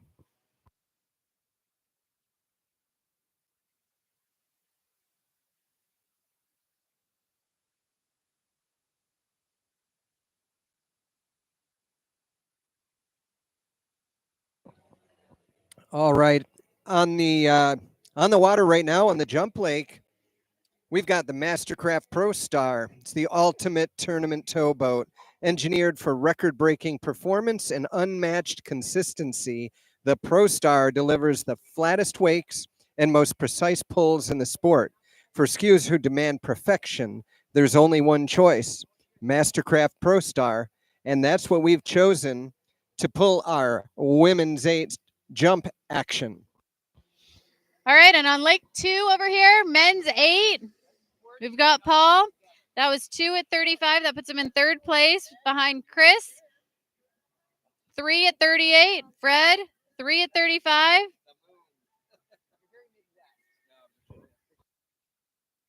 And up next, we have Will Bush.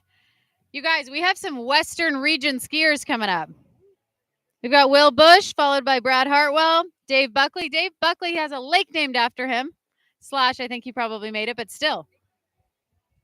Paul Donnet. We've got some big Western region men's 8 skiers coming up here, representing for the Western region. We're going to start it off with Will Bush here.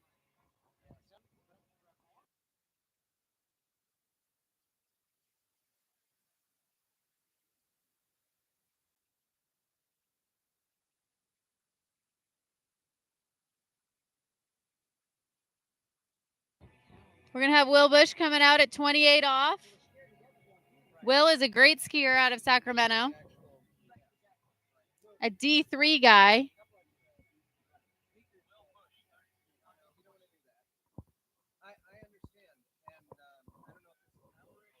Also a Mastercraft guy.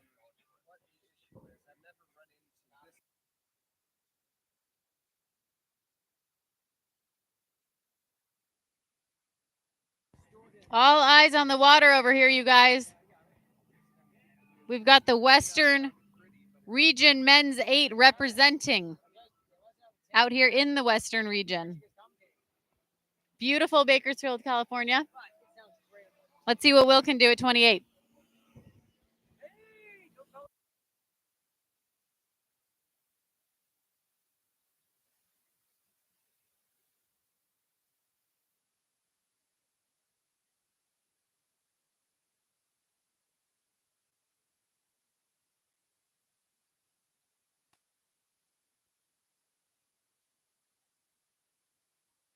Out the gates.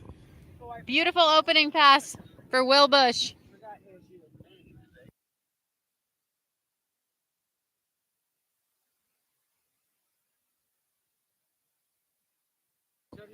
All right, getting excited over here. Mastercraft just went down the lake with Jeannie Fossil towed behind. She is our sole women's 8 jumper.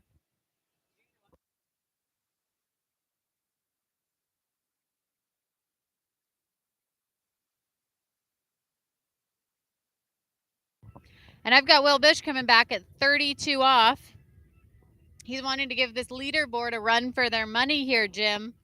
Let's see what he can do. Will Bush coming out of Elk Grove. Well, he doesn't have a lot on his bio. I do know that he's a D3 guy. He's been skiing since he was 7 years old, competing since he was 25. All right, well, I'll let you continue talking about Mr. Will. He's a pretty amazing cat. But let's check out Lake 3, our first jumper of the day. Jamie Fossil coming in jump number 1. As she lines up, and she's going to be strong up over the top. And, oh, just a little on her tail as she came over the top. But good attempt, number 1. She'll have 2 more shots at that big red jump. All right, hate to interrupt the action on the water here, but we do need some folks down to get awards. We need Mark Brandt, Greg Tate, Steve Ware, George Canepa, and Steve Binkley down at the awards. And they're also looking for Craig Koenig. I don't know if they're still looking for Craig, but we got to get on that. Back to Jody to cover Mr. Bush. Mr. Bush, out the gates, 6 buoys, 32 off. Looking good, looking strong. Will's going to be coming back at 35 off.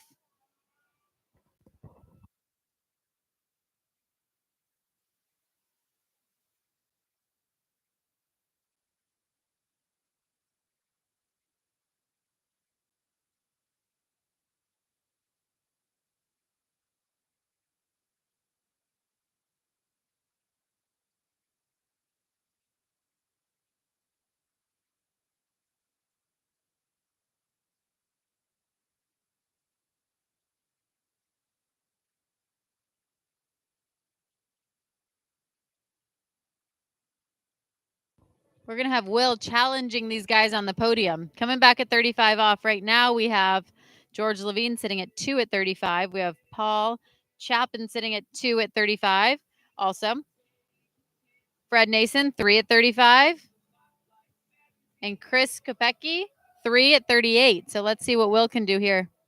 All right, we're going to have action on 2 lakes right here. Lake 3, here comes Jamie Fossold in for jump number 2. But I'll let you talk about Will over here on the slalom lake. We've got Will coming through the gates at 35 off. Easy early 1. Beautiful 2. Come on, Will. Stay in that. Oh. Getting pulled out around 4. That is an upset for Will Bush. And there's a good jump for Jamie Fossold. Jump number 2, a success as she rode that one over. And she will have a jump score in the book. Our sole women's 8 jumper, and that puts her in as a national champion with a jump in the book. So congratulations, Jamie, out of Pleasant Grove, California. Janie Fossold.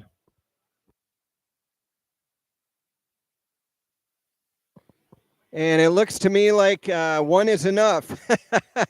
She said, I know I've got another one, but you know what?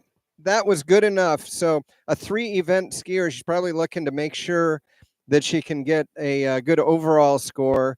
And that jump will, I believe it was 36 feet, if I'm reading the scoreboard on the jump boat well enough. That's a beautiful display they've got there. But we'll wait for confirmation on that. But it looks like about 36 feet. That sounds about right. And up next on the slalom lake, we have Brad Hartwell. Will Bush went down a little bit early and 35, went down around 4 ball. He was looking pretty good. He was staying in it. He was staying strong. We're going to move on to Brad Hartwell here. He's over there shooting the breeze on the dock with his competitors, trying to distract the competition.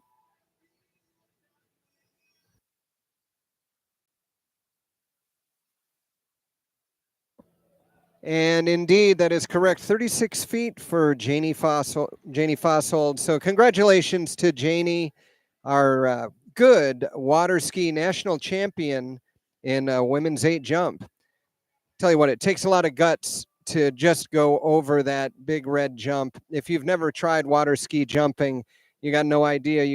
You're riding down the lake on 2 skis, and then you just see this red wall in front of you.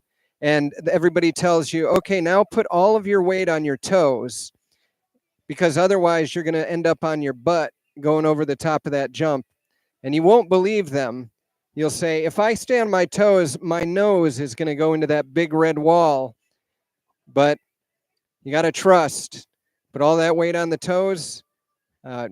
First time over the jump, you're probably going to bounce your butt off the top. And then you'll realize it's a slick surface.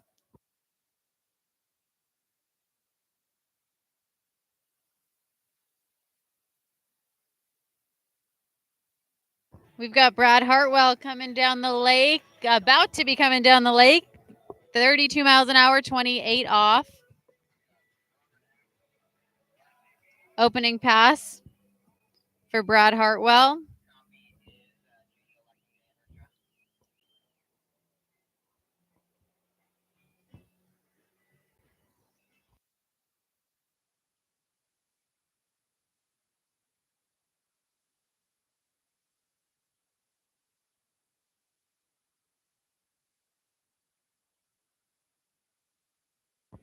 Brad's a Western region skier. Also a tall drink of water like Fred Nason. Skis at Canyon Lake. His wife, Kathy, skis. She's a riot. If you haven't met Kathy Hartwell, I highly suggest you meet her. His daughter, Amy, also a skier. A full family event here.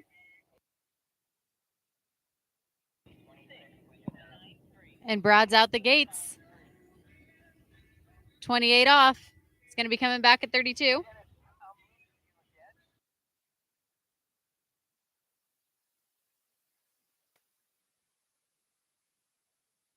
We're into our last 6 skiers of men's 8. We've got Brad Hartwell, Dave Buckley, Paul Donnet.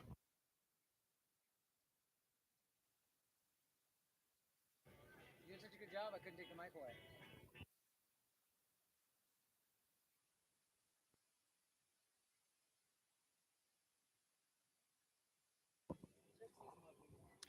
All right, we're going to kick off the men's 7 jump now over on lake number 3. We've got Robert Axe on the water.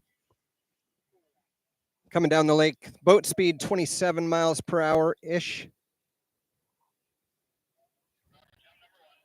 And this will be jump number 1 for Robert, as he's going to look to be nice and strong. And, ooh, just can't quite hold on to that jump number 1. And we've got Brad Hartwell coming back, 32 off. Nice wide gate. See what he can do here. Beautiful 1. Nice 2 ball. Good 3. Nice, calm and collected. Easy 32 off pass for Brad Hartwell.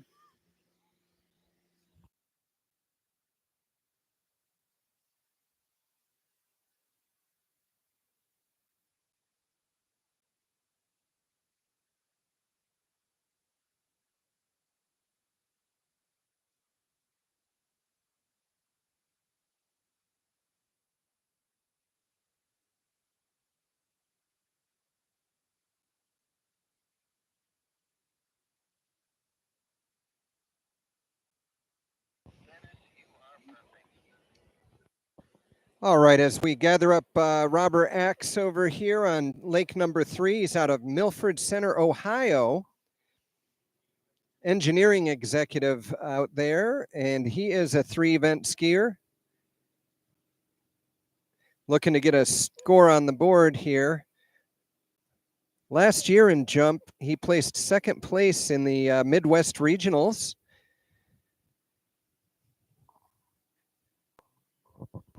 And Jim, I've got Brad Hartwell coming back.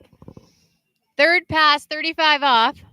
Brad has been skiing since he was 7 years old. He's now 70. That's a long time. Scary part is he babysat when I was little. Oh, and John Horton says that Brad Hartwell was his babysitter. I also think my mom might have been your chef. Here we go, Brad. That's a big 1 ball, 35. Coming into 3. See if he can get around 4.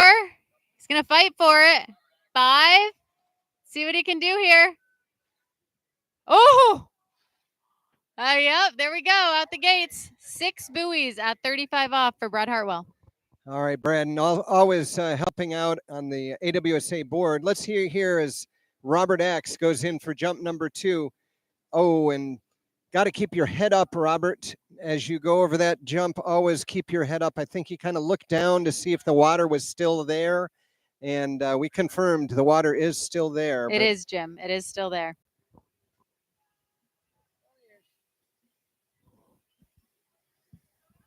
He's got another jump, though, and he's got some coaches on the shoreline. Yeah, I'm sure they'll be giving him a little bit of advice and reassuring him. He does have one more jump there. Hey, Jody, have you heard of the Works 1 or the Works 2? I have. You have? Well, you can come check out the updated 2025 models. Head over to the HO Syndicate booth to hear more about our Works program and follow HO Skis, I should say at HO Skis on Instagram, Facebook, TikTok, and YouTube for inspiring content. There we go. Little Marcus Brown content.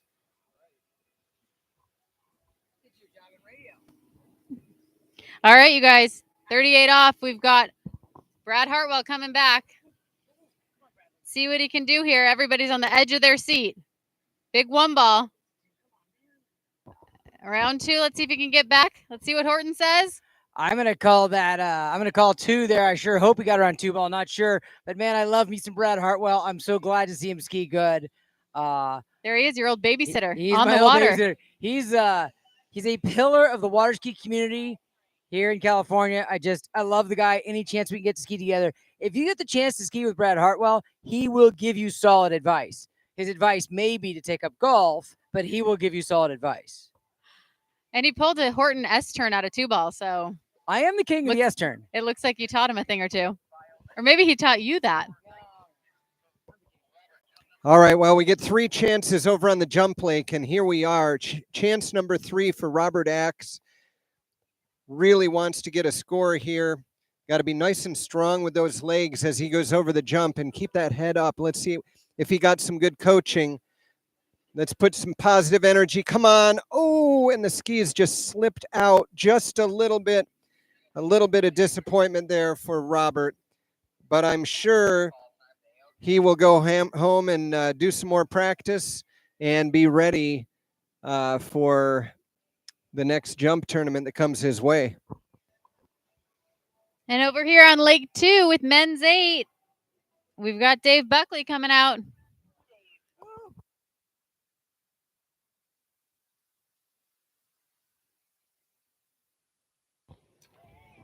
Dave's going to come out on his opener, 28 off. Horton is very excited to see Dave ski.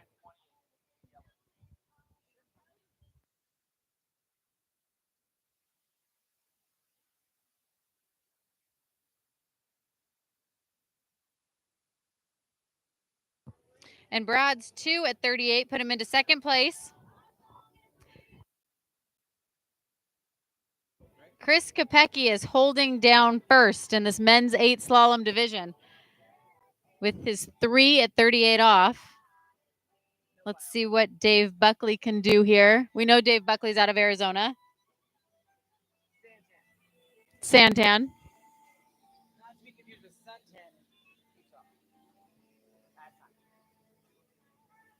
Opening pass for Dave Buckley, 28 off.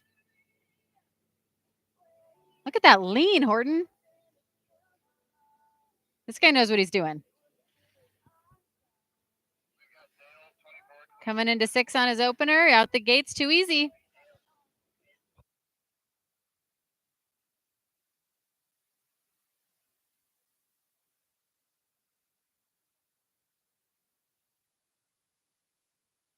Right now, our men's 8 slalom leaderboard is looking like Chris Kopecky with his 3 at 38 off. Brad Hartwell, 2 at 38 off. Will Bush, 3.5 at 35. Fred Nason, 3 at 35. And Paul Chapin, 2 at 35. Let's see what Dave Buckley can do here.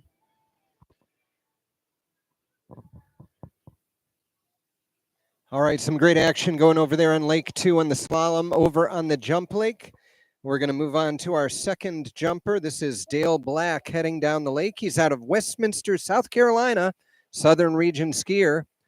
He is another 3-eventer looking to try to get a score on the board to go with his slalom and trick performances.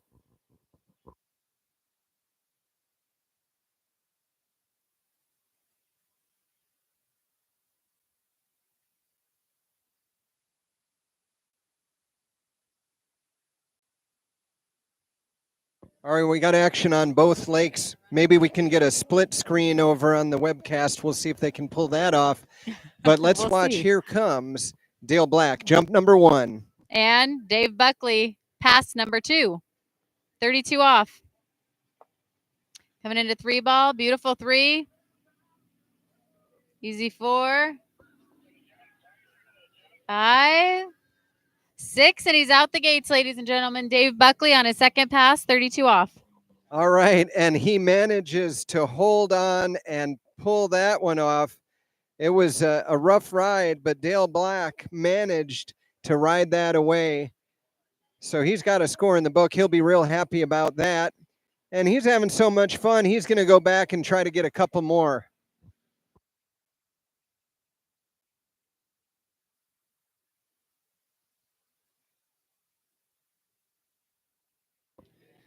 Make a shout out to the Anderson Ski Club back there in South Carolina. I'm assuming that's where Dale does his skiing. He's been skiing since he was 7 years old. And let's see, we're talking men's 7 now, so probably someplace north of 65 years old. So he's been in the game for a little while.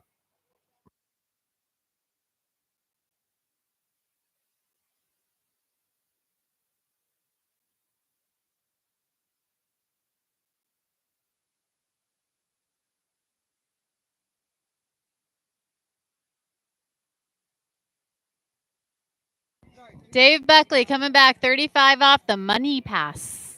Well, the money pass for right now. Not the all-time. Let's see what he can do.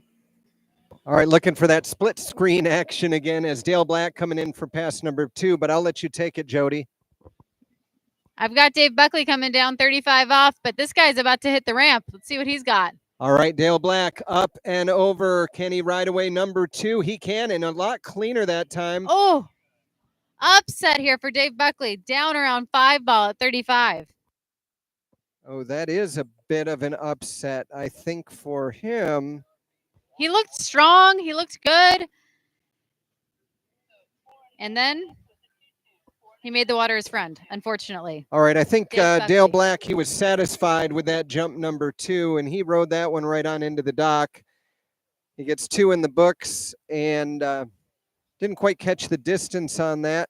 I'll pull that up in a moment. And you know, any all there listening on the webcast, you can go to waterskiresults.com. That's waterskiresults.com. And just look up the GOODE Water Ski National Championships, and you can find all of the updated results right there. They've got live scoring. Unofficial, we will say, but tell you what, it's usually pretty on point. And I've got a few of those unofficial results right in front of me. Dave Buckley going down around 5 ball at 35 off. Keeps Chris in the lead with his 3 at 38. Brad Hartwell behind him, 2 at 38. Dave Buckley, 4.5 at 35. Will Bush, 3.5 at 35. Fred Nixon, 3 at 35. And now, let's see what Paul Donnet can do. Right, Horton? Donnet is a bad man. Bad? He's a bad man. Bad in a good way or bad in a bad way? Bad in a good way. We like bad in a good You way. used, I like bad in a good way, man. You could use other words. But anyways, over here on the jump lake, we have Dale Black, 31 feet. So that was a 31-foot jump. But we're going to move right on now. Eric Lee is our next jumper. Men's 7 jump action underway. He's so cute, that Eric Lee.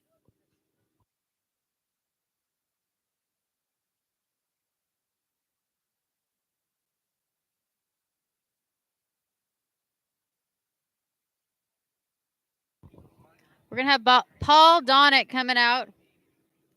28 off on his opening pass. Horton says that Paul Donnet is a beautiful skier. A very, very good skier. So let's see.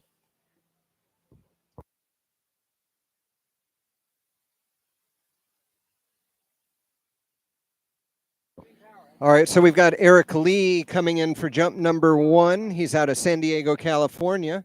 And Shrimp Farm Ski Club. So there's a cool place for you. Let's check out jump number 1 here. Eric Lee on the water. And we've got Paul Donnet on Lake 2, living up to the hype of his name, making it out the gates on his opener. All right, and Eric Lee getting over that first one, a little pop off the top there. I like that, really strong with the legs and just popping at the right moment to get a little extra distance for jump number 1.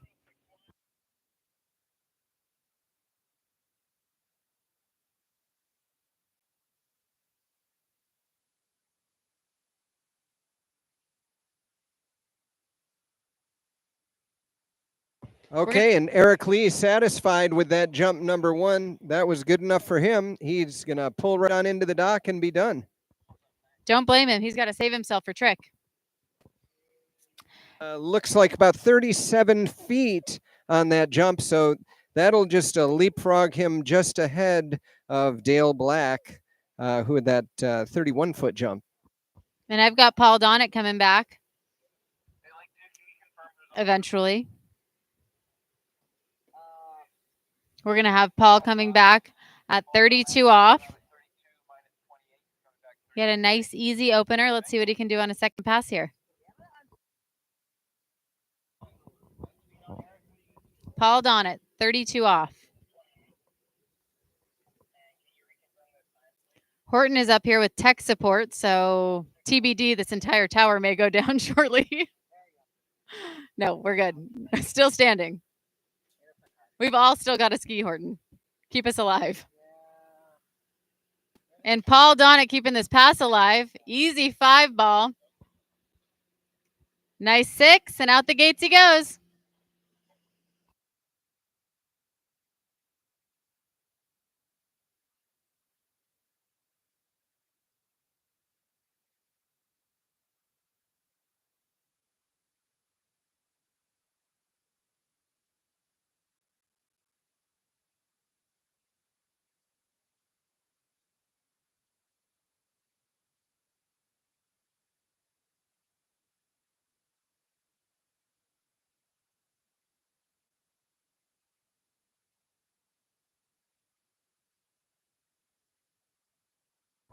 All right, I'm going to have Paul Donnet coming back. 35 off. 35 off for Paul Donnet behind this beautiful Malibu boat. Blue.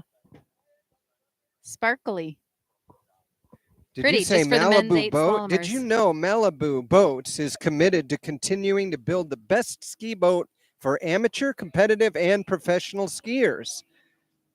Do you know that, Jody? I didn't know that. Okay, and the Malibu Response TXI has pulled countless personal bests, multiple world records, and world-class champions for decades. For more information about the best-selling inboard brand of all time, stop by the Malibu tent today and learn more. That's pretty impressive. Pretty impressive information. If only it was a Mastercraft. Just kidding. We've got Paul Donnet coming back, 35 off. Jody? All right, well, I've got Freddie Snell over on the jump lake. So Freddie Snell going down the lake, getting ready to come back and hit Big Red for jump number 1. Hoo-hoo! Jeez. Paul out of 5 ball. Deep wheelie, losing the handle. I'm hearing a 4.5.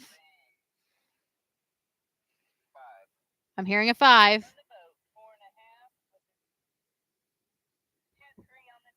All right, he's out of Canyon Lake, California. Joe Perez now coming in for jump number 1. Boat is in a split boat path as he'll hop on over and hold on. There we go. Did a little ride on the back of the skis, but he's able to get up, ride that one away. Good jump, number 1.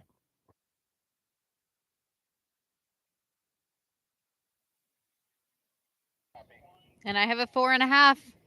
A 4.5 for Paul Donnet, which is a tie with Dave Buckley, which is looking like a runoff with Dave Buckley.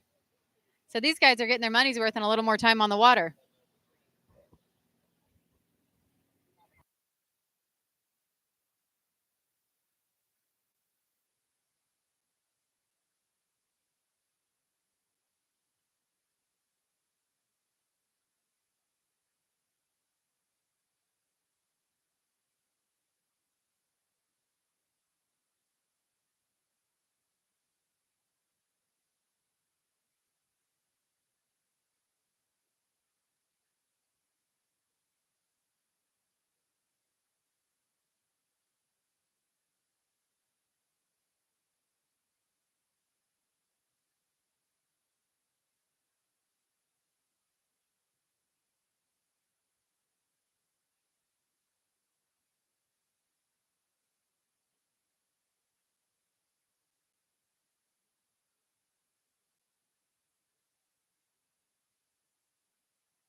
All right, men's 8 slalom.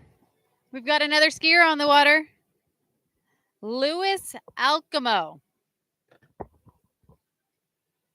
Right now our leaderboard is looking like. All right, hold on, hold that thought as we watch Joe Perez come in jump number 2. Number 1 was 36 feet. That one will end up in a fall. So he'll have one more chance to try to better that score. With an average of around 40 feet, I know he's probably going to want to push out a little further than that 36-footer that he had for jump number 1. And I've got Louis coming down. 28 off on his opening pass. Let's see where we're sitting here, Jim. Let's see, where are we sitting here? Right now in first place with this men's 8 slalom division, we've got Chris Capet, followed by Brad Hartwell, Dave Buckley, and Paul Donnet in a tie with a 4.5 at 35. They may be in a runoff. It's looking like they will. We'll see.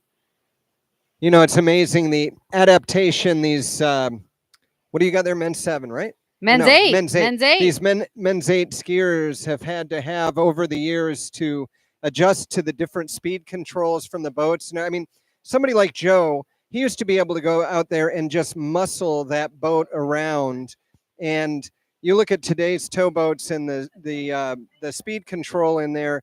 There's no way you're going to muscle that thing. You got to be just taking what that boat gives you and dancing with it. And it is true. It's been great to see how these guys who are able to stick with it have been able to adapt to that. Yes, it is. We have a full opening pass for Lewis. He's going to be coming back at 32 off. See what he can do here, Jim. Well, let's see. At the end of the jump lake number 3, we've got Joe Perez making the turn at the end of the lake. He's got a 36-foot already in the books. This will be his final jump. Looks like he's coming down the lake with the boat in a split boat path right down the middle of the jump course.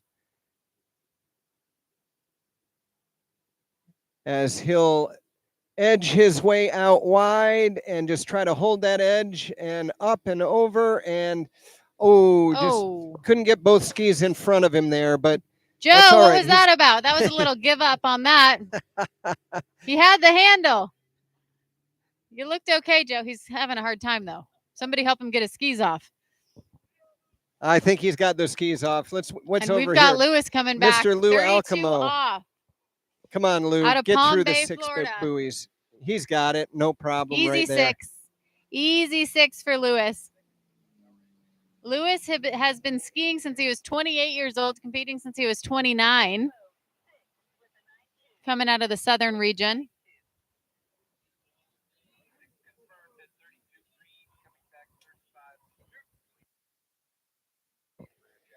Well, Joe Perez gets his 36-foot score there, which I believe puts him in second place right now. Let me check the leaderboard for us.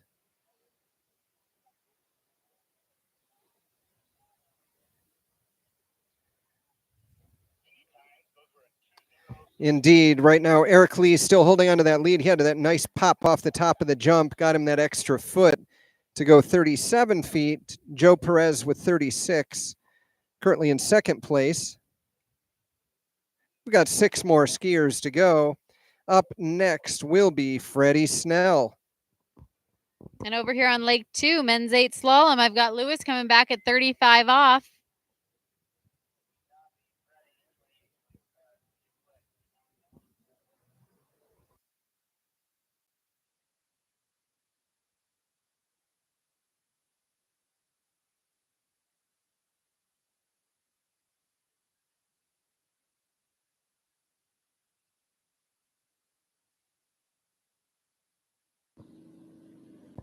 All right, Freddie Snell heading down the lake, getting ready for jump number 1. And we've got Lewis over here at 35. That was a big 1 ball. Oh, a little head dip at 3, and he's down around 4. That's looking like a 3.5. We're seeing a lot of 3.5s, a lot of 4.5s, 35 here. Seems like it was also being upset for Lewis. We've got a tie with Will Bush for that 3.5 at 35.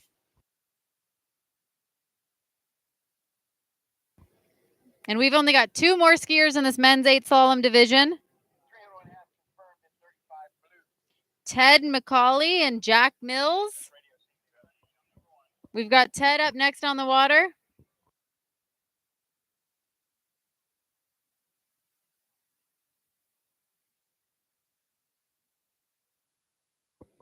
All right, well, let's watch then. On Lake 3, we've got Freddie Snell coming in. This is jump number 1. Riding in a collegiate split boat path. Holding on, and look at that as he is able to just bounce on his back and ride that one away. Just holds on for dear life.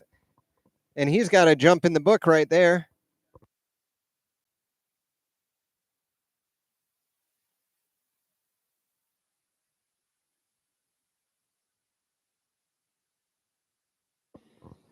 And then it will be no one and done for Freddie Snell. He's having fun out there. He's going to go back and see if he can put one out there a little bit further.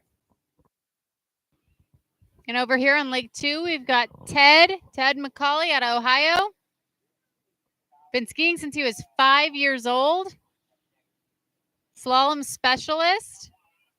Competing since he was 8 years old. That is a lot of years of competition, Jim. Indeed, yeah. Well, so 39 feet for jump number 1 for Freddie Snell there. So he's got his job done, taking the lead right there with that 39-foot jump.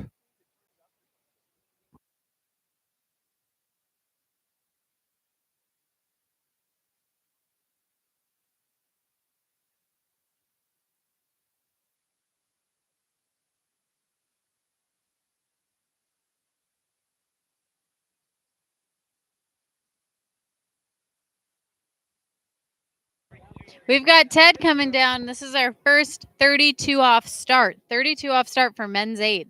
Impressive. All right, let's watch Freddie Snell coming in for jump number 2. He's out of Murfreesboro, Tennessee. And one more time. He's got it. He's got this down. He knows how to just keep those skis in front of him and maybe do a little bounce on the back there, but he knows how to ride these jumps away. All right, here we go. Ted McCauley, 32 off. Another tall drink of water. Jim, we've got some height in this class.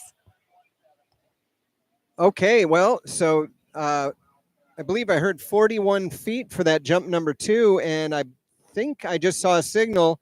Looks like Freddie Snell is going to want to increase his speed and try to get a little more distance out of that. And I've got 6 buoys for Ted on his opening pass. 6 buoys at 32 off.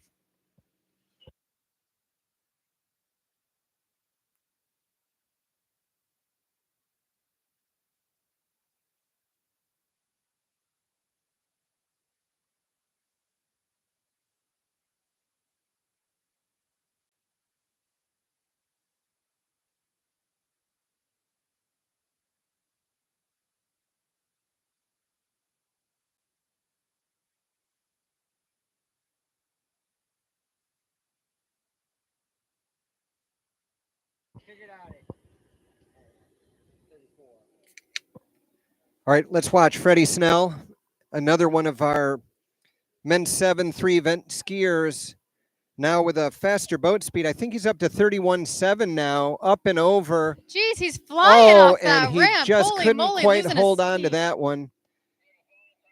He's going to give us a wave there. Going to have to do a little bit of a backstroke over to get to that second ski that just kind of drifted out halfway through the lake. Nice jump there, Freddie. You got some distance. All right, so who do we have over here on Lake 2, Jody? What's Ted happening? McCauley's coming back at 35 off. Let's see what he can do here. This guy's a really pretty skier. 2. Easy 3. 4. He's turning 6, and he's looking pretty clean out the gates there. Is that our first through 35, or is that? No, not our first. That's our third through 35. Oh, really? Wow. These guys are pretty awesome.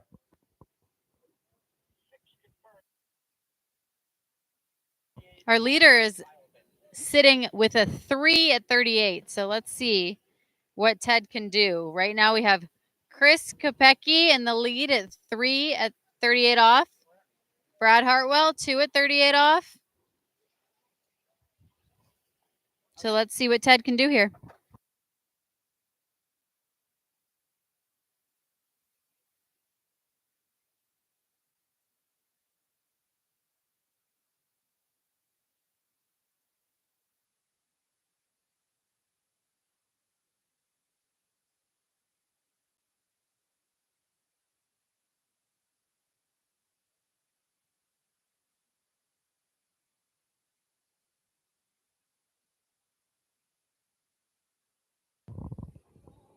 We're All gonna right, some excitement going on over there in Lake 2. You're into the 1. Right, Jody? I'm on the 2, but the 1 will be next. Oh, we I have got Ted you. McCauley coming Oh, back. Ted's still going. That's Ted's right. still He ran going. that 35. Yep, we're coming back at 38 off. Hey, you didn't even get me. I wasn't looking.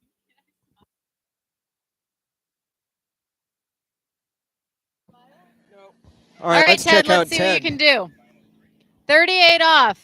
Ted McCauley. 1, 2. Rough 3 ball, and he's going to stick to 3, which means Chris Kopecky is going to be skiing again. So, how many ties do we have in the top 5 there, Jody? Just one tie so far? No, we do still have 1 skier. We have Jack Mills coming up next, but right now we have Ted McCauley in the lead. Well, in the tied lead, 3 at 38. He's tied with Chris Kopecky. Then we've got Brad Hartwell, Paul Donnet, and Dave Buckley are tied 4.5.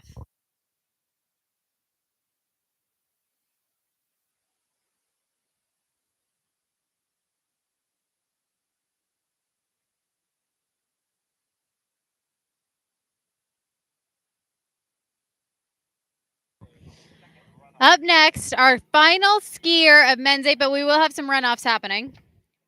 But we have Jack Mills on the dock. I don't know if you guys know much about men who like to watch slalom skiing, but I've got a few up here, and they are talking highly of Jack Mills. Very highly of Jack Mills. We've got some crushes happening. We've got some man crushes happening.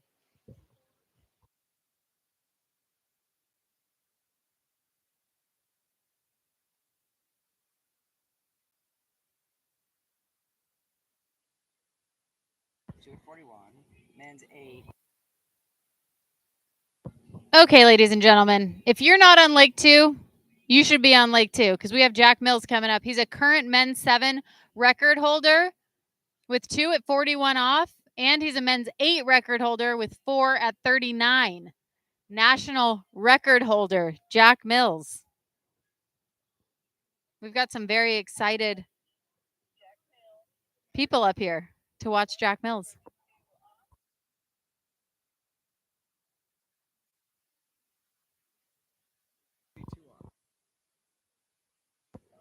We're going to have Jack Mills coming down 32 off for his opening pass.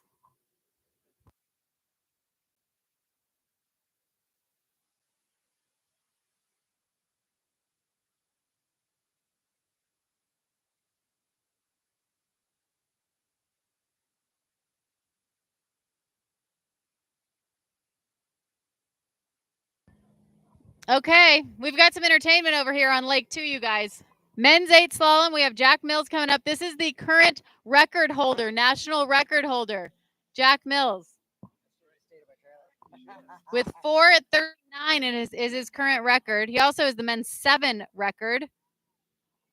I don't believe anyone broke that today. He's getting down for an easy opener here.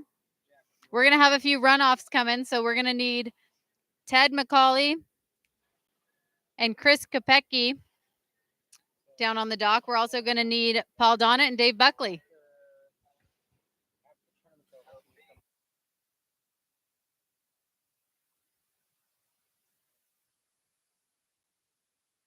Easy 6 buoys for Jack Mills. And that dock is looking a little desolate. I know we need our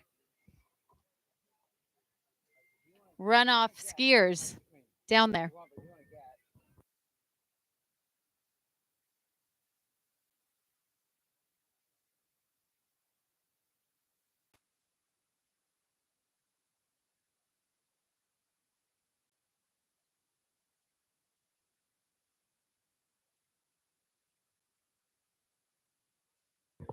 All right, Jack Mills coming back here in just a second at 35 off. He is our top seed. He is the big dog on the lake. Can we use the term big dog anymore? I don't know. I think we might have retired that phrase. Who is that out on the jump lake? Well, I tell you what, we have Mr. George Cavarelli. So Mr. George is going to go out there and see what he can do. He's got an average right around 47 feet. And he'll be coming in for jump number 1 in just a moment. Let's watch lake number 2. Here comes Jack Mills. Jack Mills, I think this is 35, isn't it? Looks very kind of low energy, kind of, hey, I'm just going to cruise out to the ball. I'm going to rotate and hang on to the handle. Not a whole lot of effort yet. I'm thinking that's what we should be calling efficiency. Well, yeah, you just see the patience that he has. He gets around the buoy, lets the ski come around in front of him, and then just leans on across. Let's watch now. George Cavarelli, jump number 1. Nice little pop off the top there, but just falling back. Might have pulled in on the handle just a little bit as he was coming off the top. And when you do that, the boat kind of pulls back and unable to hold on and ride that one away. Okay, it's been real. Jody, it was awesome. Yes, it was nice to meet you. Yeah. Jody, I love you. I need you more this week. Okay. Thank you, Jody. Can I stand up here and eat this real quick? Yeah, do what you want. Okay, so Jack Mills, again, our top seed, getting ready to come back here just in a moment at 38 off. I got to say, after that 35 he just ran, I'm a little bit, I got some expectations about this. I'm pretty excited to watch this 38. Maybe I should be taking some notes. Yeah, I think we could all be taking some notes when you watch Jack ski. Just doesn't, it's like somebody told him it's just not that hard. Don't make it hard. I make it hard.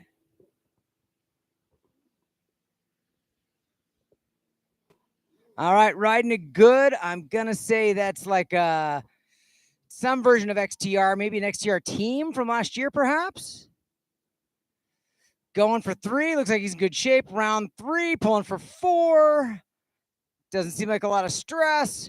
Round 4 or 5, going for 6. Round 6, out the gates. Is that the first 38 of the event we've seen today?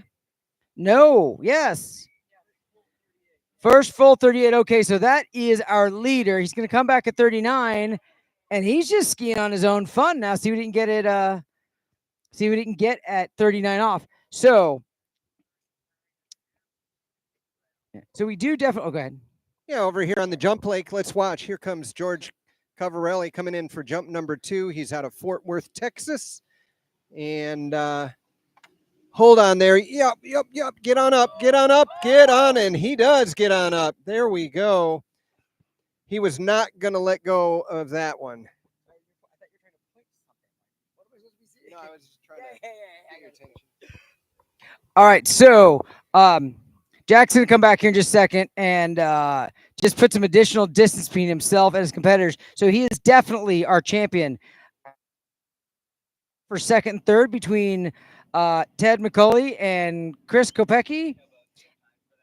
And then in fourth, we're going to have Brad Hartwell. And in fifth, we've got Paul Donnet. Did I get that right? Fifth, Hartwell fourth. Yep. Donnet and Buckley are tied at 4.5, 35. I missed that. All right, 46 feet over here, George Cavarelli. Okay, I think the record is 4. Lead. We think the record is 4. This is 39 off. Jack Mills. He crushed that 38. He looks good going into 2. He's still in shape. He's going for it. I don't think he's going to get to 4. Nope, just a little piece of 3 back to the gates. I'm going to call that a full 3 at 39 off for Jack Mills, your 2025 GOODE National Water Ski Champion. Good stuff. All right, congratulations to Jack Mills down there, our GOODE water ski champion, men's 8 slalom. Okay, we should be having.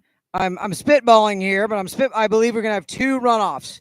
Ted McCulley against Chris Kopecky, and they're both gonna go off the dock at 35.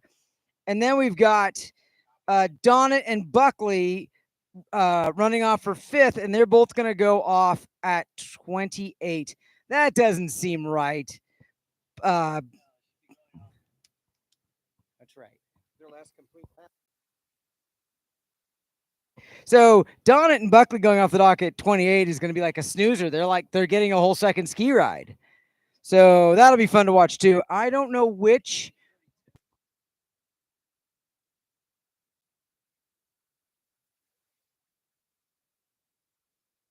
I'm sorry, I misspoke. You're right. I think you've been snoozing over here. I have not been. Where did you come from? Get Jody back in here. Get Jody back. Yeah, we all prefer Jody. She looks better too. Why don't we have him start at 32? Well, you know, I see these 32s and I get confused. I see the miles an hour and I get confused. Yeah, there's a difference between speed and line length, I know.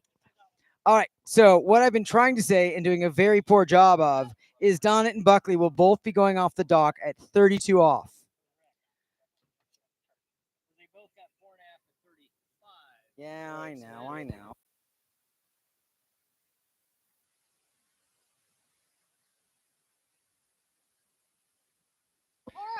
Okay, just an update over here at George Caravelli. If you're wondering why he's sitting there in the water, they're just letting him know. Had a slow boat time for his 46-foot jump, and he'll be given an optional ride with a protected score. So if he wants, he'll be able to do another jump. But right now, coming in for jump number 3, let's see if he can better that 46-footer. Oh, strong over the top, but still just kind of falling back a little bit too hard to hold on to the handle. Let's see if we're going to pick him up again for that optional re-ride.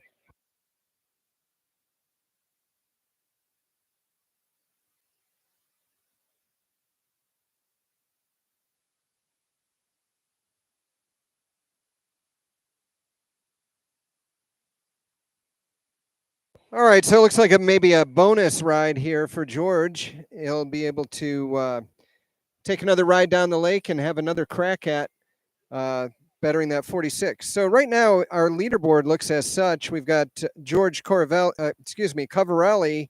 in our men's 7 jump event. He's in the lead with that 46-footer. Freddie Snell in second with 41. And currently in third place, we've got Eric Lee with that nice little pop off the top earlier.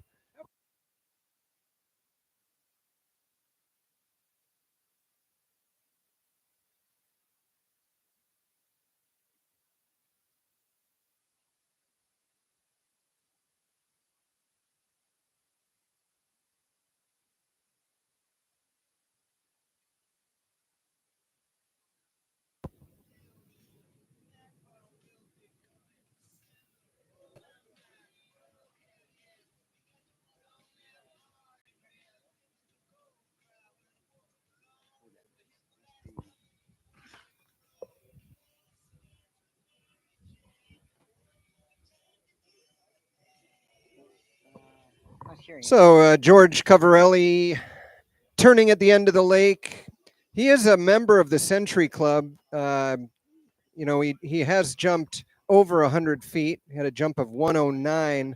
That was his tournament best. Which gear is this?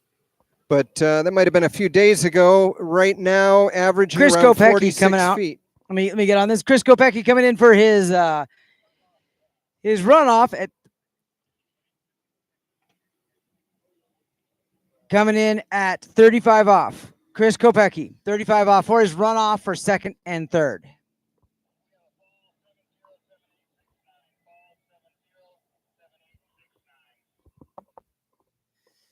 Probably going to have to run this past it. He's cold. Oh, no. Oh, he's still in it. Go, man. No chance. All right. That's 4. 4 for Chris. You were counting him out after that 4 ball. Yeah, a little 3 ball. Or 3 ball, yeah. Yeah. All right. Almost got back in it. So Ted's just got to get a piece of 5. And what are we running off for here? We are running off for second and third. Okay, so this is for the silver medal right here. Silver medal, and this is just fun. You know, every time we start talking about runoffs, like it seems like your regular ride is a stressful thing. You just want to ski well. You get to the runoff, and it's like this bonus thing where it's you still want to win, but it's just kind of fun, right? It's like there's the stress level, for me at least, is way lower.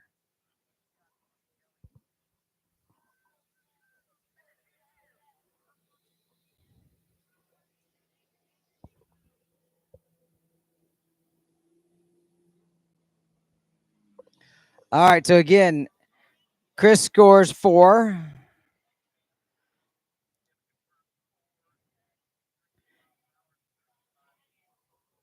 Now, I have gone off the dock 35 off before.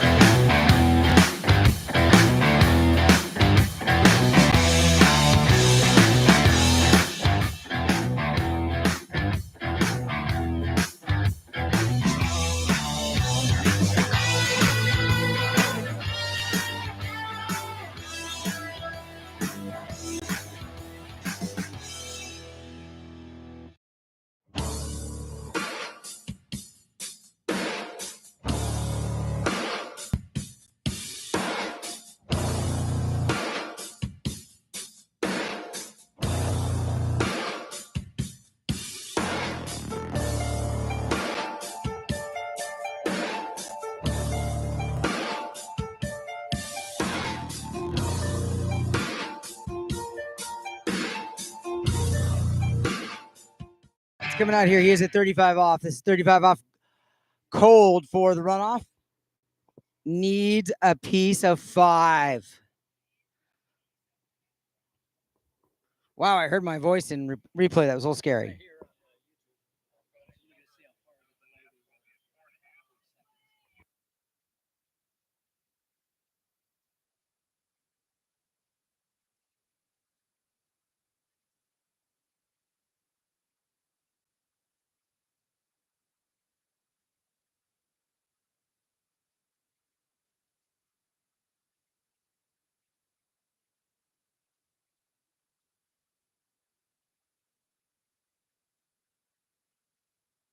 All right, for the silver medal, needs to get a piece of 5. Anything less, he's holding the bronze. As the proud owner of a couple of bronze medals over the years, I can tell you, silver's better. Okay, he's around 4. He's going for 5. He's got to get it. And he's a silver medalist. Is he going to go for 6? He's going to go inside 6, but that doesn't matter. He is your silver medalist. Riding that good ski all the way to that silver medal at the GOODE Water Ski Nationals. There is a lot of that. There's a lot of that.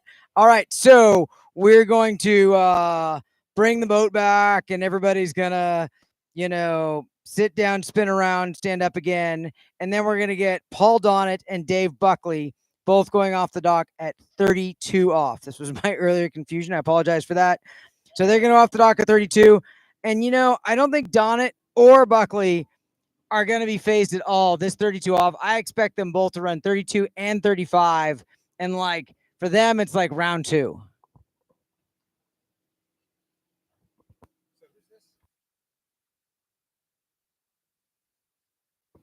All right, as Ted McCauley comes back on into the dock, getting ready to collect his silver medal, we have on the water over on Lake 3, Alvin Nef going out for jump number 1.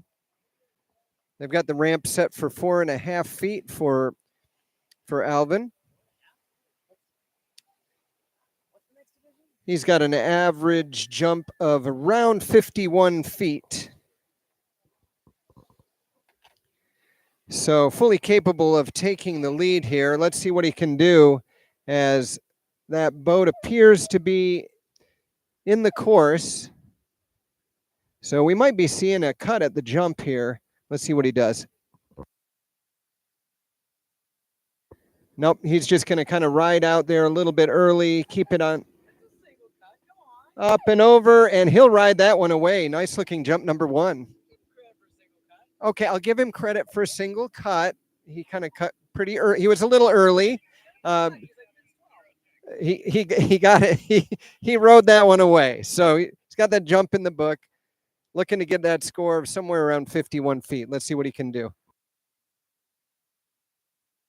Okay, so 48 feet there, jump number 1. Off to a good start.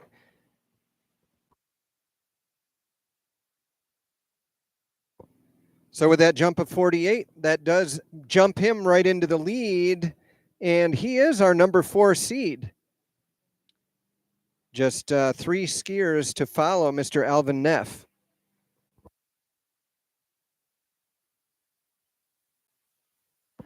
All right. On the water, that does look like that is Donnet.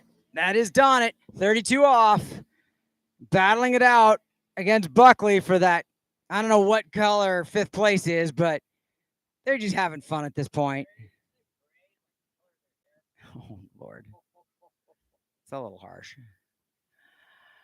All right. You know, I wish this was head-to-head at this point. But so Donnet just ran that 32 like it's nothing. I think he's going to come back and run that 35. It'd be super fun to see both these guys get significantly higher scores than they did in the first round, which was 4.5, 35. It's super disappointing. I think neither of them are happy with a score mid 35.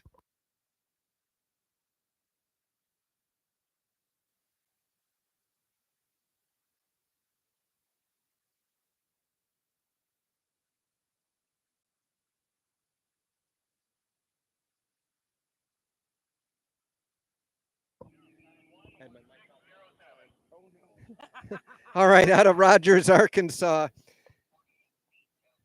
48 feet for Alvin Neff on that jump number 2. Able to hold on with that strong left hand and ride it away. And he's saying, bump that speed up. I want to go 31.7 for this next jump.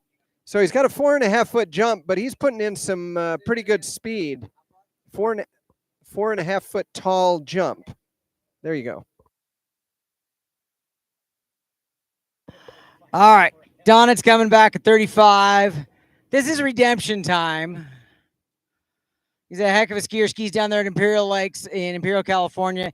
If you get in the boat in his lake and you kind of look south, you see some mountains at the far end. Those mountains are actually in Mexico. That's how far south Imperial Lakes is. And he's in it as 3. I think he's going to run this. I don't want to jinx him. 4. He's good. Oh, yeah. Round 5. Going for 6. All right. He has improved his score over his original score, which I don't know. Maybe that's a point of frustration to go back out and really show what you can do, but it doesn't really count for more than the 5th place medal. But, you know, we all want to see Donnet beat Buckley because I kind of want to see everybody beat Buckley. All right, here comes Alvin Neff. Jump number 3, top speed 31.7. Oh, and the skis just getting a little bit to the right as he came down and unable to hold on to that jump number 3.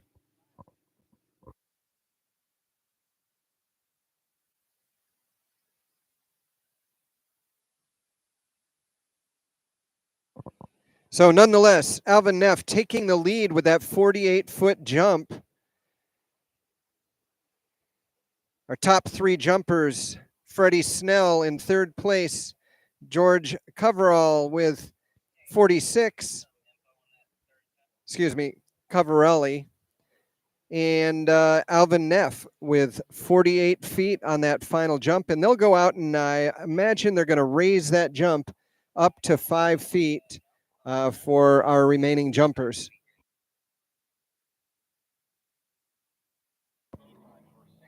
All right, here comes Buckley. 32 off.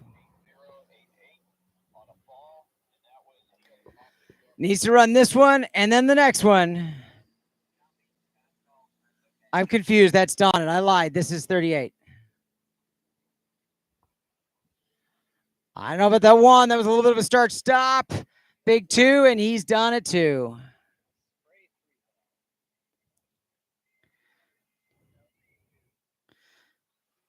So that's almost a half a pass more than he did in his regular round. So I don't know if that's redemption or frustration.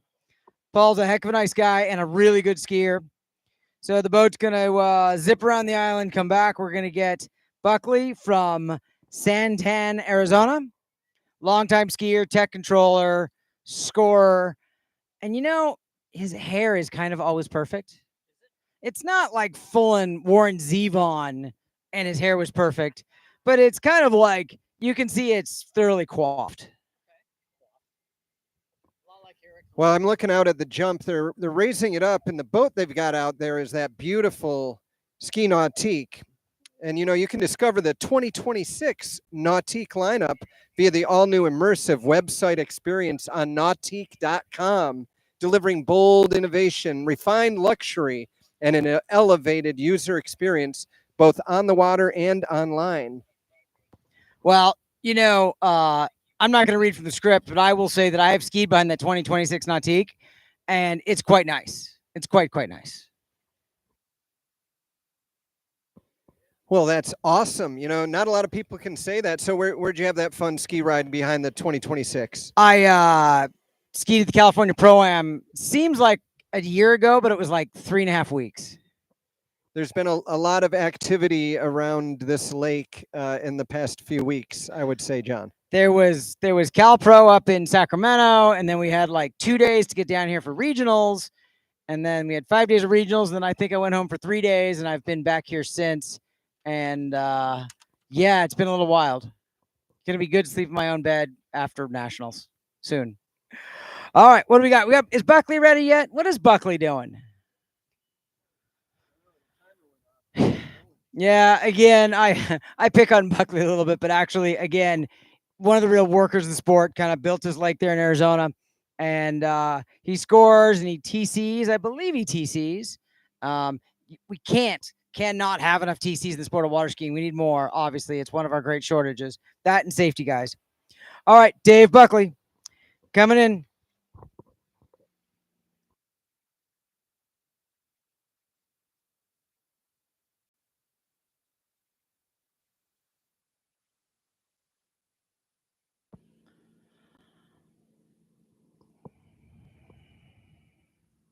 All right, so this is 32 office. I'm not even really watching. It's fine. Just cruising out there. We should charge him extra for the extra ski ride. Buckley can afford it. At least it's not my boat. At least he's not putting extra hours on my Mastercraft. All right, so Buckley's going to come back here in just a moment at 35.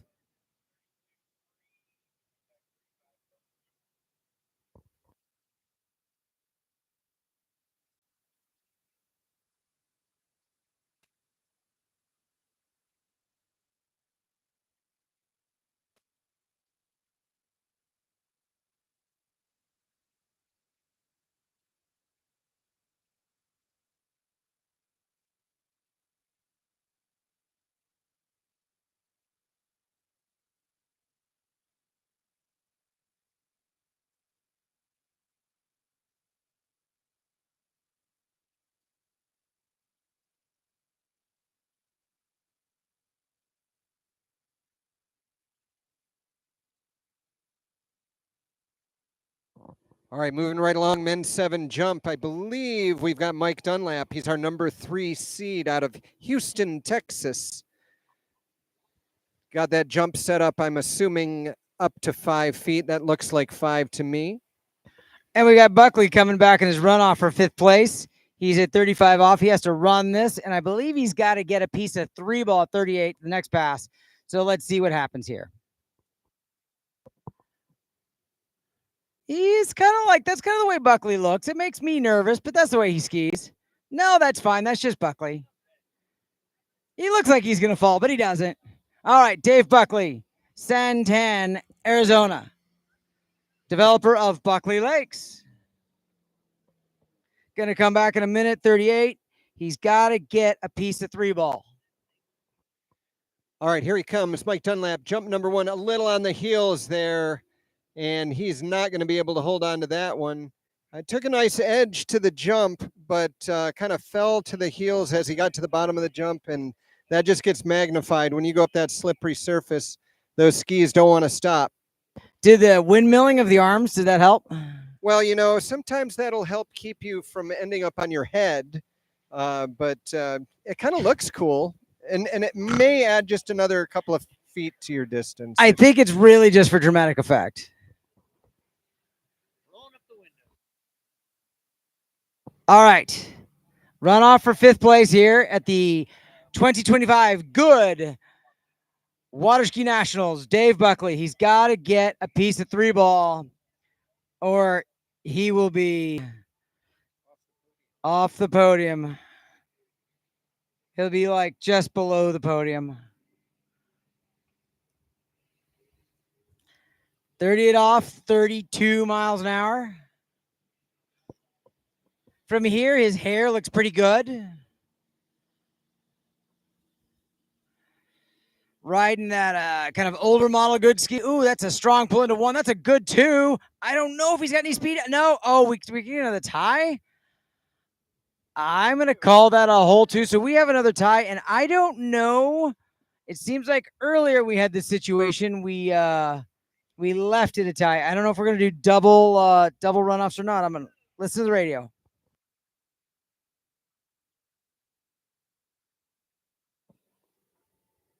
All right, Horton, while you're listening to your radio, we're going to come in for jump number 2 here with Mike Dunlap.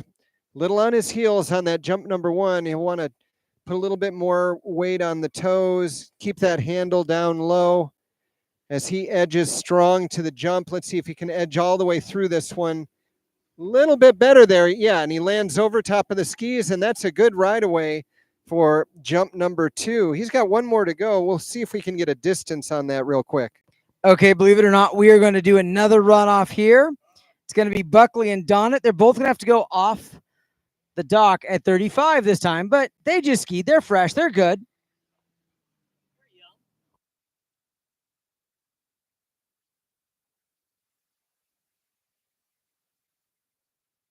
So Donnet's going to go off the dock first at 35 off.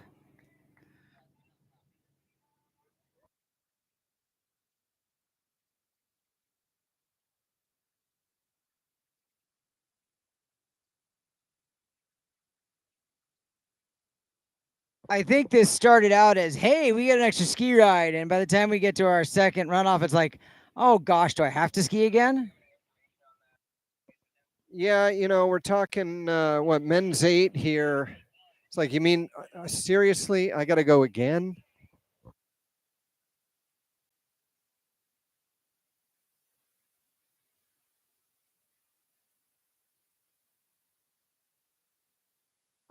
Okay, 53 feet on that jump number 2. And that will put Mike Dunlap into the lead. He'll have an optional re-ride, though. We had another slow boat time there. These guys must be pulling hard.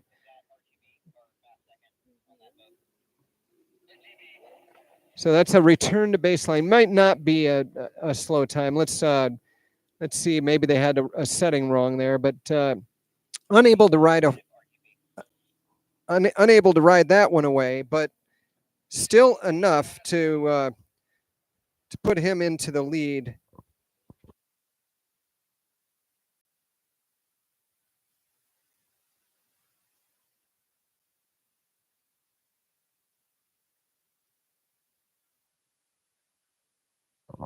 All right, so with that 62-foot jump, Mike Dunlap into the lead, just overtaking Alvin Neff's score, 48 feet, and George Covarelli holding on in third with 46. Okay, we got Paul Donnet coming out cold at 35 off.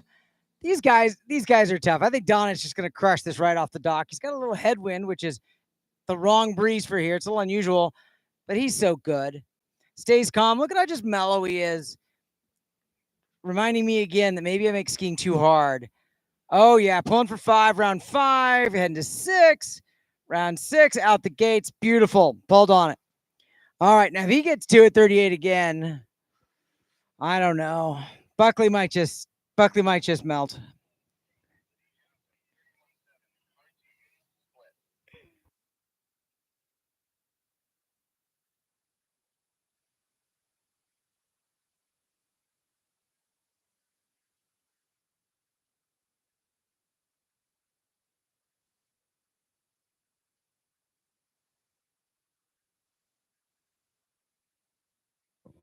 Okay, a former Texas guy out of Canyon Lake, California, D. Johnson, that is Durwood Johnson, now on the water, our men's 7 jumper.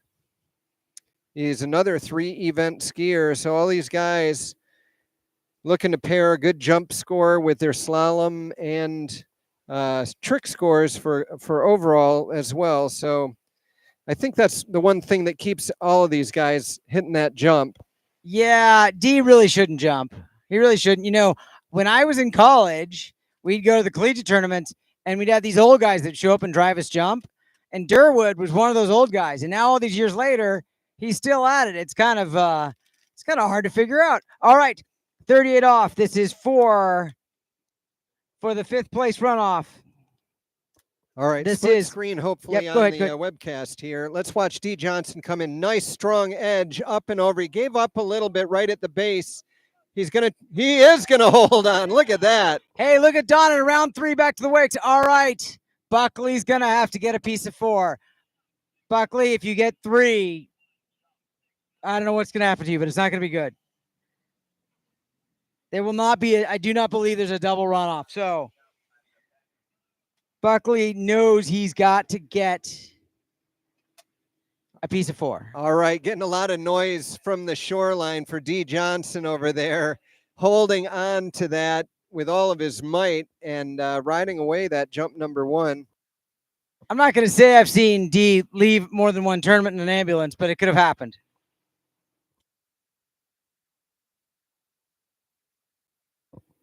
All right, that jump number 1, 73 feet for D. Johnson. So guaranteed no less than the silver. And Mike Dunlap guaranteed no less than the bronze with his 53-footer.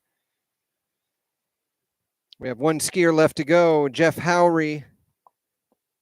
Oh, I know a little bit about Jeff Howry. Jeff Howry is actually one of Will Bush's training partners up there at Shortline Lake in Elk Grove, California, in Greater Sacramento. Howry's been skiing forever and ever and ever.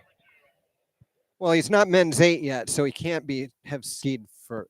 Okay, in my lifetime perspective, he's been skiing forever and ever and ever. Oh, here we go with a double cut here. What is he doing? And D. Johnson getting wide on the boat. Look at this, setting up for the double. Oh, Lord, as he's going to edge strong. Let's Oh, see how his no. timing is. He's up and over, a little on his heels. He will not ride that one away.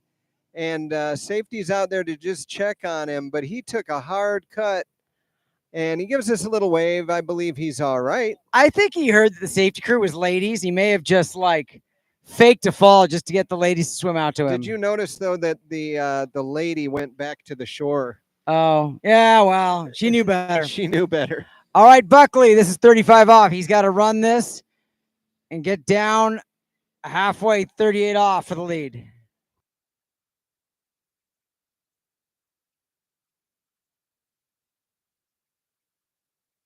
All right, Buckley pulling for 5. I think he's got it under control.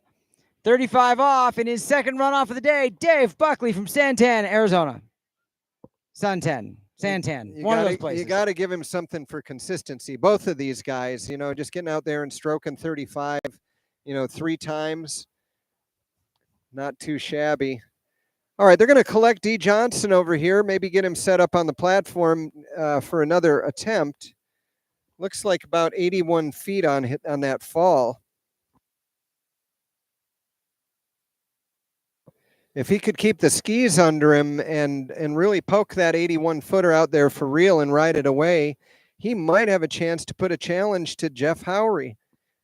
Jeff's average is 133, so he'd have to put a pretty good poke on it, wouldn't he?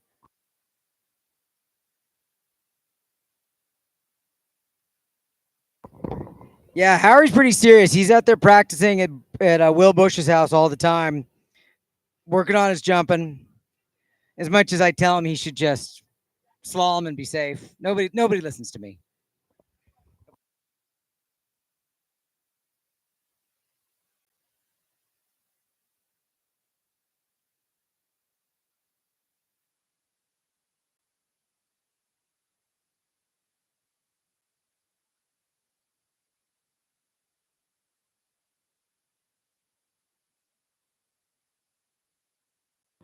All right, for the what are we at here? We're chasing for 5th.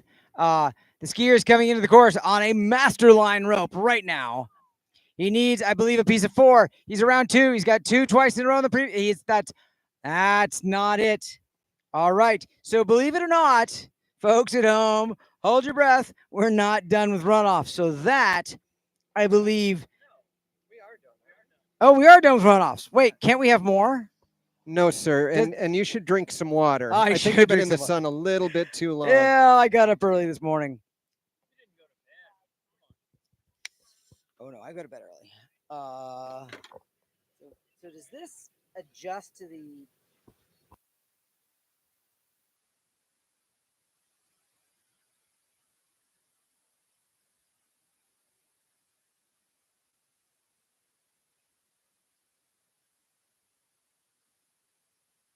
Okay, so wrapping this all up in 6th place, Dave Buckley. In 5th place, Paul Donnet.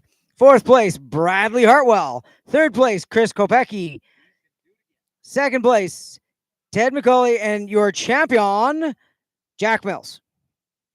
Oh, excuse me, your 2025 GOODE National Water Ski Championship champion, Jack Mills. Well done, Horton. All right, let's see here. D. Johnson hasn't had enough. That double, he came into the jump just a little bit back, but the thing is, I think he just gave up on his edge just a little at the base. So, you know, I was a jumper when I was younger, and my prescription for what he should do now is cut later. And yeah, edge harder, cut later. Just cut later. If you cut later, everything else will fix itself.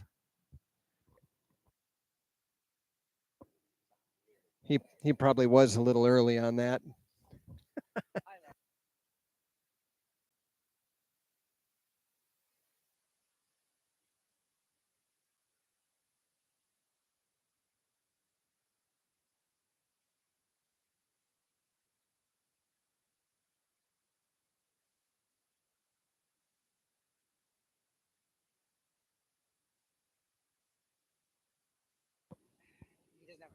All right, all eyes on the jump lake now. Men's 7 jumper,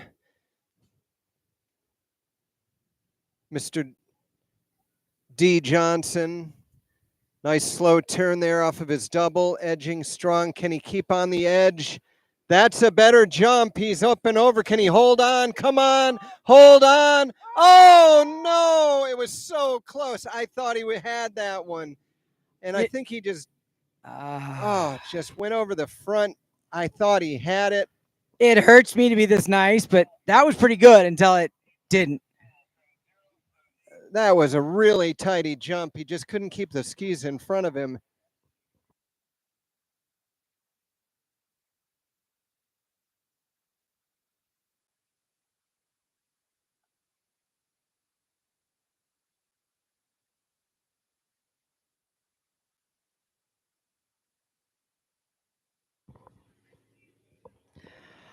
Okay, next up on like 2, we have men's 9. Russell Strahler, Brian Burney, Don Butcher, Thomas White, Greg Schik, Roger Schaefer, Rob Muleitner, who I think might be a scratch, Dennis Longo, Jack Bond, Bob Hardiman, and Bruce Epstein.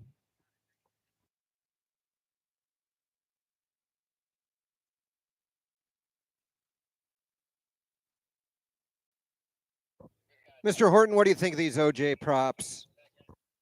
You know, they are designed and built. Let me say, you're right. I haven't been in the sun too long. They are designed and built specifically for application, whether it's tournament skiing, performance wakeboarding, hardcore recreation. If you want to be sure you have the best, look no further than OJ props. I tell you, there's an OJ prop on my Pro Star right over there. Pretty awesome. Okay, so do you think Jeff Howry has OJ props on his boat? Well, Jeff Howry skis with Will Bush, so yes. No question. Yes, I mean, definitely. It's clear. He practices with OJ props. Nothing but the best. Nothing but the best. All right, well, speaking of Jeff Howry, he's from Folsom, California. He's retired, and he just loves to jump. Doesn't he love to jump? Yes, Howry does love to jump. He is our top seed men's 7 jumper. The stage has been set. D. Johnson. D. Johnson with that jump of 73 feet. So let me clarify. Wait, hold on. Let's see if Jeff can So single. D rode away a 73-foot jump? He did indeed. Ah, so he has a 73 on the board. Is he currently in the lead? He is currently in the lead. That gives him no less than a silver. Oh, yeah. He's going to be excited about that. Oh, man, you got to be. He wants to go 100 and something, but he's D. He's Well, fine. you know, the last cut could have been close. I mean, it looked like it was right out around that 100-foot mark, but you got to ride it away. Jim, have you ever been to Central Florida? I have indeed. Did you know that there's 554 freshwater lakes in Central Florida? I did know that because Jody and I were talking about that just a little while ago. All right, here's my dear old friend, Jeff Howry, on his jump skis. Oh, he's going big. Holy cow. Starting off big. Holy cow. He's got some heat. Woo! Look at that.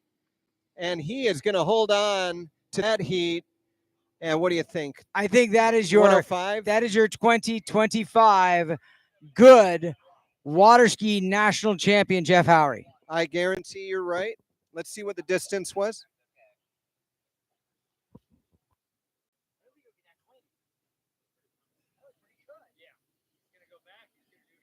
He wants more, though. Not enough. Okay, 128 feet on jump number 1. He got it done in 1. That's so impressive. All right, this is our first skier of men's 9, Russell Strayer.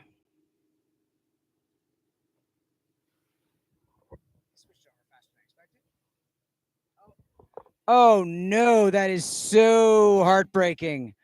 I don't know what happened there, but that's a score of 1. Oh, that's so hard to make that big trip across the country for water ski nationals. I hate to see anybody not ski, you know, kind of in the zip code of their average. Super, super frustrating. Sorry about that, Russell.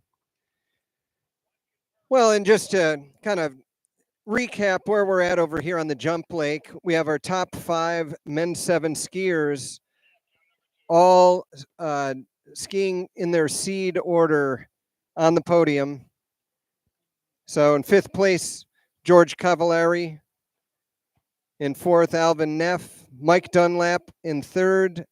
D. Johnson taking the silver. And right now, heading for that jump, here comes Jeff Howry. He's already got a 128, but he wants more. Nice looking jump number 2. We'll have to wait for a distance on that. Looked very similar to the first one.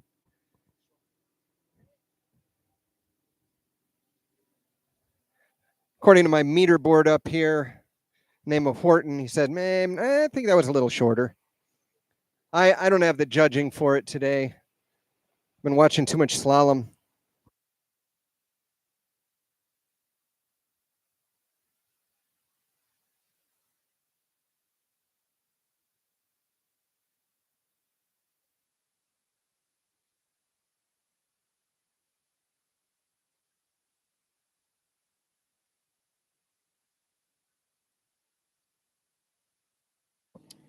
Yeah, so I just heard a couple weeks ago, Jeff jumped to 136.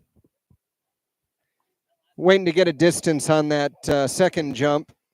First one was 128, so we know he's got a little bit more gas in the tank. Let's see what he can do with it.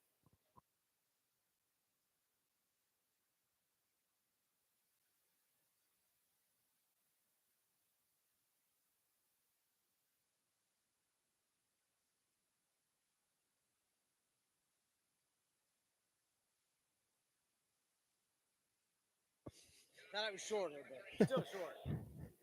All right, 127 feet on jump number 2. We know he's capable of more. Got that 133 at regionals. 136, pardon my French there. Here we go. Let's see what he can do. Jump number 3. He's already our GOODE water ski national champion as he edges strong. And what do you think, Horton? Maybe a little bit further. Okay, but I don't think it was a 136. Yeah, might have squeaked another foot or 2 out of that one. We'll wait and see. But again, some tidy jumping from Jeff Howry, our GOODE water ski national champion. All right, over on this leg 2, our slalom leg at the moment is Brian Burney coming in as opening pass. 28 miles an hour, 15 off. Brian Burney. Well, Horton, 132 on that third jump. So he got the 136 at regionals and got a 132 here. That's going to keep his average right sitting around that 134 mark, probably. Not bad. I'm hard to impress. I'm impressed with Jeff there. That's pretty darn good. Don't nobody tell him I said I was impressed, please. All right, well, congratulations to all our men's 7 jumpers. Nice job out here at the GOODE Water Ski National Championships. That's good. Where are we? Hey, we already talked about that. Talk about the Vapor again. You know, the new Vapor actually. So Matt Reeney's taken over the design department at GOODE Water Skis in the last year, and they're handcrafting. Did I say radar? What did I say? Oh, that's terrible. I'm gonna get a stick to the back of the head from Trent. That's it. Out of the sun. Oh Lord, I definitely have been in the sun. All right, let's talk Radar Vapor. Okay, well, that's an amazing ski. Well, let me just stop you right here. I ride on that ski. Well, not the new one, not the 26. No, I got to try one though. I talked to Trent, and he kind of gave me the long explanation about what they did with the geometry of this ski, and they're tweaking on the difference between the tunnel rocker and the bevel rocker. If you think about it, the tunnel rocker and the bevel rocker do not have to be the same, and so what they're trying to do is they're trying to change the pressure at where the ski first touches the water as it's plowing forward. They're trying to change that turbulence, and they think that they've built a ski where the nose actually feels broader and more stable without actually making it wider. So, something like that. So more stable in the turn, right? But keeping the same speed, because you know that Vapor is always it's the fastest ski in the market. Really fast. If you want a fast ski, Vapor is your jam. Yeah, I love that. But I got to try this 26 because I got to clean up my turns a little bit. I got to get through that 35 and get a taste of the violet loop. Yeah. So I think we should be getting Russell here in just a second. I'm sorry, Brian in just a sec. Oh.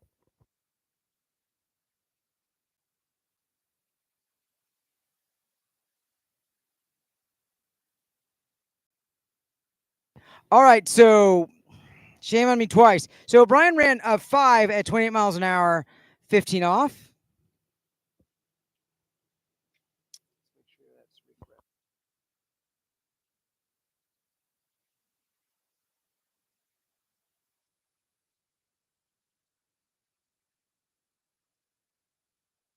All right, folks, I apologize. We did not exactly see what happened there at 6 ball for Brian, but we're going to come back with Don Busher. You think it's Busher? Butcher. How would you say that? I usually say Booker. Booker, Don Booker. Don Booker. All right.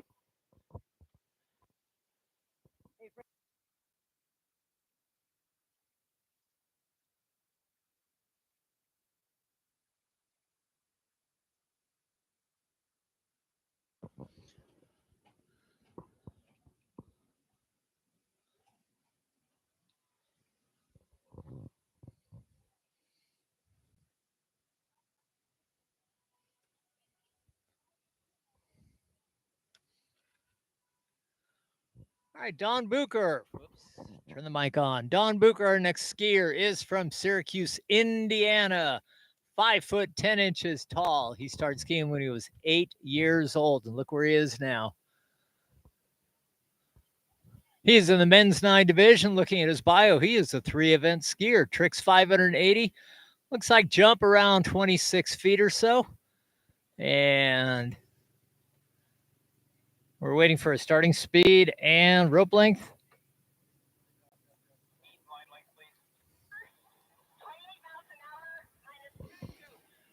All righty, Don's going off the dock at 28 miles an hour, minus 22, all the way from Syracuse, Indiana.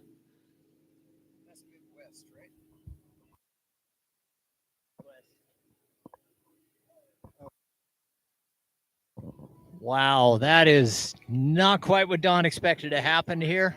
Yeah, that at the 2025 GOODE National Water Ski Championships, long trip from Syracuse, Indiana. The fin just kind of popped right out as he turned that 1 ball. It looked in pretty good shape as he went through the gate and just did a little slip around. Maybe got overly aggressive trying to pound the turn and blew the tail out and Wow. So he's going to make that short swim back to the shore. Well, if there's anything good about it, it's on the one ball side, and it's a shorter swim back to the start dock. Well, yes, it is. All right. Let's see. Katie, I'm going to need a time. You want this? Yeah. I usually write down what they're doing. You want this? Please.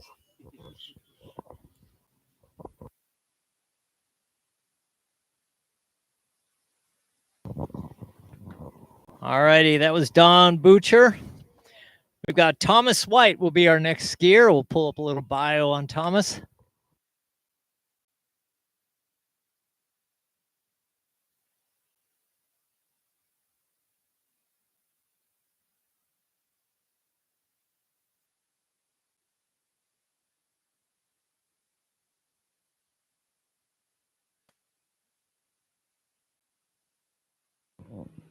Our next skier is going to be Thomas White.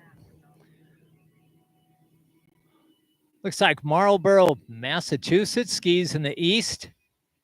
Started skiing when he was 9 years old. He competed at 18 years old already. Also a 3-event skier, according to his bio. 983 tricks, 41-foot jump. Nice.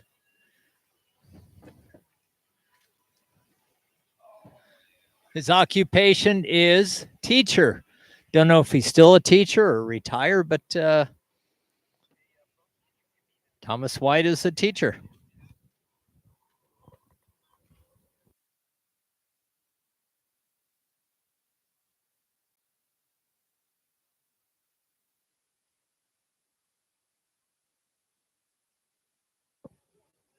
Hey, a big shout out and best of luck to all the athletes competing today from your Mastercraft family. Designed for the perfect pull, the Pro Star is trusted by the best for its consistency and innovation for all 3 events.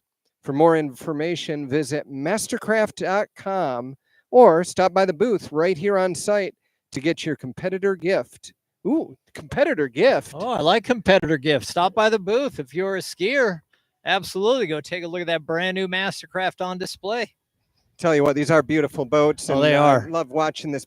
It's beautiful red and white Mastercraft pulling our men's 9 skiers. Thomas White going off the dock at 28 minus 15 for his opener.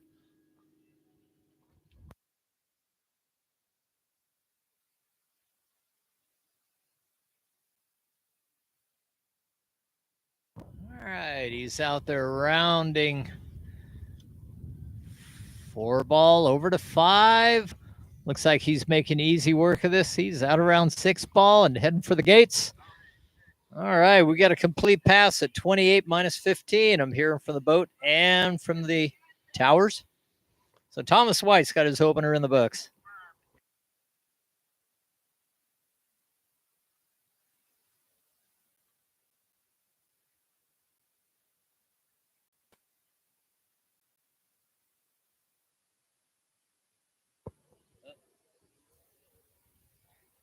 Well, we were talking about the Conley Collective earlier, and Conley introduced recently that Versatile. It's been a couple of years now, but it is the most revolutionary advancement in ski technology in decades. Versatile is the first and only interchangeable tail system that allows skiers to quickly and easily alter the geometry of their ski to complement their specific skiing style. Stop by the Conley booth and check it out. That's the all-new Versatile.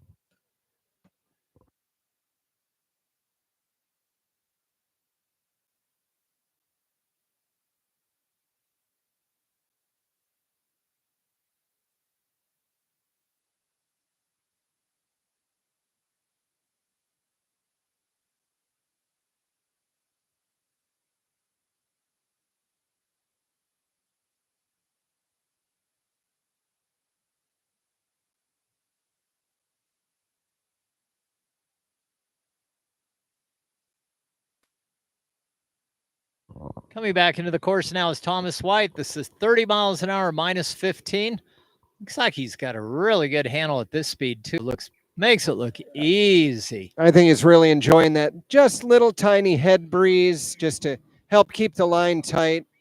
And Tom has skied really well, I believe, up at Eastern Regionals this year. He was up there in Avon, Connecticut with the rest of the Eastern region skiers. All the way up in Connecticut for the Eastern Regionals, huh? Yes, indeed. Nice. Yeah, it was an alternating. We did it down in Virginia at Timberlake Water Ski Club back in 24. And then this year up in Avon, we did a kind of interchange back and forth the past 4 years. Okay. And nice. next year we'll be heading back down to Virginia and Lake Holly Ski Club, which a lot of the folks down in Florida know a lot about Lake Holly. You know, a lot of them came from up in the east and moved down to Florida.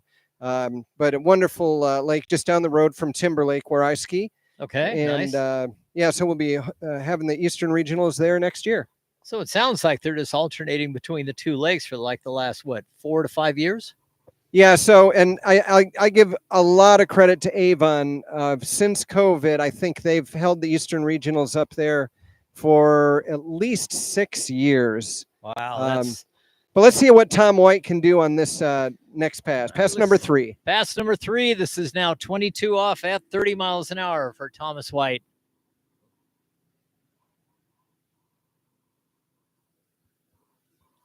Looks like he pulled up a little bit there too. He's around 3 though. He made a good effort to get around 3 ball, but I think 4 was starting to disappear, and he made a smart move. It looks like we're getting confirmed 3 at 22, 30 miles an hour for Thomas White.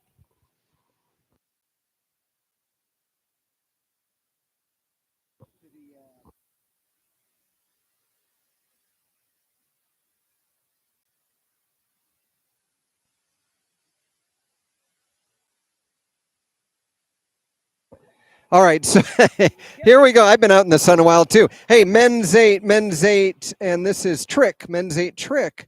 We're looking for some podium action here. Need the top 5. Russ Seltzer, Brad Hartwell. Brad just got done skiing over here. Robert looks like Vieira.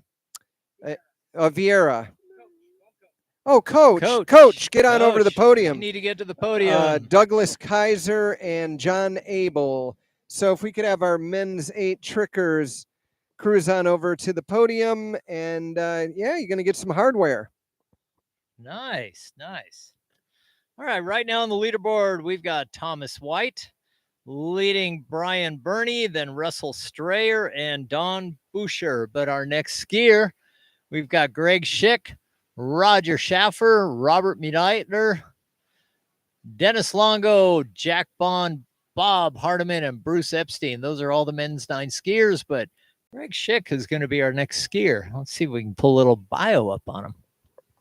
All right, once again, a big thank you to GOODE Water Skis, our title sponsor here at the 2025 GOODE Water Ski Nationals. All GOODE water skis have been proudly handcrafted in the United States for over 25 years. To learn how these are made, check out the GOODE booth. They got all kinds of information about the newest models. If you want to ski good, ski on a GOODE.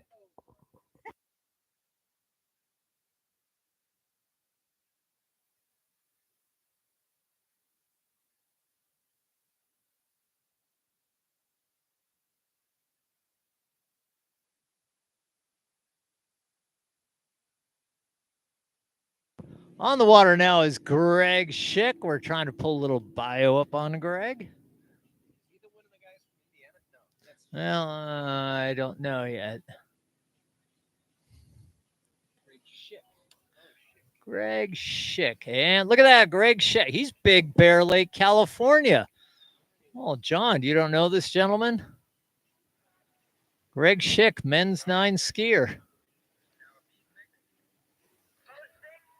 And he went off the dock at 30 miles an hour, minus 15.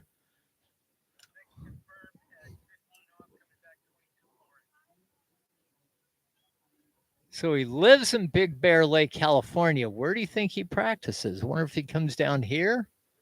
Maybe he's down at Imperial. Not really sure. I don't see anything in his bio that would tell us. Oh, maybe Newberry. Yep, that would be a little bit closer.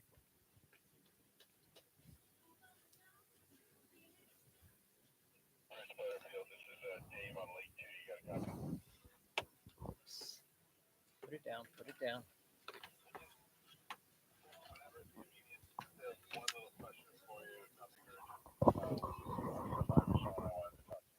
You watch these pro water skiers at the tournaments, and one of the things you always notice is the syndicate water skiers, how tight their team is, and they've got some amazing skiers. They're always and that HO syndicate is always near the top in terms of the number of victories.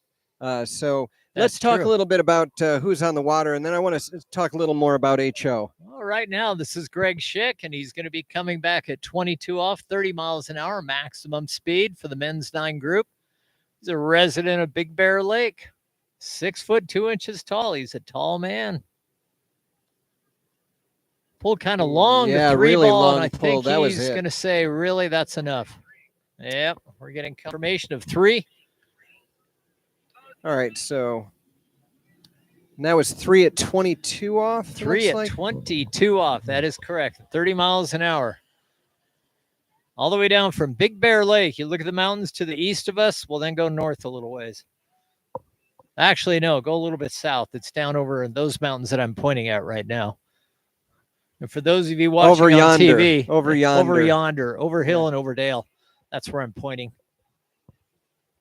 Well, I was talking about that team, and Yeah. they're very, it's a very personable company. They're coming up on their 43rd year, and we want to and they wanted to send a thank you to the water ski community for their continued trust and support of the brand. HO Skis was founded in 1982 on the shores of Lake Samashish. Samashish. Damn it. Sammamish. Sammamish. Lake Sammamish. Say that 3 times fast. Yes. And they'll might give you an HO ski. I doubt It's it. in It's Washington. in Washington. Yes. There you go. They That's all you continue need to work know. hard to bring the latest ski technology Wowza. for every skill level in over 70 countries worldwide. Sammamish. I got it. Sammamish. Yeah. So share your ski journey with them by tagging at HO Skis. Let's get back to the action. I believe this is Roger Schaefer right now, all the way from Locust Grove, Virginia. Yeah, no, he quite a skis trip a to lot get out out here. at the Lake Cheney Ski Club in the Washington, D.C. area, just outside of Washington, D.C. That is the Nice. closest ski club to D.C. And what kind of a drive is it from DC? Oh, it's not too bad. Maybe probably like a 30-minute drive Oh, it's not from bad. DC. Oh, that's right there. Depending on the traffic, you do have DC traffic occasionally. Absolutely. He is a retired naval architect. His career plan, stay retired. Good It's plan. a good goal. Isn't that a I good like it. goal? Yeah, but he's a great guy. Helps a lot out in the whole Northern Virginia and Maryland water ski community. So great guy and a really good skier. One of those volunteers that just keeps the sport going and growing, and Absolutely. probably an infectious attitude and gets other people involved too. And hey, come on down, let's check this out. So he was 4th in the 2024 Nationals in men's 9. So not bad.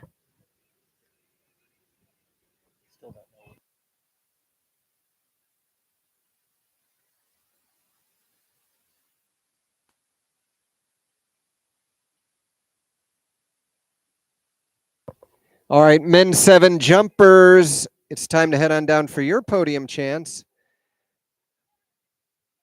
Let's see. In 5th place, George Coverelli. And, we just saw these guys. Great jumping. Alvin Neff took 4th. Mike Dunlap in 3rd. D. Johnson had a really nice jump out around 70-something. And Jeff Howry, our champion. You guys want to head down to the podium and get your medals. Let's watch now. Here we go, slalom action out of the DC area. This is Roger Schaefer. Stick with it, Roger. Come on, bud. Ooh, late around 5. Can he get to 6? That's Oh, long. Get over yeah. to 6. A big There we reach, and go. And there I heard a whoop out of him as he turned I that did 6 too. ball.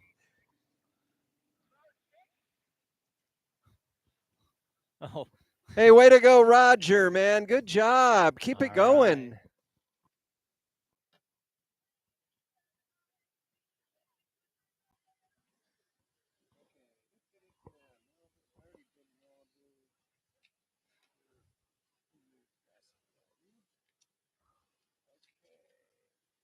Ah, Let's see, is he going up in speed or shortening? he is shortening the rope.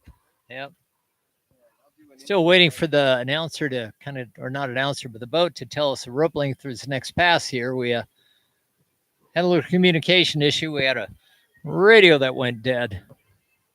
Yeah, it's got to be probably, I think it might be 28. Could be 28 off. It kind of has that look. We'll know when he turns the corner and comes Yeah. around, so we can maybe fill in then. So it'd be 30 miles an hour minus 28 already. So 30-15, 30-22, 30-28, if our math is right.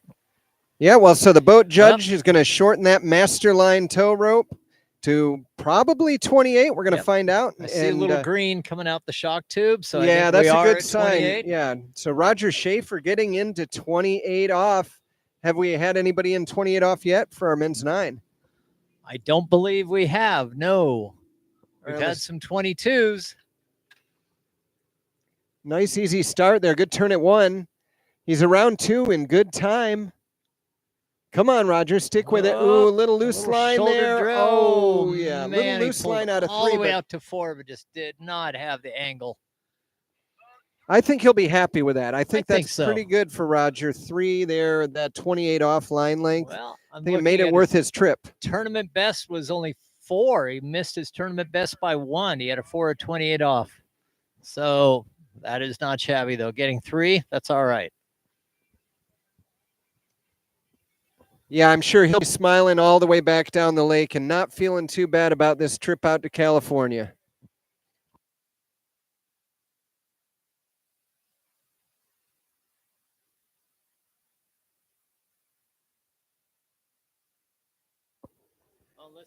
All right, well, speaking of Masterline ropes, since 1991, Masterline has been the choice of the best water skiers in the world. Today's world record holders like Anna Gay, Regina Jaquist, Nate Smith, and Freddie Krueger also choose Masterline. Try the ropes for yourself and feel the difference. Visit Masterline in the vendor tent or at masterlineusa.com to learn more.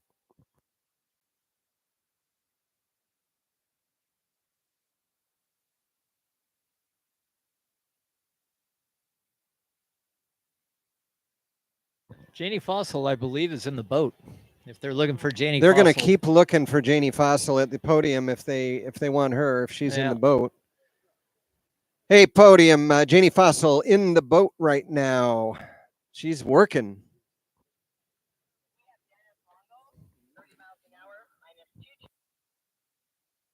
Oh, my buddy Dennis.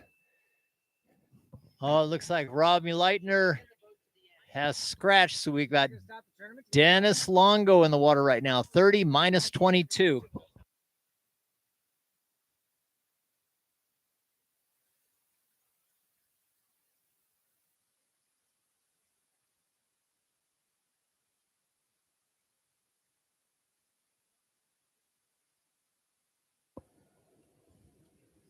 All right. I've skied with this fellow down at the Greater Miami Ski Club, Dennis Longo. Out on the water now, wearing those Miami Nautique. You can see those gloves all the way down the lake. Those are the brightest bright gloves. green Miami Nautiques gloves. Brightest gloves you've ever And seen. Look, at the Look, top you of can that still bright see them ski, glowing. Too. Dennis Longo out of Coral Gables, Florida. Yes, indeed. Yeah, always very active down at the Greater Miami Ski Club. He's another part Great of another ambassador ski club for too, skiing as well. SCPB. I don't know what that is. What's that? Right next to Greater Miami Ski Club, there's got some other initials out there. He is retired. Looks like also a 3-eventer, maybe a former 3-eventer, a current 1 at No, 39 he still hits Big Red down there in Does Miami. he? Yeah, we got a jump Fantastic. ramp down there. I'm a member down at Greater Miami, and Okay. unfortunately, don't own a lot of land around the jump lake, so we haven't been able to really host a tournament there. Although, you know, with that new splash eye system that they're talking about using the drones. Yes, yes. However, we're pretty close to the airport, so I'm not sure we'd even be able to get away with that one. Usually, I think with a drone, you've got like a 5-mile radius that you're not Yeah, supposed to be so, flying around airports. I mean, you can be from MIA over to the Greater Miami Ski Club in about 15-20 minutes. Oh, nice. You know, grab your bags, grab a truck, head over and drop your boat in the water. So nice. Great place to ski. Dennis Longo on the water. All right, this must be a 28 off pass now. He made his opener a 22 off. Dennis Longo from Coral Gables, Florida, 28 off. Okay, so our lead is 3. Looks like 3. And there's 3. All right, we're tight. New leader right there. Lead. It's making it look easy. Look at that. Very comfortable. Wow. Made that look good. 28 off. All right, we're getting a confirmed 6 all the way around.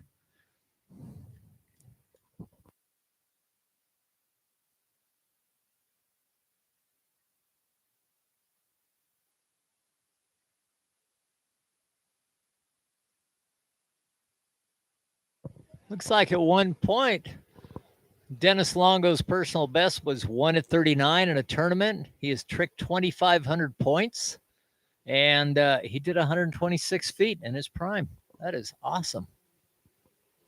Yeah, 126. That's no joke, right? That is no joke. No. Well, you know, we need to keep really thanking our sponsors because they're the ones that make it possible for us to host such a great event as this. Takes a lot to get all of these tents set up, host all these people, get these towboats out here, and keep all this technology going. So thanks to Visit Central Florida, www.visitcentralflorida.com. Check that out. And let's check out our current leader, Dennis Longo now. Looks like this should be green loop, 32 off. Green loop. This is 32 off now, 30 miles an hour for Dennis Longo, all the way from Florida. Looks like he got a long pull over to 2-ball, little delay, and I think around 3-ball, he said that's pretty much enough right there. That's a good score. That's 3 a nice at score. 32 off puts him into a strong lead position there. Dennis Longo getting his job done. Yes, he is, making his flight worthwhile to come out here.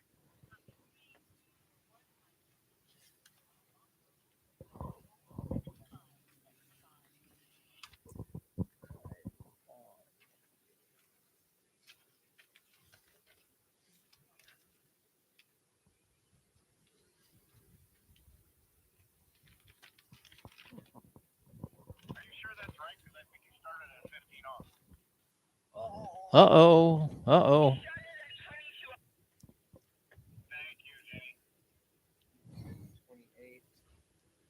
32, yeah. Okay. He's asking for him to go to the podium to get his trick medal. I said, him? It'd be a little Hey, Dennis, if you can hear me, you need to get over to the the podium to get your trick medal. Oh, wait, he's on the water. He's on the water. I don't Maybe think- some scheduling conflict Maybe there. they could have whipped him a little bit more to get up on the shore around the turnaround island. Hey, good skiing, Dennis. Way to go, bud.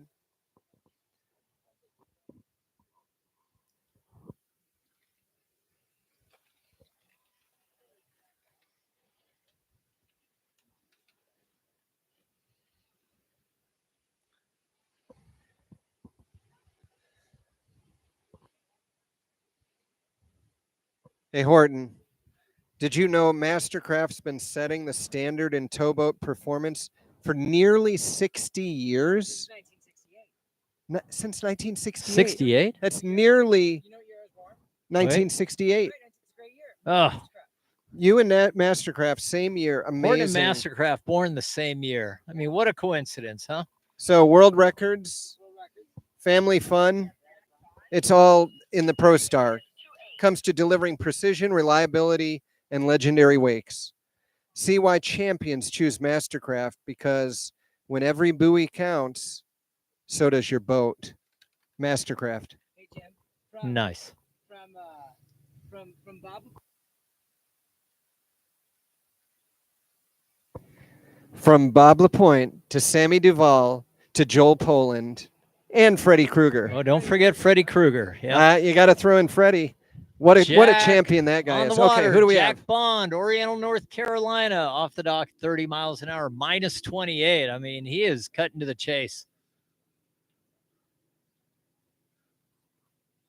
All the way from Oriental, North Carolina, retired. Don't have a whole lot on a bio. Maybe somebody could help us. He's out of the southern area.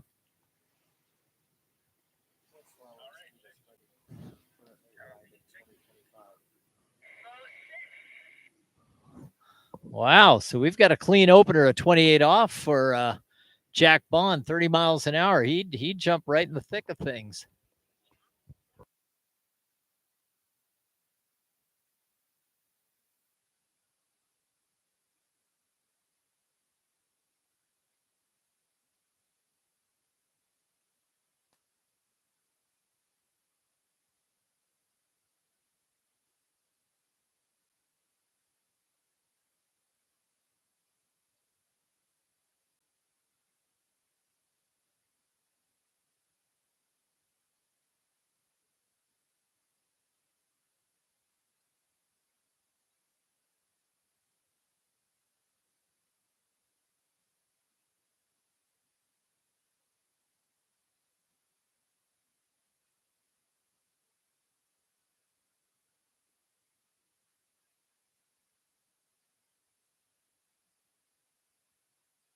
Around the island now, 30 miles an hour. This is Jack Bond, second pass, all the way from Oriental, North Carolina.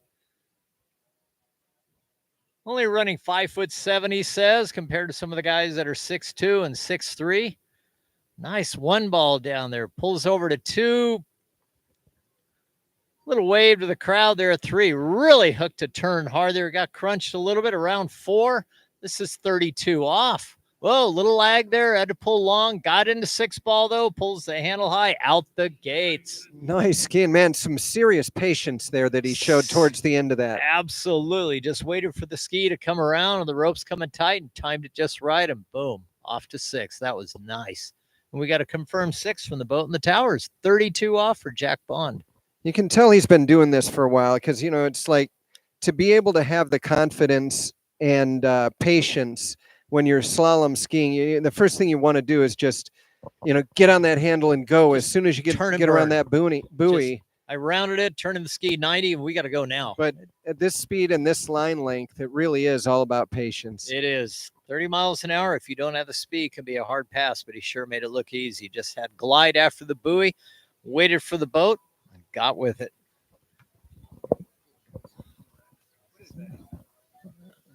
Could be a radar. Looks like he is riding a radar. We're looking from quite a ways away, but we think it is. Well, you know that new 2026 radar vapor, we were talking about it earlier. Matt Reaney designed and channels that water with precision from tip to tail, transforming subtle hydrodynamic forces into power and control. Let's see what kind of power and control we get right here. That looks like about a 2017 Vapor. Tried and true ski. Oh, man. Just kind of yard sailed a little bit around 2 ball right there. Waves to the boat. Looks like 1.5 at 35 off. Well, that's what happens when the shoulder gets a little head of the ski. Yeah. We were talking about patience, but, you know, if you don't have the patience and the shoulder gets a little ahead of the ski, you're going to end up swimming. You know, we all think if we drop the shoulder and the ski is going to turn a little bit faster. Well, That's it right. does, and it usually throws you off. Right. Yeah. It's like, get off, little boy. We're done. Yeah, you got the tip. You got the tip well into the water that time. And he ejected out too. Fortunately, it was a nice, easy fall. Wave to the boat, and he's good to go. And that brings us up. Is Bruce Epstein a scratch? All righty, so that's going to bring up our final skier of men's 9, Bob Hardiman out of Northern California. A regular at all the tournaments around the Northern California area, skis at Coyote Lake up in Ocampo, which is kind of east of Highway 99, south of Elk Grove. Tim Duke's Lake, Boots, as he's affectionately known as. Perfect lake. I don't understand if it's perfect. Doesn't look big enough. Not deep enough. It's easy enough. All right, Bob Hardiman is out of Lockford, California. I've had the good fortune of watching Bob ski for, gosh, 25 plus years.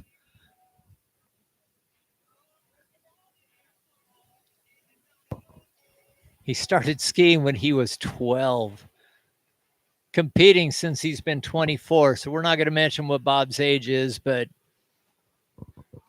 it's been a few years. It looks like we've got one skier left, right? Is it the skier that's on the water? Men's 9, and then we have 4. Well, I'm looking at do we possibly have a runoff here? I think maybe Thomas White and Greg Schik. Really? If I'm looking at things correctly, we may be looking at a runoff here. So Jack Bond just went, right? And he got 1.5 at 35. And we've got Bob Hardiman next, right? That is correct. Bob Hardiman is next. Looks like we're going to have a runoff for... Well, right now it's going to be 4th place. Well, we'll see. Right. Currently, 3 and 22 runoff. off. Yeah, we've got a tie for 4th, but we have one skier to go. So any way you look at it, we're looking at a runoff. But let's not get ahead of ourselves. Let's see. Don't we love runoffs? How pass number 1 is for Bob Hardiman. Every buoy counts here. Boy, he gets deep out of that 2 ball, but seems to be a strong gentleman as he's able to hold on to that tug from that beautiful Mastercraft towboat. There you go. Yep. Bob had a little bit of a rough 1 ball right there, but he got past that. He got a little bit deep at 2. That's kind of what happened during regionals about a week and a half ago. He just got in a little bit deep, and oh man. So did you catch what he started at there? He went out at 30 minus 28, right on the yellow loop. Starting off yellow and getting right down to business here. So our lead is 35, right on that 35 loop. Yep, we got 1.5 at 35 for Jack Bond. So 32, and then we got to get a big piece of 3 ball for Bob to take the lead. Right. But we're kind of counting our chickens first here before they're hatched. He's got to take a rest and make 32 off. Bob should be able to do 32 nicely. Okay, so right now he's in 3rd position based on the skiers that we've had so far. That is correct. We had a 3 at 28 off. So Roger Schaefer guaranteed no less than 4th. Well, he's pretty much guaranteed 4th. That's where he's at. So congratulations to Roger. Dennis Longo, no worse than 3rd, currently in 2nd. And it'll depend on what happens in about 15 seconds here. Exactly. All right, Hardiman coming back now, 32 off on the green loop. I like that 1 ball. He gets with it at 1 ball. There's no messing around. Just beautiful, that 3 ball, making a great turn there. Picked the boat up a little bit late, but pulls the handle in a little bit high. Looks like he had to almost double cut out to 6, but... Yeah, for a right foot forward skier, his 135 side is a nice turn, man. He hooks up really good. Really patient. The turn gets deep, but he just waits for the boat to pick him up and doesn't move. All right, well, so congratulations, Dennis Longo in 3rd place. And now it's just the battle for the top spot right here. It is. So this is going to be 35 off coming back. Yeah, so just to review, currently we're looking at a tie for 5th between Greg Schik and Tom White. So those 2 guys are going to need to have a runoff. Roger Schaefer currently in 4th. Dennis Longo in 3rd, and a battle right now to see who will be the GOODE water ski champion. Is it going to be Jack Bond or Bob Hardiman? it's going to be good.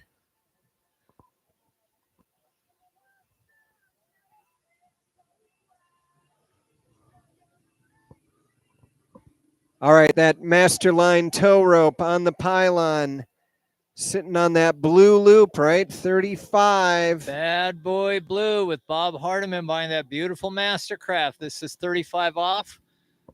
He needs to get over to 3 ball. A little bit of a shoulder dip out of 1. He turns 2. Can he get around that 3?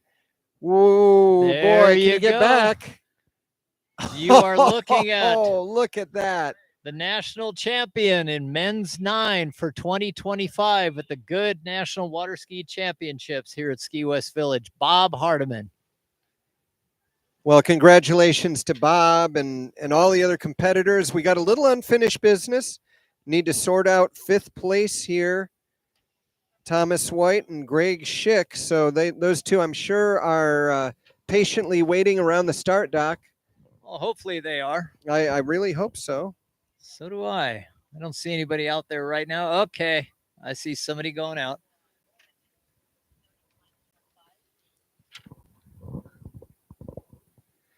Right, and since their complete pass was, looks like 15 off. Correct. So they each got 3 at 22 off. So they'll have to go out at 15 off. Yep. For that go out of runoff. their previous completed pass, which is 15. Correct. Way to go, Bob Hardiman. Go national champ right there. National champ again, Bob. Never gets old, does it?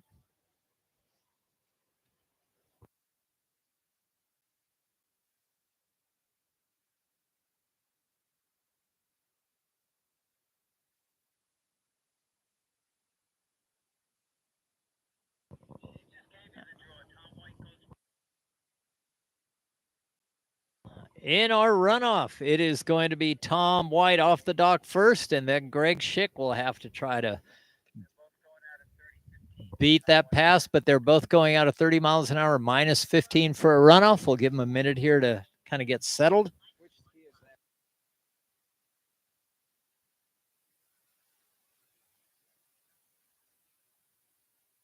Oh. You're binding, Bob. Well, congratulations to Bob for that victory. He's riding that beautiful Connolly ski. Maybe he wants to run over to the tent there, check out that new C1. You never know. They put countless hours of athlete testing into that ski. Got extensive feedback and years of calculating modifications. And they've got that new C1. And Connolly skis, they've been around 58 years, making handcrafted innovation. Now, isn't it true that they have a new kind of a rep in Terry Winter? Actually, product support for Connolly skis and for HO, since they're both owned by the same parent company. So Terry's landed a really good gig there. 2 ski companies, very accessible. Train with Terry, not really a promotion for that, but just I've known Terry for years. Just really nice guy. Through Ball of Spray, a well-known water ski site that we have, there are video lessons available. And log on to Ball of Spray, take a video lesson. Well, better yet, it's been suggested that maybe Horton. No, I don't think so. No. You haven't skied yet. I saw what you did at regionals. All right, who are we starting with here? Let's not get into that, boys. Yes. Is that Tom White? Oh, no. Yep. I believe it is. And, I didn't write down who was going out first. I think that is Thomas White. While we were jabbering away about Terry, we did not hear anything on the radio, but yeah, it is a 15 off pass. Let's see if he can do a repeat performance. Got through this pass in the regular round, and now we're doing a runoff, trying to get a place on the podium. One of these guys gets a spot, the other one not.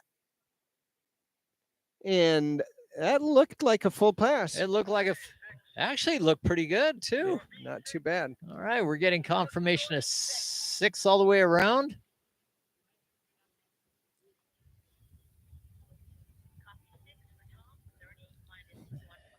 That was Tom White at 30 minus 1.5. So we do have it confirmed. He will be coming back at 22 off in a runoff for 5th place. It's podium or no podium.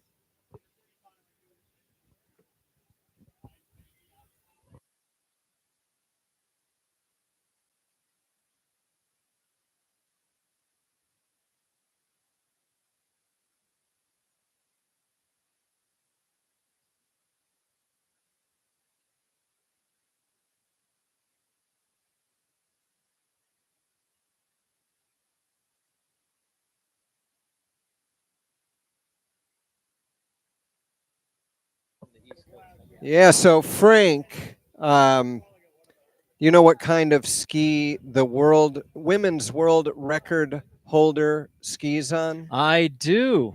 She skis on a good. A good ski. A yeah, very Regina good ski. Jaquist, Yes. multi-time world record holder. She just keeps breaking that Just record kind of on a lost good track ski. of how many times she's broken the record. And I have to say, here comes Tom White, pass number 2, 22 off. Little wheelie there at one Yeah, ball. he got the wheelie, kind but of a he's long around pull 2. I don't over know to about 2. 3. He's got 3, a little late out of 3. Yeah. That's going to be Well, it. he held onto the rope, though. But there you go. So we got a solid 3, which I think Does that match? I believe that mirrors matches his first pass. Yeah. Yep. So there's some consistency. Let's see if that'll hold up. Yeah, so I just, an incredible company, and they've stuck with it, and they stick with it year after year, sponsoring the Water Ski Nationals, Good Water Skis, just a stand-up company. Very, very involved in the ski industry. A little bit in snow skiing, too. Both, with the, both snow and water skiing. Snow and water. They've Yeah. got the ski poles. I think Yeah. Dave actually, I think, made us start making carbon ski poles and then discovered water skiing and went, I can do something on this side over here, too. And now they've got a great product line. Sell bindings. They've got skis. They've got vests. There's beautiful, beautiful display over there. Yeah, they've got a display. great booth over there. If you're on site and you can hear my voice, check out Good. And if you haven't tried a Good water ski, it's about time. It is about time. You just got to go try one out. And I think these water ski manufacturers, and I'm specifically talking about Good right now, they put so much energy and development into producing new technology to improve your abilities. Whatever your ability is, if you want to expand it, move into the next level, Good water skis, they've been working on that for you. So you got to go check out one of their skis. Absolutely. Great product support, too. You can call the Good Factory and somebody will talk to you from there. Talk to any one of the higher end Good skiers, Greg Badal. He'll give you fin settings, very approachable. And Good is just one of those rock solid people that's in the industry that's been here a long time. Very, very loyal following of skiers, too. But all right. Well, speaking of Greg's, here's Greg Schik on the water. And again, starting this runoff at 15 off. Needs to get through this pass if he wants a shot at that podium. As we just saw Mr. White go out there and run a complete pass at 15. A consistent pass at 22, getting 3, which equaled the score from the first round. And look at that. Yeah. All 6 at 15 right there. Nice. He's not going to give it up without a fight. I don't think so.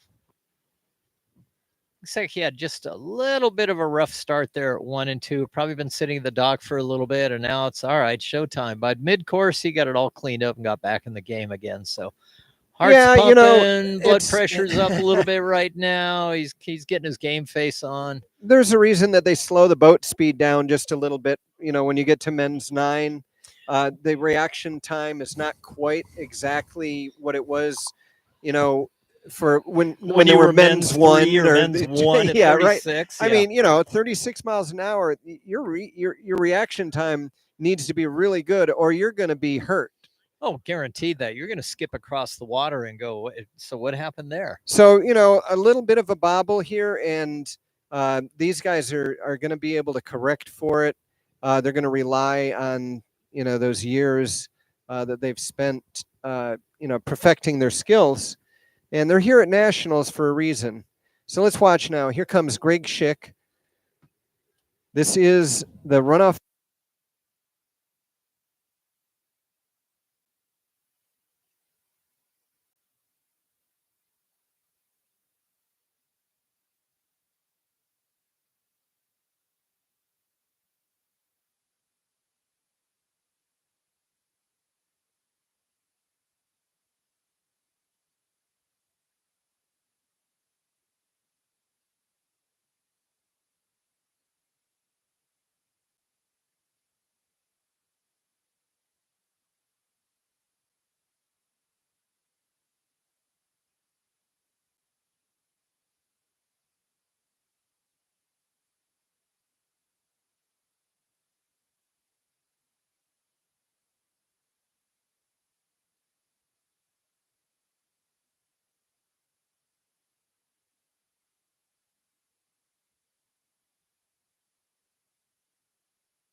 All right, here we go. James Fielding, our first skier in men's 10. 26 miles an hour, minus 15. James Fielding is from Yakult, Washington. I guess he is one of the cool kids skiing from Washington State. He skis at Mint Lake and Blue Heron. His occupation was human body parts. I have a feeling he might have been into, might have been an orthopedist. Not really sure. Hopefully that's what we've had. Yeah. So Frank, correct me if I'm wrong. So men's 10 would be 80 to 85? Let's see. Yes, it would be.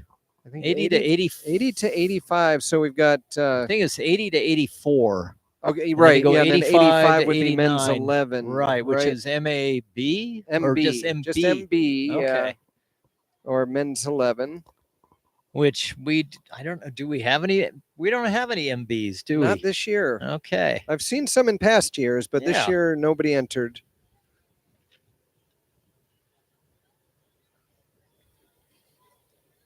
All right, can you get an update on the score right here? His opening pass was 26 minus 15.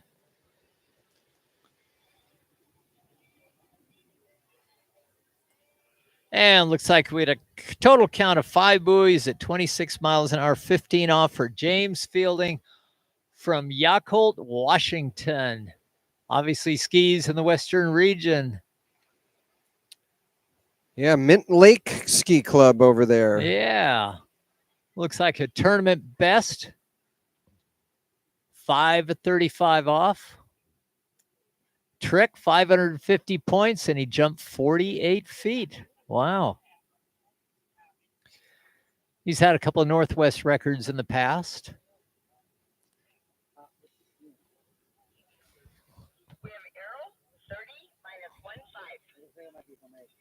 Oh, no.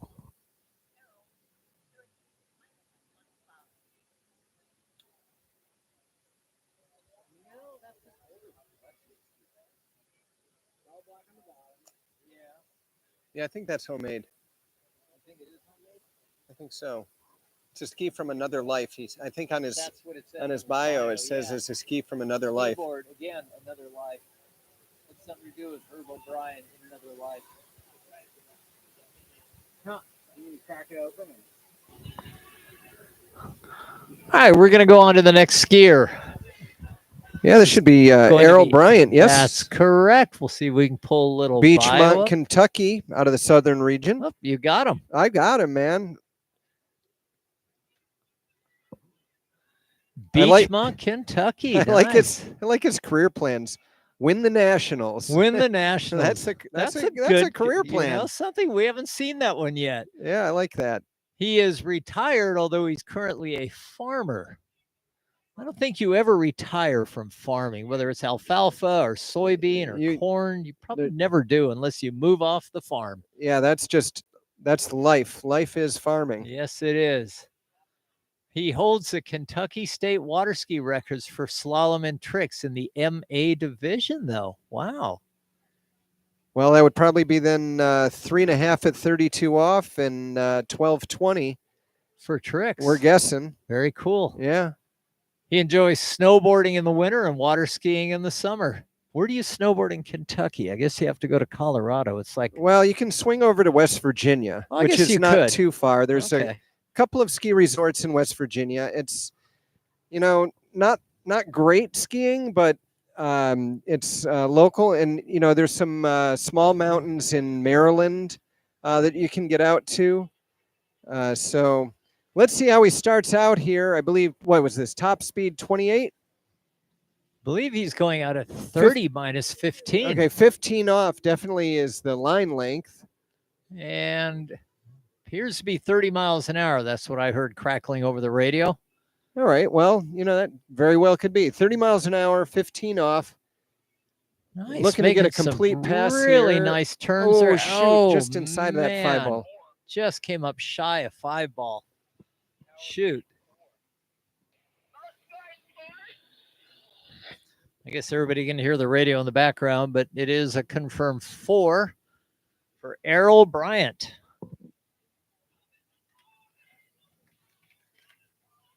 Ski club is the Kentucky Lake Ski Nuts. Huh.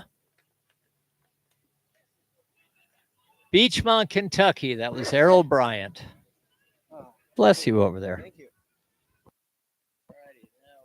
Well, let's see, Kentucky Lake. That's a beautiful lake in Kentucky. If you ever get out around there, my dad and I spent some time traveling around. This was before I'd ever skied tournaments. He had we always had boats though as I grew up, so we would ride around and travel and camp. And took a trip down to Kentucky Lake and had a very nice time down there. Fantastic. Looks like that might be an older, good 90. Is that a 9800, John? Can you see that? Yeah. All righty. Still holding up well. I take a fraction of credit for the development of that ski. Fraction? Dave said that after the ski reviews I did in like 02 or whatever. Yeah. He kept saying the ski was like loose and rolling. I'm like, wider ski. Okay. Wow, I did not know this. Our next skier, so Frank Harrison, he's our next skier, and he helped build Wet Set Village Ski Lake 52 years ago. No kidding. No kidding. I see that here. Building Wet Set Village. Wow.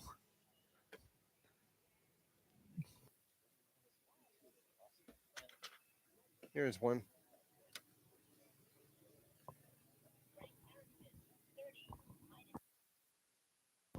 So far, we have not had a complete pass.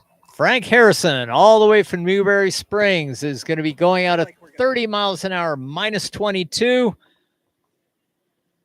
First two skiers struggled on their openers. Let's see how Frank Harris does. 30 minus 22 on his opener. He's had 52 years of practicing on wet set out at Newberry. Kind of a long pull over to 5. He's got to get a little bit busier to get to 6. All right. He gets it done. Out the gates. Got it done. Very nice opening pass there. Yeah, a little narrow on his 2-4 side, but he was making up for it, pulling and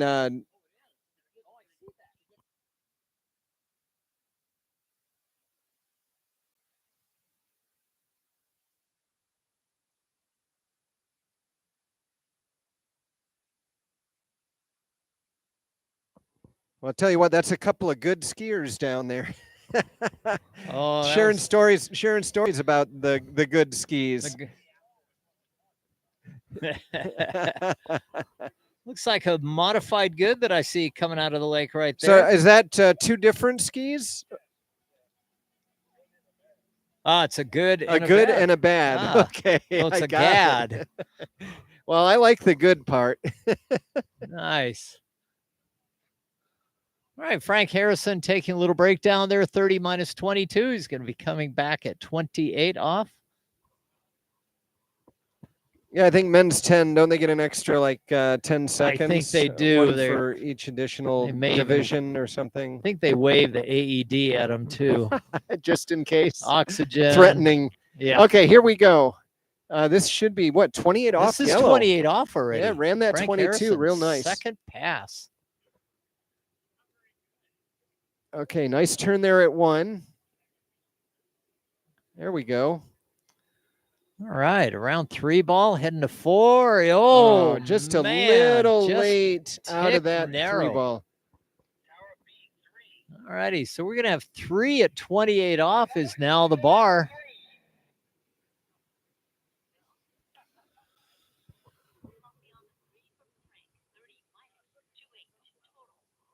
There must be 3,000 dragonflies flying around out here. What is Whoa, this? check It's this out. amazing. Is this a normal thing here? They what? Oh, they do. They eat the bad stuff. They eat flies and mosquitoes. Flies I and mean, I'm loving mosquitoes, it, okay. but I've never seen this. So anybody who didn't come out to nationals here in California, you're missing out on This is something. the dragonfly show. Yeah, this is great. They're looking for the mosquitoes. Well, they're not biting us, so that's a big plus. So with Frank Harrison getting 3 at 28 off, we now have our final skier of the day, Jim Kinney from Northern California.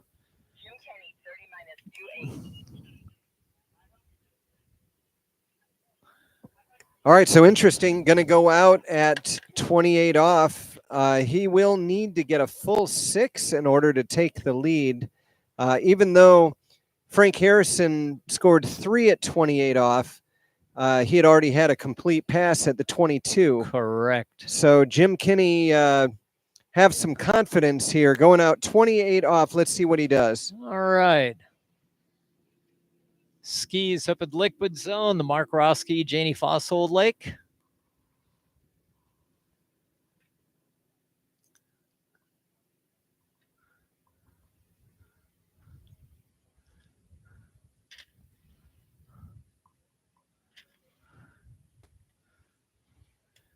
All right. All right, We so got look, a nice opening passer at 28 off for Jim Kinney.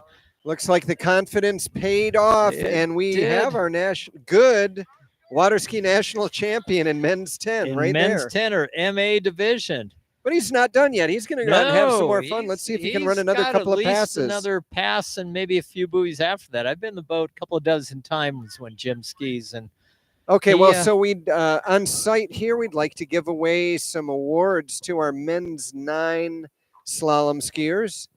Hopefully you guys have gotten dried off, and I imagine with the hot breeze we've got here, you probably are dried off. We've got our top 5 men's 9 skiers to head to the podium, looking for Thomas White, Roger Schaefer, Dennis Longo, Jack Bond, and Bob Hardman. So if you guys could head on over to the podium, men's 9 slalom podium, go get your medals. Fantastic. And so we've got our final skier of the day down at the end of the lake. He is our current champion of the GOODE 2025 National Water Ski Championships here at Ski West Village. He is coming back for a little gravy, little 32 off pass here, and he may want to continue to 35. I do believe Horton just passed on to me Jim Kinney, national record holder. Is that in men's 10? Yeah, so in men's 10, I believe he is the national records holder. I'm not sure what that number is. 4 at 35 off. 4 at 35. Okay, let's see. I mean, who knows? Maybe it's a good day to do that. Well, judging by his 32 off, He's I got think it is that. a good day. Fantastic.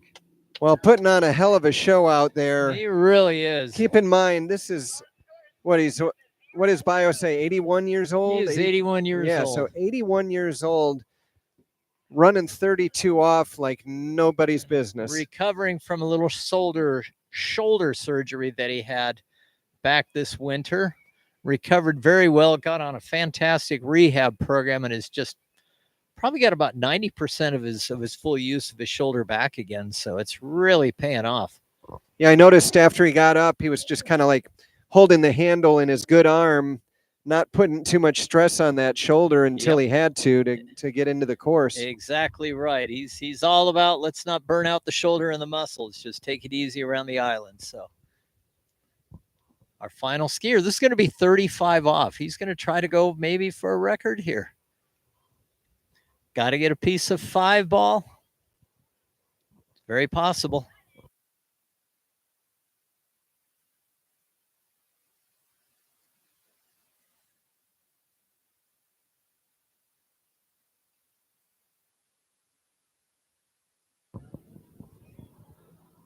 All right, everybody out there in TV land or YouTube land. Jim Kinney now, 35 off. Gets both hands on the handle. Riding a Connolly. He's been a Connolly skier for years and years. Little lag at 1. He's around 2. Okay, I think Jim's going to go, I didn't have the start that I wanted. He's going to be happy with 2 at 35. Yeah, just ate up that slack there rather than trying to take a hit or anything stupid like that. He's already got the top of the podium. No need to go out and get hurt. He's got the gold medal, so it's like, there's a little icing on the cake here, but great try. So let's see, how much money does he get for that? Let's see. Man, that's going to put him into a whole new tax bracket. Yeah, for sure. Hey, if you're not out there doing it for fun, honestly, don't get hurt. Just go out there and have fun. That's what it's all about. And he knows how to have fun out there and keep going. Well, tell you what, Frank, it's been a fantastic day. It's beautiful weather, of course. We didn't expect anything less out here at Ski West Village. Conditions were awesome all day. Temperature was not that bad today. We're all pretty comfortable, but I think we're all going to go hydrate and hide in the dark, turn on the air conditioning and put it down to 58. Pretend like we're at Point Arena at the coast, a mere 7-hour drive away. All right, and Mr. John Horton, our chief up there, keeping everything going. Appreciate you, and again, appreciate all the officials, boat drivers, scorers, TCs, safety people, all these people working really hard. Don't forget all the assistants and everybody that and the volunteers. People, we gotta thank everybody. The host. So we made it through day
Made in the USA.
Eagle. Made in the USA.